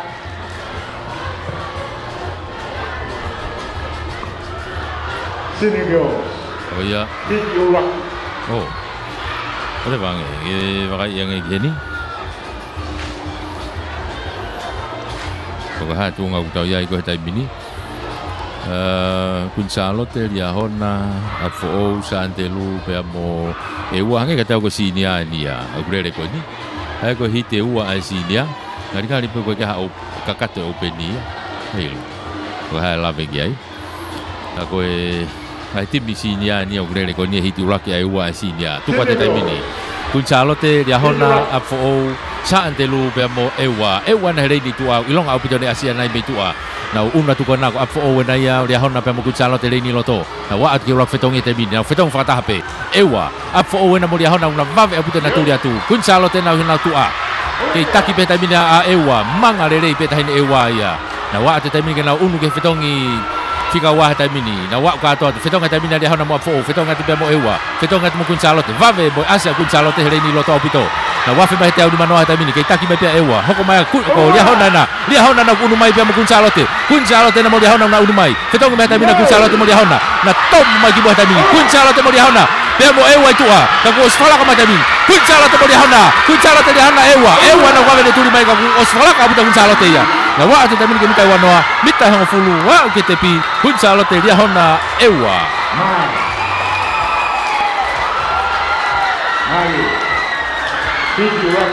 Hiti rakia whanau whiwhine sinia Timia Queen Charlotte ko kuluveti vaia sela pese ko ina se whakahua pia mo ilai sa ne tu ta whaiva lele maari au pitoia ai timi ko ia ai whiwhine sinia Queen Charlotte hiti hono wa ni tau unu kiai ko takuilau ko Maria Soakai ko tau se ala wakauta Luciane Manumua pia mo sia mo ui tonga timi hapai ko Sinelo Aokava Maria Loni Luisa Mahe Emeline Tolunga Maka timi tai lulu kiai a Wikilotu Matialona Atimoa Kaufusi Vika Taulua pia mo mere mailau timi tonga hai ko Mafi Fangatua Adita Hufanga toa kasehiliau pia mo tupou hikila timi tupou hai o kiai a mere makalahi ko Jairui Chen Elisi Yafu peko Elisi Yafu yang Malaysia ritai va ko ngai tim ko ngai tim FFK ya tonga hai pe putu po hai hen pe fogi hapai takuilau ngai tim be va be ngai tim ko ni ngai hingo go asima he ngai tim ngai ko lau ko vave ko ton ya mo time Pea mo vave mo ton. Fetongi ko hinga ke fetongi ke ton lele ke vave. Pea mo taimi lele e fetongi o e ova o e to mui. Ko nga tekniki a o e lele fuka. Pea potu tatau foku mo kau lele. E mau taimi ha toko taha ia e tu toko taha. Ia mea gui ko lele fuka. Pau pe ke nau pot tatau pe.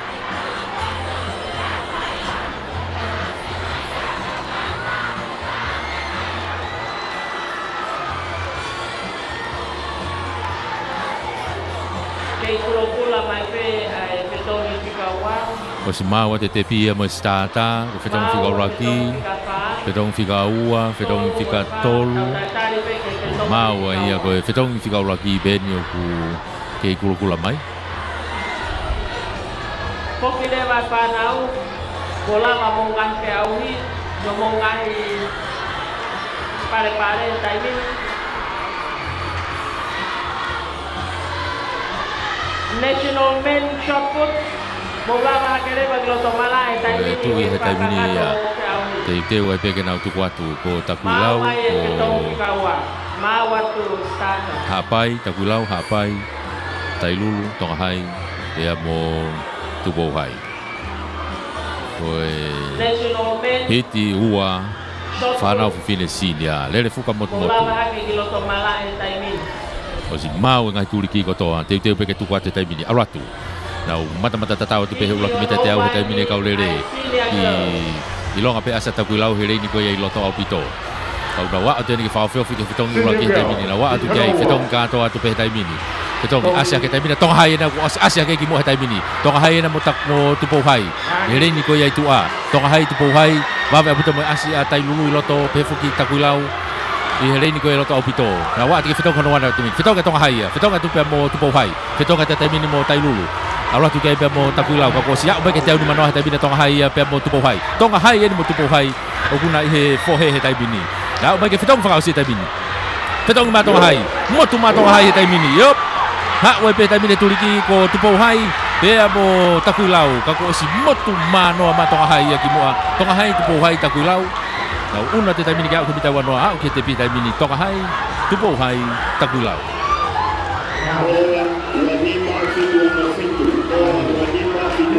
Oia ko hit hono wa sinia ko te tim tonga hai ai pe ta hai tim ko ni ko mafi fangatua ko anita hufanga to ka se hiliau po higila na na tepi ko ia i hele ko ia ko ka star ia ai tonga hai he sinia ia tau ki unu atu ta tole tai mini i he gari pe te tau unu ta tole whanau tangata ngari pe ko tau una ta tolen ke tau whanau tangata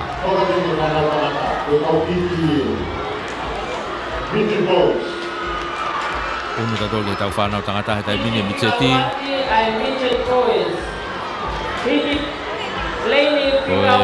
micheti ko hite uai ai au ia hapai lere ai ne humi lawola ko Xiao Siloni horiuki pouha le mo makei tutu ia hona ko sale silau taimi ko te vita vakau takakala lompea walipate mo tali fatafehi toloa ko mariu manuatu Xiao vairea takresinau mo maflo ko afu ko generous lolesio sione fisi hoi koloa mahoni pe mo John Finau tonga side school ko Matayas Foriaki William Langi Leti Aisake Misione Kalapa timi ko ai loto besiliana ko Sami Wela tuineau Timote Foriaki so saya wesi mo te vita puno ai timi aku nau osi i mala e kinau tolu ya hetai mini ene ono nau kiai ko ya tonga side school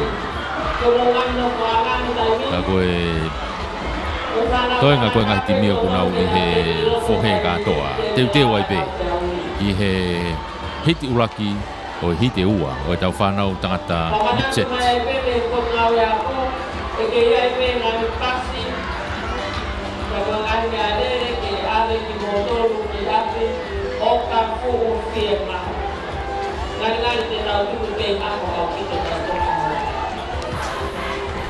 O te tu ia tai bini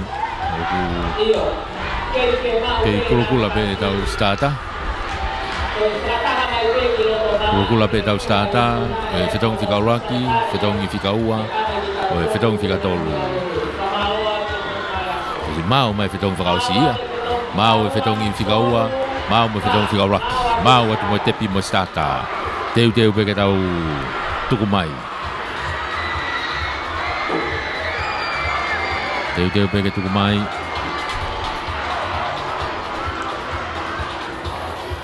Nau si tulu tui he tai mini ki hona ngahi tuanga whakaongongo ai ki he ui.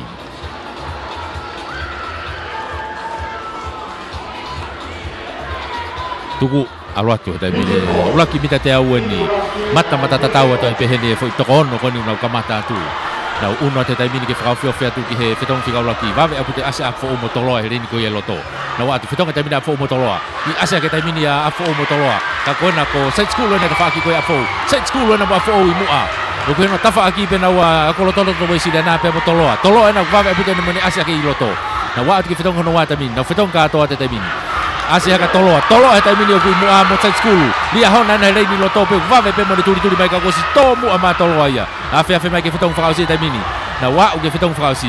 Whetong i mai tai mini toloa. Iyo, whetong i mai tai mini pe mo side school. To mui mai whetong side school ka kosi motu mano ma toloa. Lia hona na kuturi mai tai mini tua toloa. Lia hona na kuturi mai ki toloa. Ka kosi motu mano pe toloa. Na wa ate tai mini ke mita wanoa. Ha o te pita mini toloa. Lia hona tonga side school.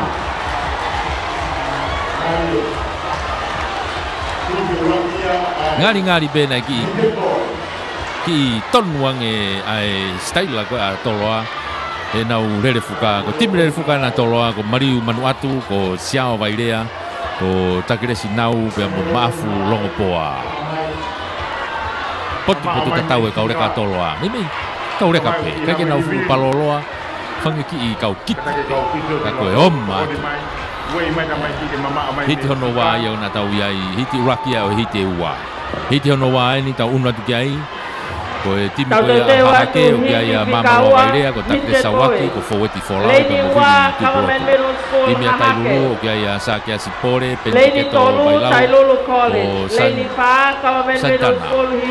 sandana tau fuku ko soane afu hihifo o kia lausa ilangana ko emos moala dia milongo poa mo jauda tu itakau lawe ka maari o kia sonesili li oa komiti Moses finau ka mo fas folau ke tuku. Ime mama loa ya isleri one Paula Fakautoki Lopeti Tonga ka mo sione matakayo. O ewa ko siao sa holerei haviri finau o setkia lea ya mo Claftoni finau. Ona tolu ni ko na loto tai mini. Aha ke na hele ni wa. Una tai peki tailulu hihifo o la venga marie ko mama loa pe mo ewa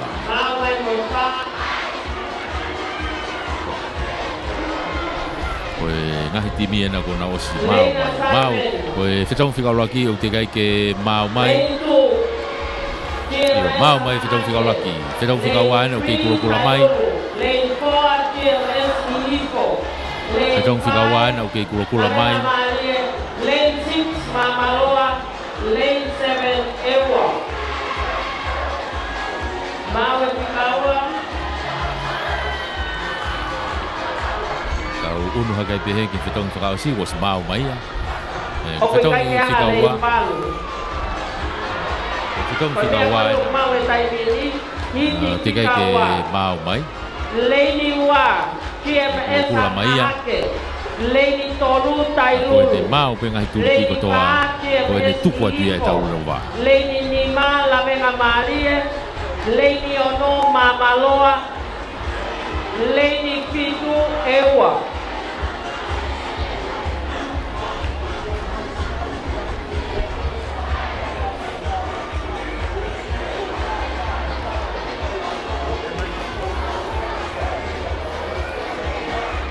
O si afua mai e pe mo haviri ko rei pe a te whai vai tai mini whainga maari e pe ki whakakato a tai rewa e tau ngahi lere ko ia o e ahoni te uteo atu e hiti ko ni hiti hono ua hiti whakao sia ni o tau whanau mitseti tangata e. Tau whakasosi atu pe tau ngai tim tangata. E whakakakato atu ia. Kakato e pe mo tau ngahi iveni ko ia e lere o e aho. Taim ta tau ke lere pe whaka ngahi iveni e loto malae. Ai puna pe mo e tolo. E lere pe loto malae. Ku whatonga i ke ngahi whaianga puna ko e loto malae ku lere katoa. Puna maulunga. Ia e tolo tis tolo sika. Kau ibu puna loloa, kau ibu diskusi, kau ibu matolo shot put. Nah, kakato katoa malae loto he ngahi fiau ko ia. Kaya kamata tuku te kau lere ka ko te whafoki mai. Te whafoki mai full starter.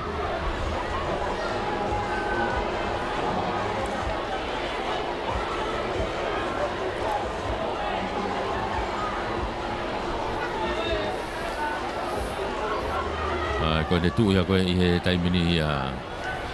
Ku wakai holo ke ngahi turiki ko ia. O e lere. Lawenga maari o ku he reine ni mai ia. E whakakato mai e tau lere i he hauari. Ngari ka te au ku wakai ki he reine lere tepi. Lawenga maari e tuku mai he taimini e nau lere. Mata tatau me ko vape apu te asi loto ko ya hihifo na ko si whakalaka hake he taimini ke nau unu atu ke whetongi whikaula ke taimini ka ko whetongi e pia e wai ai tua whetongi iyo whetongi e pia mamaloa kata mamaloa e wa hihifo na ko wama au puto lele ka ko ke tua pia mamaloa na ko tua au puto ya ko vape apu te matuli a hihifo i loto whetonga te taimina hifo whetonga mamaloa na afi mai ko whetonga te taimina e wa tomu e whetonga e wa o whetonga tailulu ya mo lawenga mali na wafe mai ki hako ki hanga tonu taibini o mamaloa pena mo ewa taibini ewa na iloto au fetonga taibina ewa fetonga mamaloa ha o taibini ki to si motu mano mahi hifo ya o mamaloa ni tu a ko kei lere mai te faki ko ya o kai pe te fela ha be a ko si unu mai taibini ko hifo ha o te taibini ki bitang fulu ha o te bi taibini yo hifo mamaloa pe mo ha pai da ewa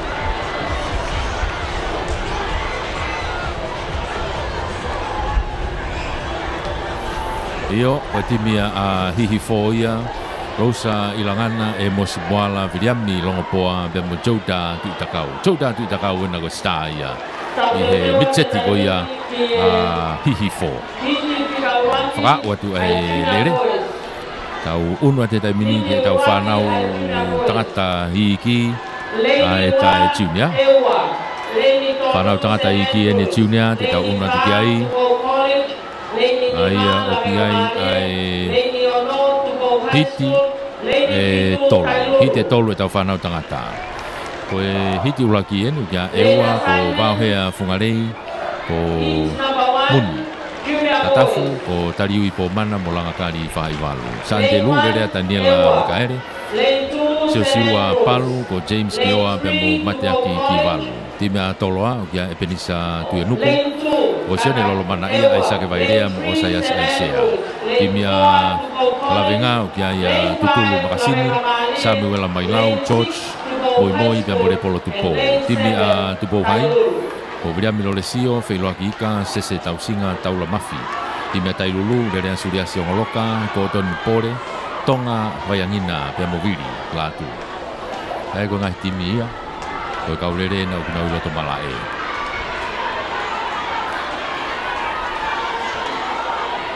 Te wai ke nau tuku mai.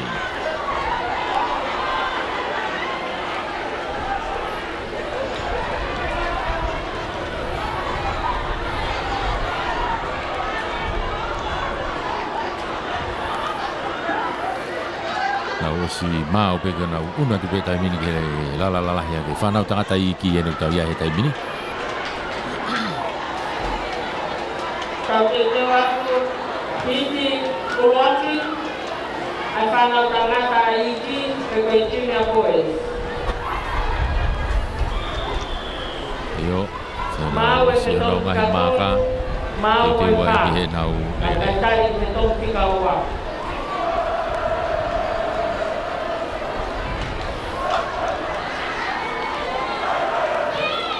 Lele koe ni ia eua loto Santelu toloa lawenga maari e tupo hai pia mo tailu. ko ngahi timia ko na si tu ko na ngai tuanga mau ngai tu liki ko toa te wata peke tu kwatu yo pa alwa te te mini roki mita te au bave abu te asia toloa here ni ko ya to toloa na ko sa bava he haka toloa he te mini ni tu tu ke ka ko tailu here ni ko ya tua omma au pita toloa feto ke te mini toloa ya was motu mano haka te mini toloa pena mo tailu here ni ko ya tua to ki tomu ya tu ya tu ya ko ya tu po hai here ni ko ya to ya pe foki ki ewa ka ko si alwa ke te mini feto ngata toloa he te mini motu hake fetonga atu ape mo tailulu osi motu filo au puta toloa ia tonu pe atoe taimi ta tonu e nau fetongi nau wha oni ke fetong whakausi e taimini au mai ke fetong whakausi o ki kamata humo masi toloa fetonga e taimina toloa ka koe kai pe te whelame ha mea ha ua pe toloa ia imu a toloa tailulu pe a motu pouhai he taimini unu atu ke te pi mamahe mamao au puta toloa ia na o te taimini ke te pi toloa tailulu pe atu pouhai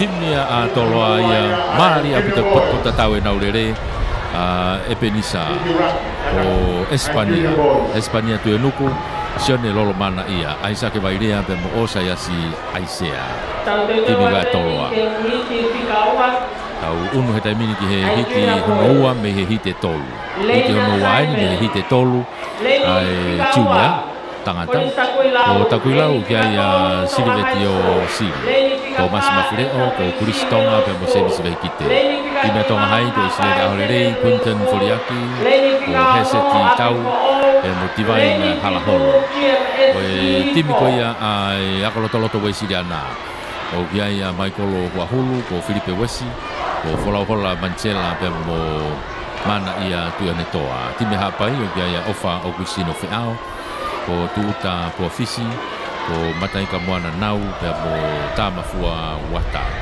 ko e timi ko apu ya sone lo terisi mau i yaki o alosio nasio mo sone tu ni kwafe timi ya hifo o ya wike lotu ferila James Tauranga reri faavai ya mo isleri kai velata chunya ni tau ke yai be hingoa ilo ana ko te asia tu ngani timi ko ni te wai ke tau lere i mai e foi hiti hono wa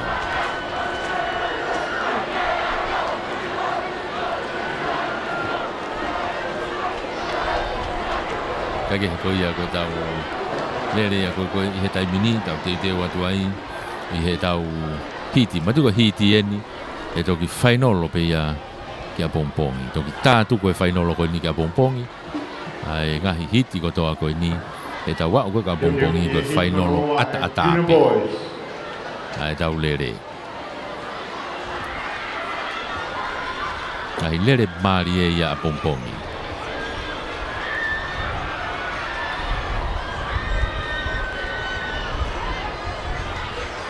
tau uno ate tai mini ki he hiti hono wa ni tau yai o takuilau tonga hai loto wesiliana hapai afo pe mo hihifo ako loto hihifo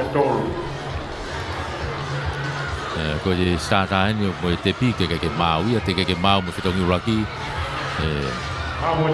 mau e fitong fausia mau mai mo e fitongi honoa ko e fitongi uraki en mo te pio te ke mau e tu mai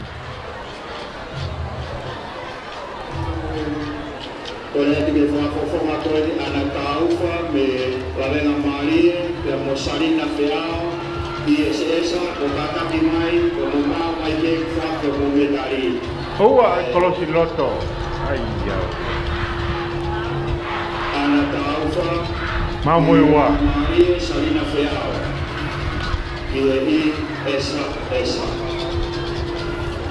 Now itu be tai mini ko nau ngahi tuanga ali mau ngahi tuliki ko toa nau ki tulu ia ipe ke teu ke kamata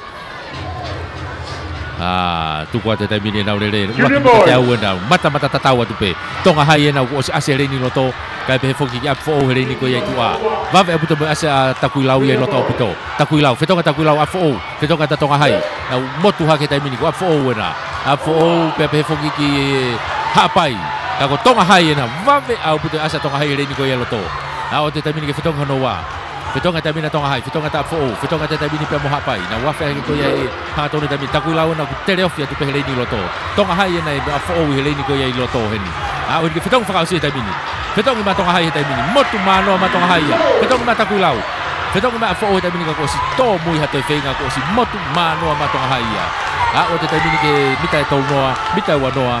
Na o te te pihe taimini, tonga hai, apfo o, ea mo hapai. Junior boys. Io, timia tonga hai, o kia i Isileri Ahorerei, ko Quinton Foriaki, ko Heseti Tau, pea behe foki kia Divine Halahoro. Te pia te lere ko ia. E tau whakataha tui he whainga maari e o kei whakawa e tau iweni ko ia o e aho ka koe iweni whakausi whakeni e rere aho ni hiki hono tolu o e whanau tangata i ki e hiki hono tolu e whanau tangata i ki e tunia o e timia hahake u rere mea sao sitari Stan Dukou ko Seletini Mafi mo seori mea tupu i mea wahe koro o ula muheloa i sete kofe langiola la waka mo sio saia Stefano i mea mo ngaurive o laia nonu o Filimone Valu ke repi tua kalau pe mo Daniela Kaumawai i mea ria hona o Siweri Tuifua Paya Mafi, Sila Pangai, mo te vita finau.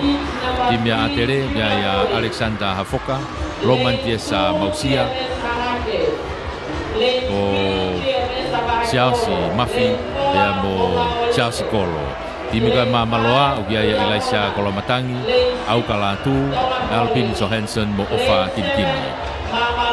Aya ko tau ngahi timia, o unaulere ko ya ihe teu atu.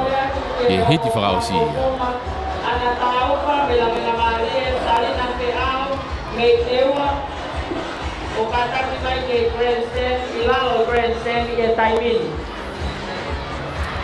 Osi mau atu ai tepi mo stata, ko fetongi ulaki ke kula mai. Fetongi wa ko si mau ia hina mai ia. Ko fetongi whakausi ko si hina mai moia. Toi pe mau mai mo fetongi ulaki he taimini. Teu atau bem que tu quatro.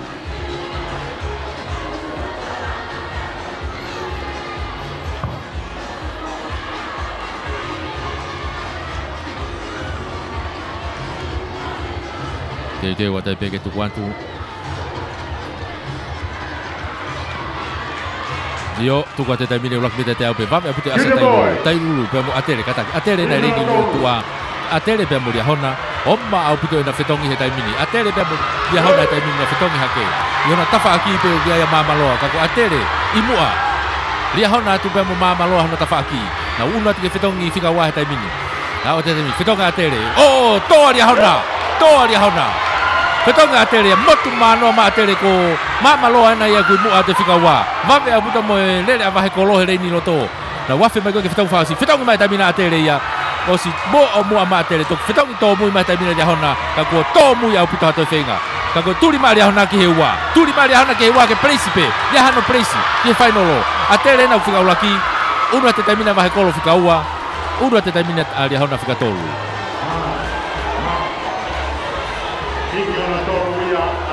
Junior boys. Kai ko tipia atere ia Alexander Hafoka Roman Tiesa Mausia ko Chelsea Mafi be mo Chelsea Kolo o foi lere mari ko ya pau pe na ya fa mari o ya hona ke finalo ko pau ya na fa mari to e mari ang finalo ko nu nau presi mai pe hele ko ni kai ke tau unu ta tolu ki he intermediate unu ta tolu he tamini ke intermediate ka ko tau fa na tangata i pe ya ai lere fuka motu hiti ulaki e tau whanau tangata loto eni o ki ai atere o atere urere mea sefo mai lana o pai tau wharere Frank Kaihea pe mo Felice nau whahu ti mea lawanga maari e o ki ai Maasia tui polotu o Aisea Sitapa o Mateaki Kore Feao, atu pe ke Lui kau Sailosi. tata. Timi koe hapai, Taimi hifo. o kia Daniela Miniti pe taha. Kurikefu, Ka whakakato i ki ko patongia koe. Aisake Terevave, Tomasi Tamare, pia mo Sio Kore pe ke Mani. kau pure Tina ako, tai lulu ka kau te vita whare papalangi, ko se kona pole, Kataki pe ka tau o whakakato Ebna Langi, ane ki e patongia molope te koe. rohea. Timi a toloa, kia Winga sa tau tai Sailosi marie Vea, i ahoni Sione o katoa, kuiheni Sione ai wakata, pia mo sitari ki Pepine whina. tolo sot Timi ria puti hona, koe me kia tari lolo koula ia i mamani Ukakala, spoti olimpiki. o te vita Kurikefu, latu la tavao, o makamaire whahoko tau. Vave au pito. Ai, lere ko di. O kore atu ke ne poake ange mua ai me tari ki e kaupepine i he timi whakaponua, e National Women, i he tolo mea mamawha i he taimini. Ka taki ke mo paspasi mai Dame Valerie Adams. Tau ki unu tau tore taimine whai Ko e ki National whakatari. Women Shot Put. Taimini ka tau tau watu, ka koe ko Valerie Adams anu ki heni. Ta whaiva e me he whapoponga ia o i timi a tongani. Pea koe ne i heni a Valerie Adams, koe coachia pe koe trainer ia a aka mama tu ta whaiva. Me te nā poki pe a pongpong. Koe ua pa moe me tali siliva, ko ana ta auwha, pea me i lawenga maalie. Pea koe tolu, pea moe me tali polonise, ko salina Feao me he ngahi ako a eua. Kataki a papuponga me lawenga maalie. Lawenga maalie.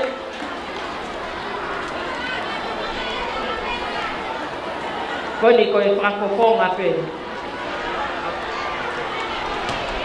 A representative from Lawenga Maalie College to receive the medal.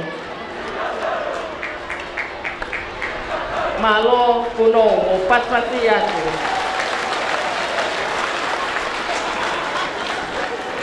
Io koe lava ia Whakamalo ki kia konga make he koe e tau Valerie polkalama. Adams, kia lava.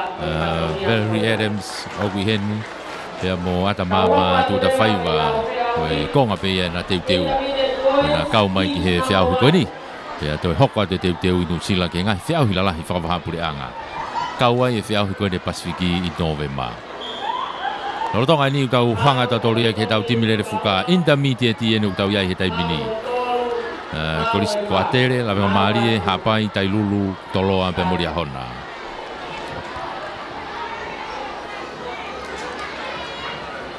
Na osi hona unga hi tua ngā he taimini, teu teu atuai i he kamata. Io, tuku atu he taimini, ulaki mita e te au penu kunau lere atuai. Vave apu te asa atere he reini koe ia loto. Atere nei loto usi motu mano atu. Na unu atu ke ulak fetongi taimini. Fetonga taimini atere, fetonga ta toloa moria hona taimini. Vave apu te asa toloa moria hona i mua. Atere na kutoki turi atu mei mui. Kako toloa e nai kui mua. Toloa pea moria hona he taimini. Na unu atu ke fetonga noa. Fetonga taimina toloa. Fetonga tu pea moria hona he taimini.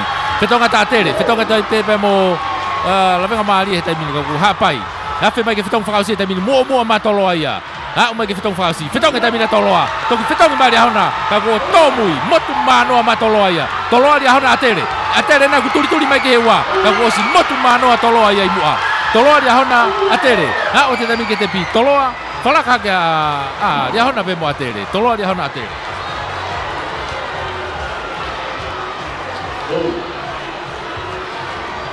Io. Timia a toloa. Ia Sailosi Vea, ko Sione katoa, Sione wakata pea mo setare ki whinau. Oma pea potpota tau mo tonu e whetongi, timi koe toloa, maari e. Tau koe hiti urakia e tau whanau tangata. O e loto, tau unu atu tatore taimini ke hiti ono ua. Hiti ono ua eni e tau whanau tangata i pe, loto. Timi koe Santelu, ulere mea ia ke somi tufi.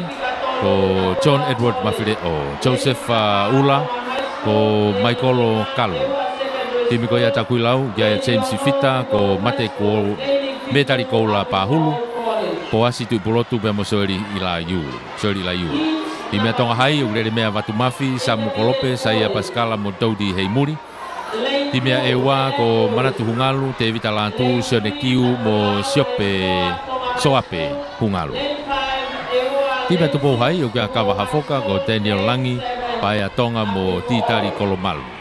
Time a fo'ou, o kia Joseph Po'oi, Patrick Tomasi, Sione Kafoa, pia mo maa ke afu.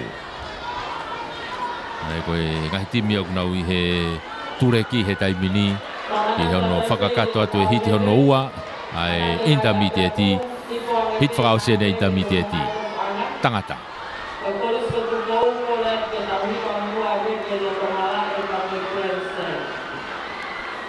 Te teo ke nau tuku mai, nau I he starta he taimini. Makai I ngahi turiki, mau mai ngahi turiki whetongi. Mau atu mo starta. Te teo ke nau tuku mai. Io nau ngahi tuanga he taimini. Nau osi ho nau ngahi tuanga I he starta. Whamau popoai nau starting poloka. Fotu ke mau pe mau. Ka nau tuku mai. Mai no he taimini o ku. Nai ai foke uha. Tau ku ki. Mai no pe o ki viku e ngahi tureki. Alo iai pe haturiki e ki heke heke. Ka koe uhi ngai hono ngau e ke su spikey. Yop, tuko te taimini e whanau loto hit whakausi. Kau ke mata tatawa te pe taimini asia tonga hai hare ni ko iai loto. Ki wawe ne asia ke mo a fo i tua.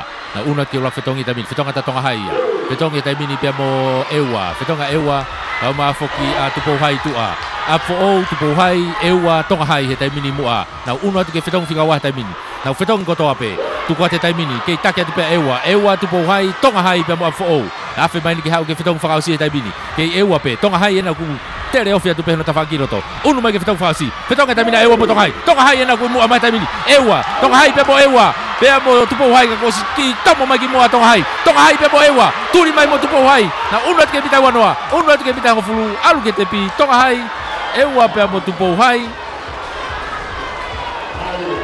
Tonga hai. I ewa mo tupo hai he ua. Tena toki veteki e nai ua. Naku mahino timia tonga hai ia. Nai uruaki timia a vai a Mafi o Sami Ukolope. Saia Pascala. Ia mo Daudi hei muri ia. Timia tonga hai. Tau unu rau tolu. Unu rau tolu he taimini ke he tau hoko. A hele fuka ke whanau tangatalahi au pito. Aia koe openi ena, tau unu tatolo ke openi he taimini. Aia ku hite ua, ko hiti uraki eni, ko toloa, ko matea ki were, sione lutui, uriam paongo mo Andrew Tonga. Atere, ukia Brian Otukolo, asiperi fusi, ko fotofili mahe, bea mo te vita marungahu. Tupou hai, ko manatule reifi, ko asa tui, ko malakai tailoa, bea mo feikitaki unga. Apfo ko sione vea matahau, siwa wakatapu, siao siohi, pia mo Antonio Halasimba. Mounga Olive, ko Petelo Nanseni, Whakao Fotonga, Amon Fifita, pia mo Ilayasi Tepu. Koe ngahi timi au ki heni. Iai foke star ia a Mounga Olive i he openi. Iai pia mo kau star Apfo, pia foke ki Toloa, ko Atere. Pea mo tupo hai. Foi lere ako niko lere ni ai ngahi timilalahi e ni au nau. Mono I whakataha mai nau tōria ki heni. Pea mo e hiti hono wape te tau toki iai koe anai ange. Kako hiti uraki e ni tau iai he taimini. Te wai ke tau lere I mai hiti uraki. O e hiti e ua ai openi. Ai au heni a toloa, a tere, tupo hai, a fo e a Mounga Olive.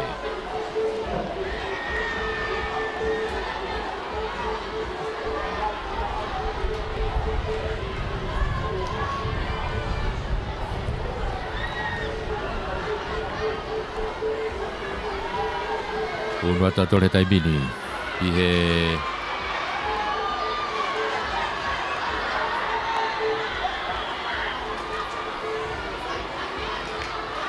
whakakato te tau ngahire te tau una tuen ke tau kalasi lalahi. Ai ko tau whanau tangata lalahi au pito. Pe hako rewa ke sinia. Ia ko ne kakato ia e tau ngahile reo e ahoni. So tau unu mai be tau tolu ia ke taimi au taimi le au pita taimi ia I he aho ni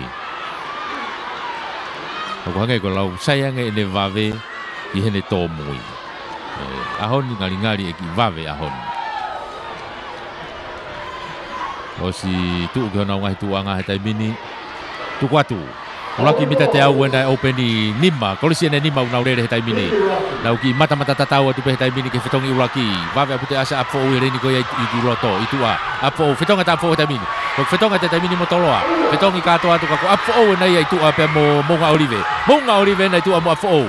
Na ke mata tatau ha ke he ulaki hetai mini.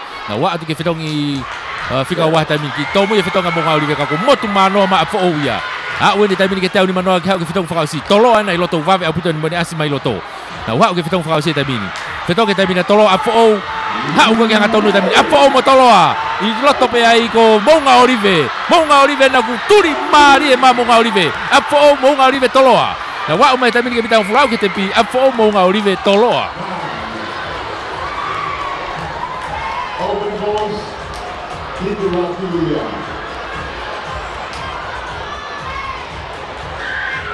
Iyo, lele ya ko kata hange kata ko tupo hai ya lele ko ya.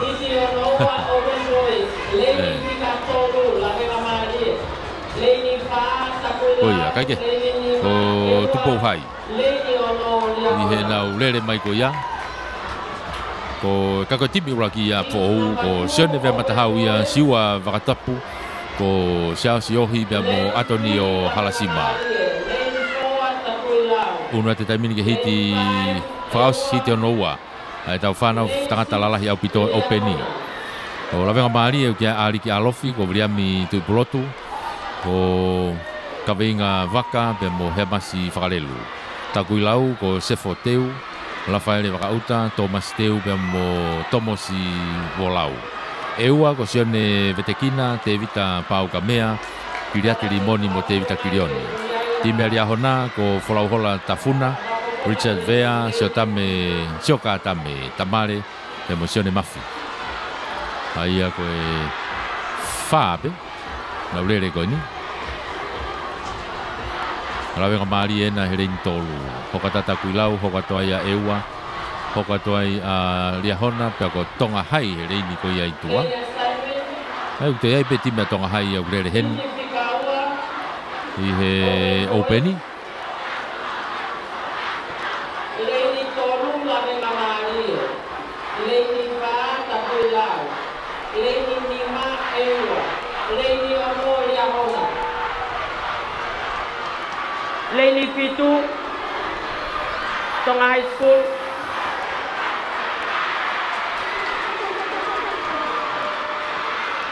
Oh ya, tibia tonga hai to kitana ki mai ki tau risi. Mau ai petong. Ako ya, ko de mau ya ana e lere.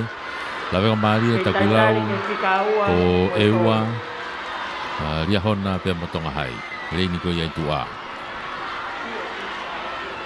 Ko hiti frause ni ai open boys. Open ni pe tau. Fas leva ke tau sinia. Mau mai petong fika tolu. Tau kei taitari pe petong fikawa. Mau fitong uraki. Mau mai mai fikawa. Mau atu stata. Mau fitong stata. frausi. Mau atu mo stata mo tepi. Te teu ke tuku mai.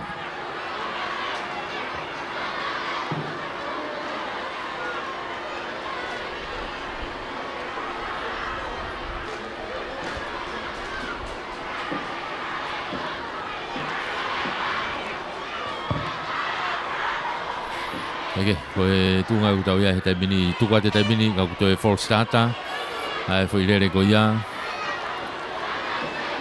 Ngau toe foki mai ki he starter. Okay. Foi lere ko na toko si, ko apfo ou, ko tupo hai. Pea mo toloa. Ai foi uraki wa tolo ko ia, ko timia tupo hai. Na e fika ua mai ai.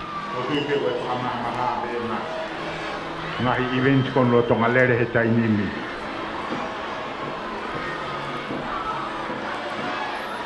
Tukua te taimini e nau lere.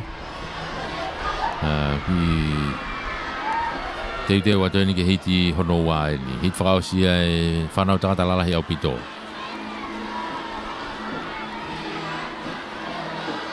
Tuku atu Open boys. kamata ula ki beta te au tamina mata tatau atu pe. Ki kamata ke ilonga lia hona i here ni ko ia i tua. Na wa atu ko ke fetongi ula ki tamini unu te tamini fetonga te tamina lia hona ia fetonga lia hona. Wa ya ka lia hona tamini unu ha ke pe amo takuilau here ni ko ia loto. Takuilau na mo ewa here ni ko ia loto. Vave au puto na turi ha ka lia hona. Fetonga te tamina takuilau fetonga ta ewa fetonga lia hona. Na wafe mani ke fetongi hono wa ia. Hau ni ke fetong whakausia tai mini, ke taki mai pia lia hona ewa takuilau. Afe mai ni ke hau ke fetongi whakausia tai mini. Na fetongi mai tai mini lia hona ewa. Pea mo takuilau, wama au puto mai asal ka mari ele ni ko yelo to. Kako lia hona mo ewa na turi mai ki lia hona. Ewa ki lia hona. Awa ti tai mini ke tepi, ua ki haka ewa lia hona, lawe ka mari.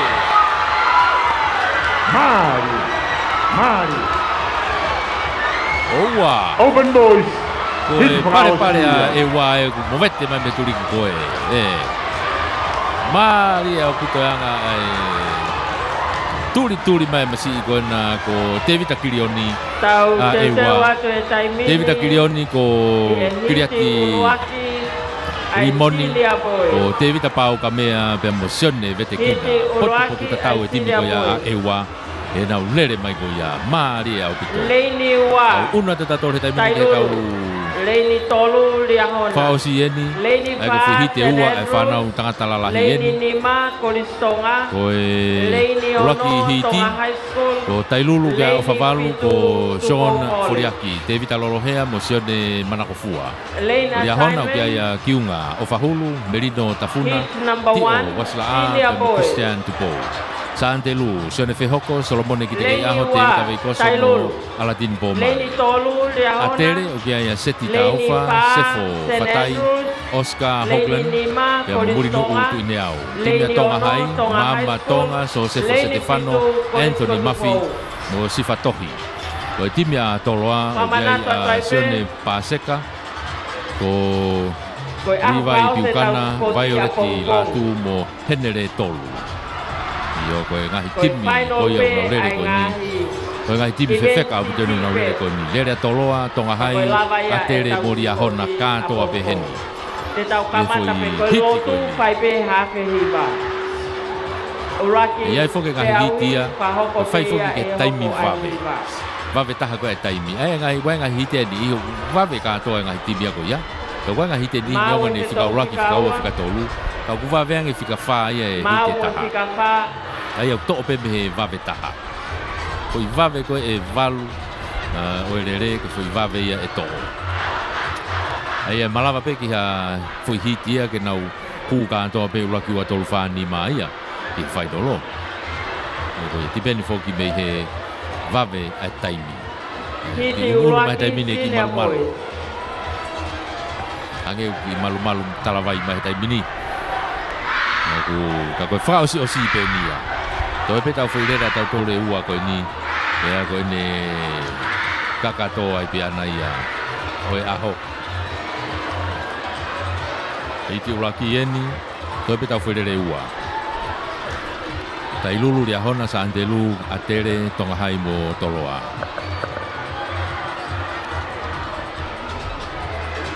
Mau kato mai ngai turiki.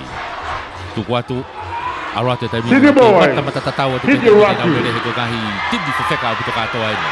Tau unwa tu ke he ketongi loke te meko. Kamata ke asa dia hona here ni loto taimi. Ketonga ta dia hona. Ketonga tolo here ni tua. Vave au puto ketonga tolo here ni tua. Tolo na puto hai. Tolo to hai. Vave mo asa dia hona loto.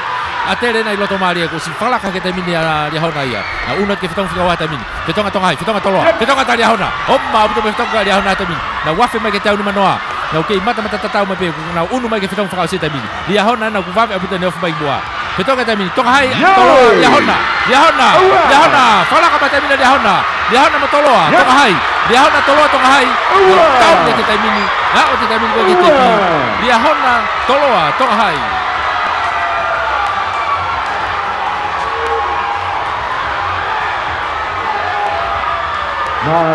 Mari. Timia ria hona ia. Iai kiunga o Fahulu ko Merino Tafuna. Tio wasla Malo, Christian Hiti Urakia, senior boy. Hiti Urakia ya ko tau una training he tau rere fa ose aho ai hiti no wa ia me kamata ke ki tawafu fo wa tai mini Kau tete watu pe. rere he tai mini na to wa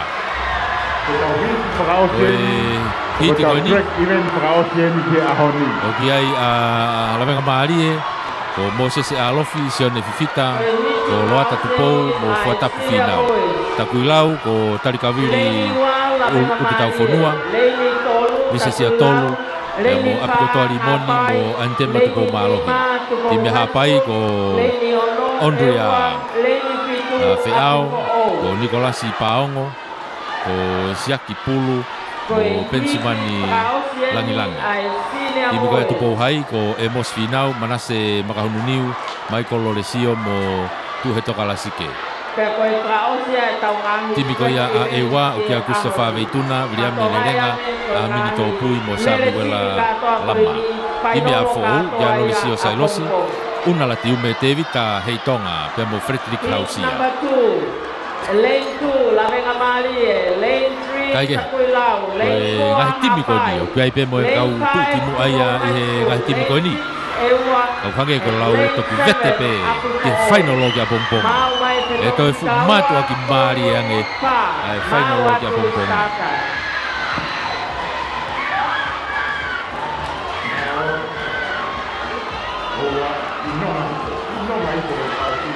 ko no ko ki unu mai uha he tai mini o te ngau e ko se ni e ko mafana pe o te faha ngau e tau tu ma o te ai ka ko uha mai tai mini Onyoma. tuku ma o ngai turi ki ko toa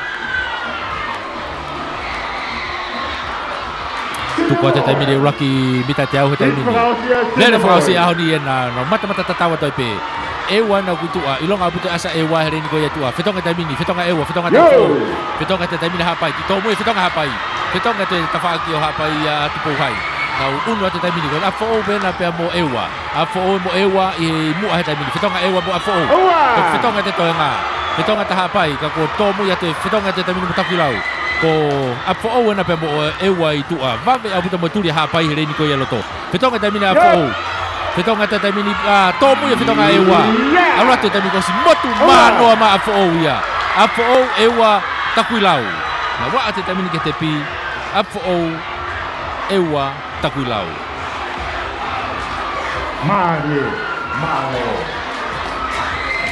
io ko timia Loresio Sailosi una la tiume te vita heitonga pe mo Frederick Hausia ko timia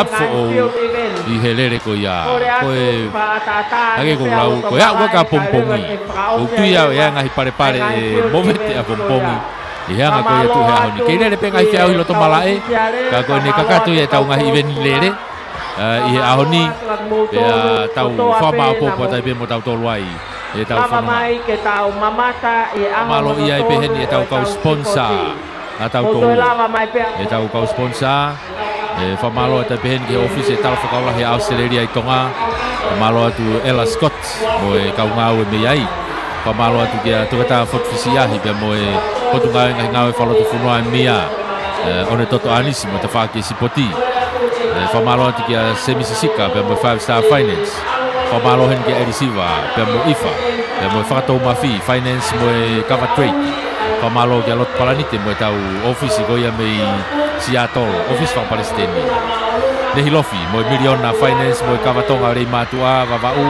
mo Seattle taimana Harmony Enterprises of Halareva Finau Constructions of Vaini te pola lolohea pe mo kautaha Esiaola Quality Furniture o Havelu David Misa Fifita pe mo Sikaola Luna Eva and Sons Limited mo Luna Eva Enterprises Malapo Quarry famalo lahia tu he popo mai e tau fama fola e foki kia Paula moi latu e tau fama fola malo e popo mo tau fina yaki i he ne tu ko i he taimini e famalo ia be tau kau popo me ngai tapa ko tope o tau iai i he lolo tonga ni ke asi Prescott mo kau whakakai ko na me ko tonga mo kau whakakai ko toa tau kau whataha. Timi koe e tau whai whatongi ai ahoni ai pe. Koe tau kau whaita pe koe nei loto malae. O ki ai koe tau timi koe e loto malae o ki ai Wepi Junior. Rea, te whoki ki a Whiria Paea. Ko Aripate ki Sina Junior. Koe tau timi koe ni he te pi pia mo e starter. Ki ai Tupourea, pe whoki ki a Mesake Whahmo Kioa. Pe whoki ki he tau mixa he niu ki ai whatarewu tui fua, ko tau mixa ko he tio, ko ki ai Lisa Te Tohi. Hangi nau ki whakatonga i he tau timi auni e whatarewu, o ku asi mai e masiko are ki sanita i he tau timi. Ka koe koe whamalo atu i he tau poupou, ia mo e tau whamafola i he ahoni a tau teuteu a te peka pompongi. Wau miri lau manu, tau whokia heke vikilani, whakakatu e tau polokalama e aho, mo mea.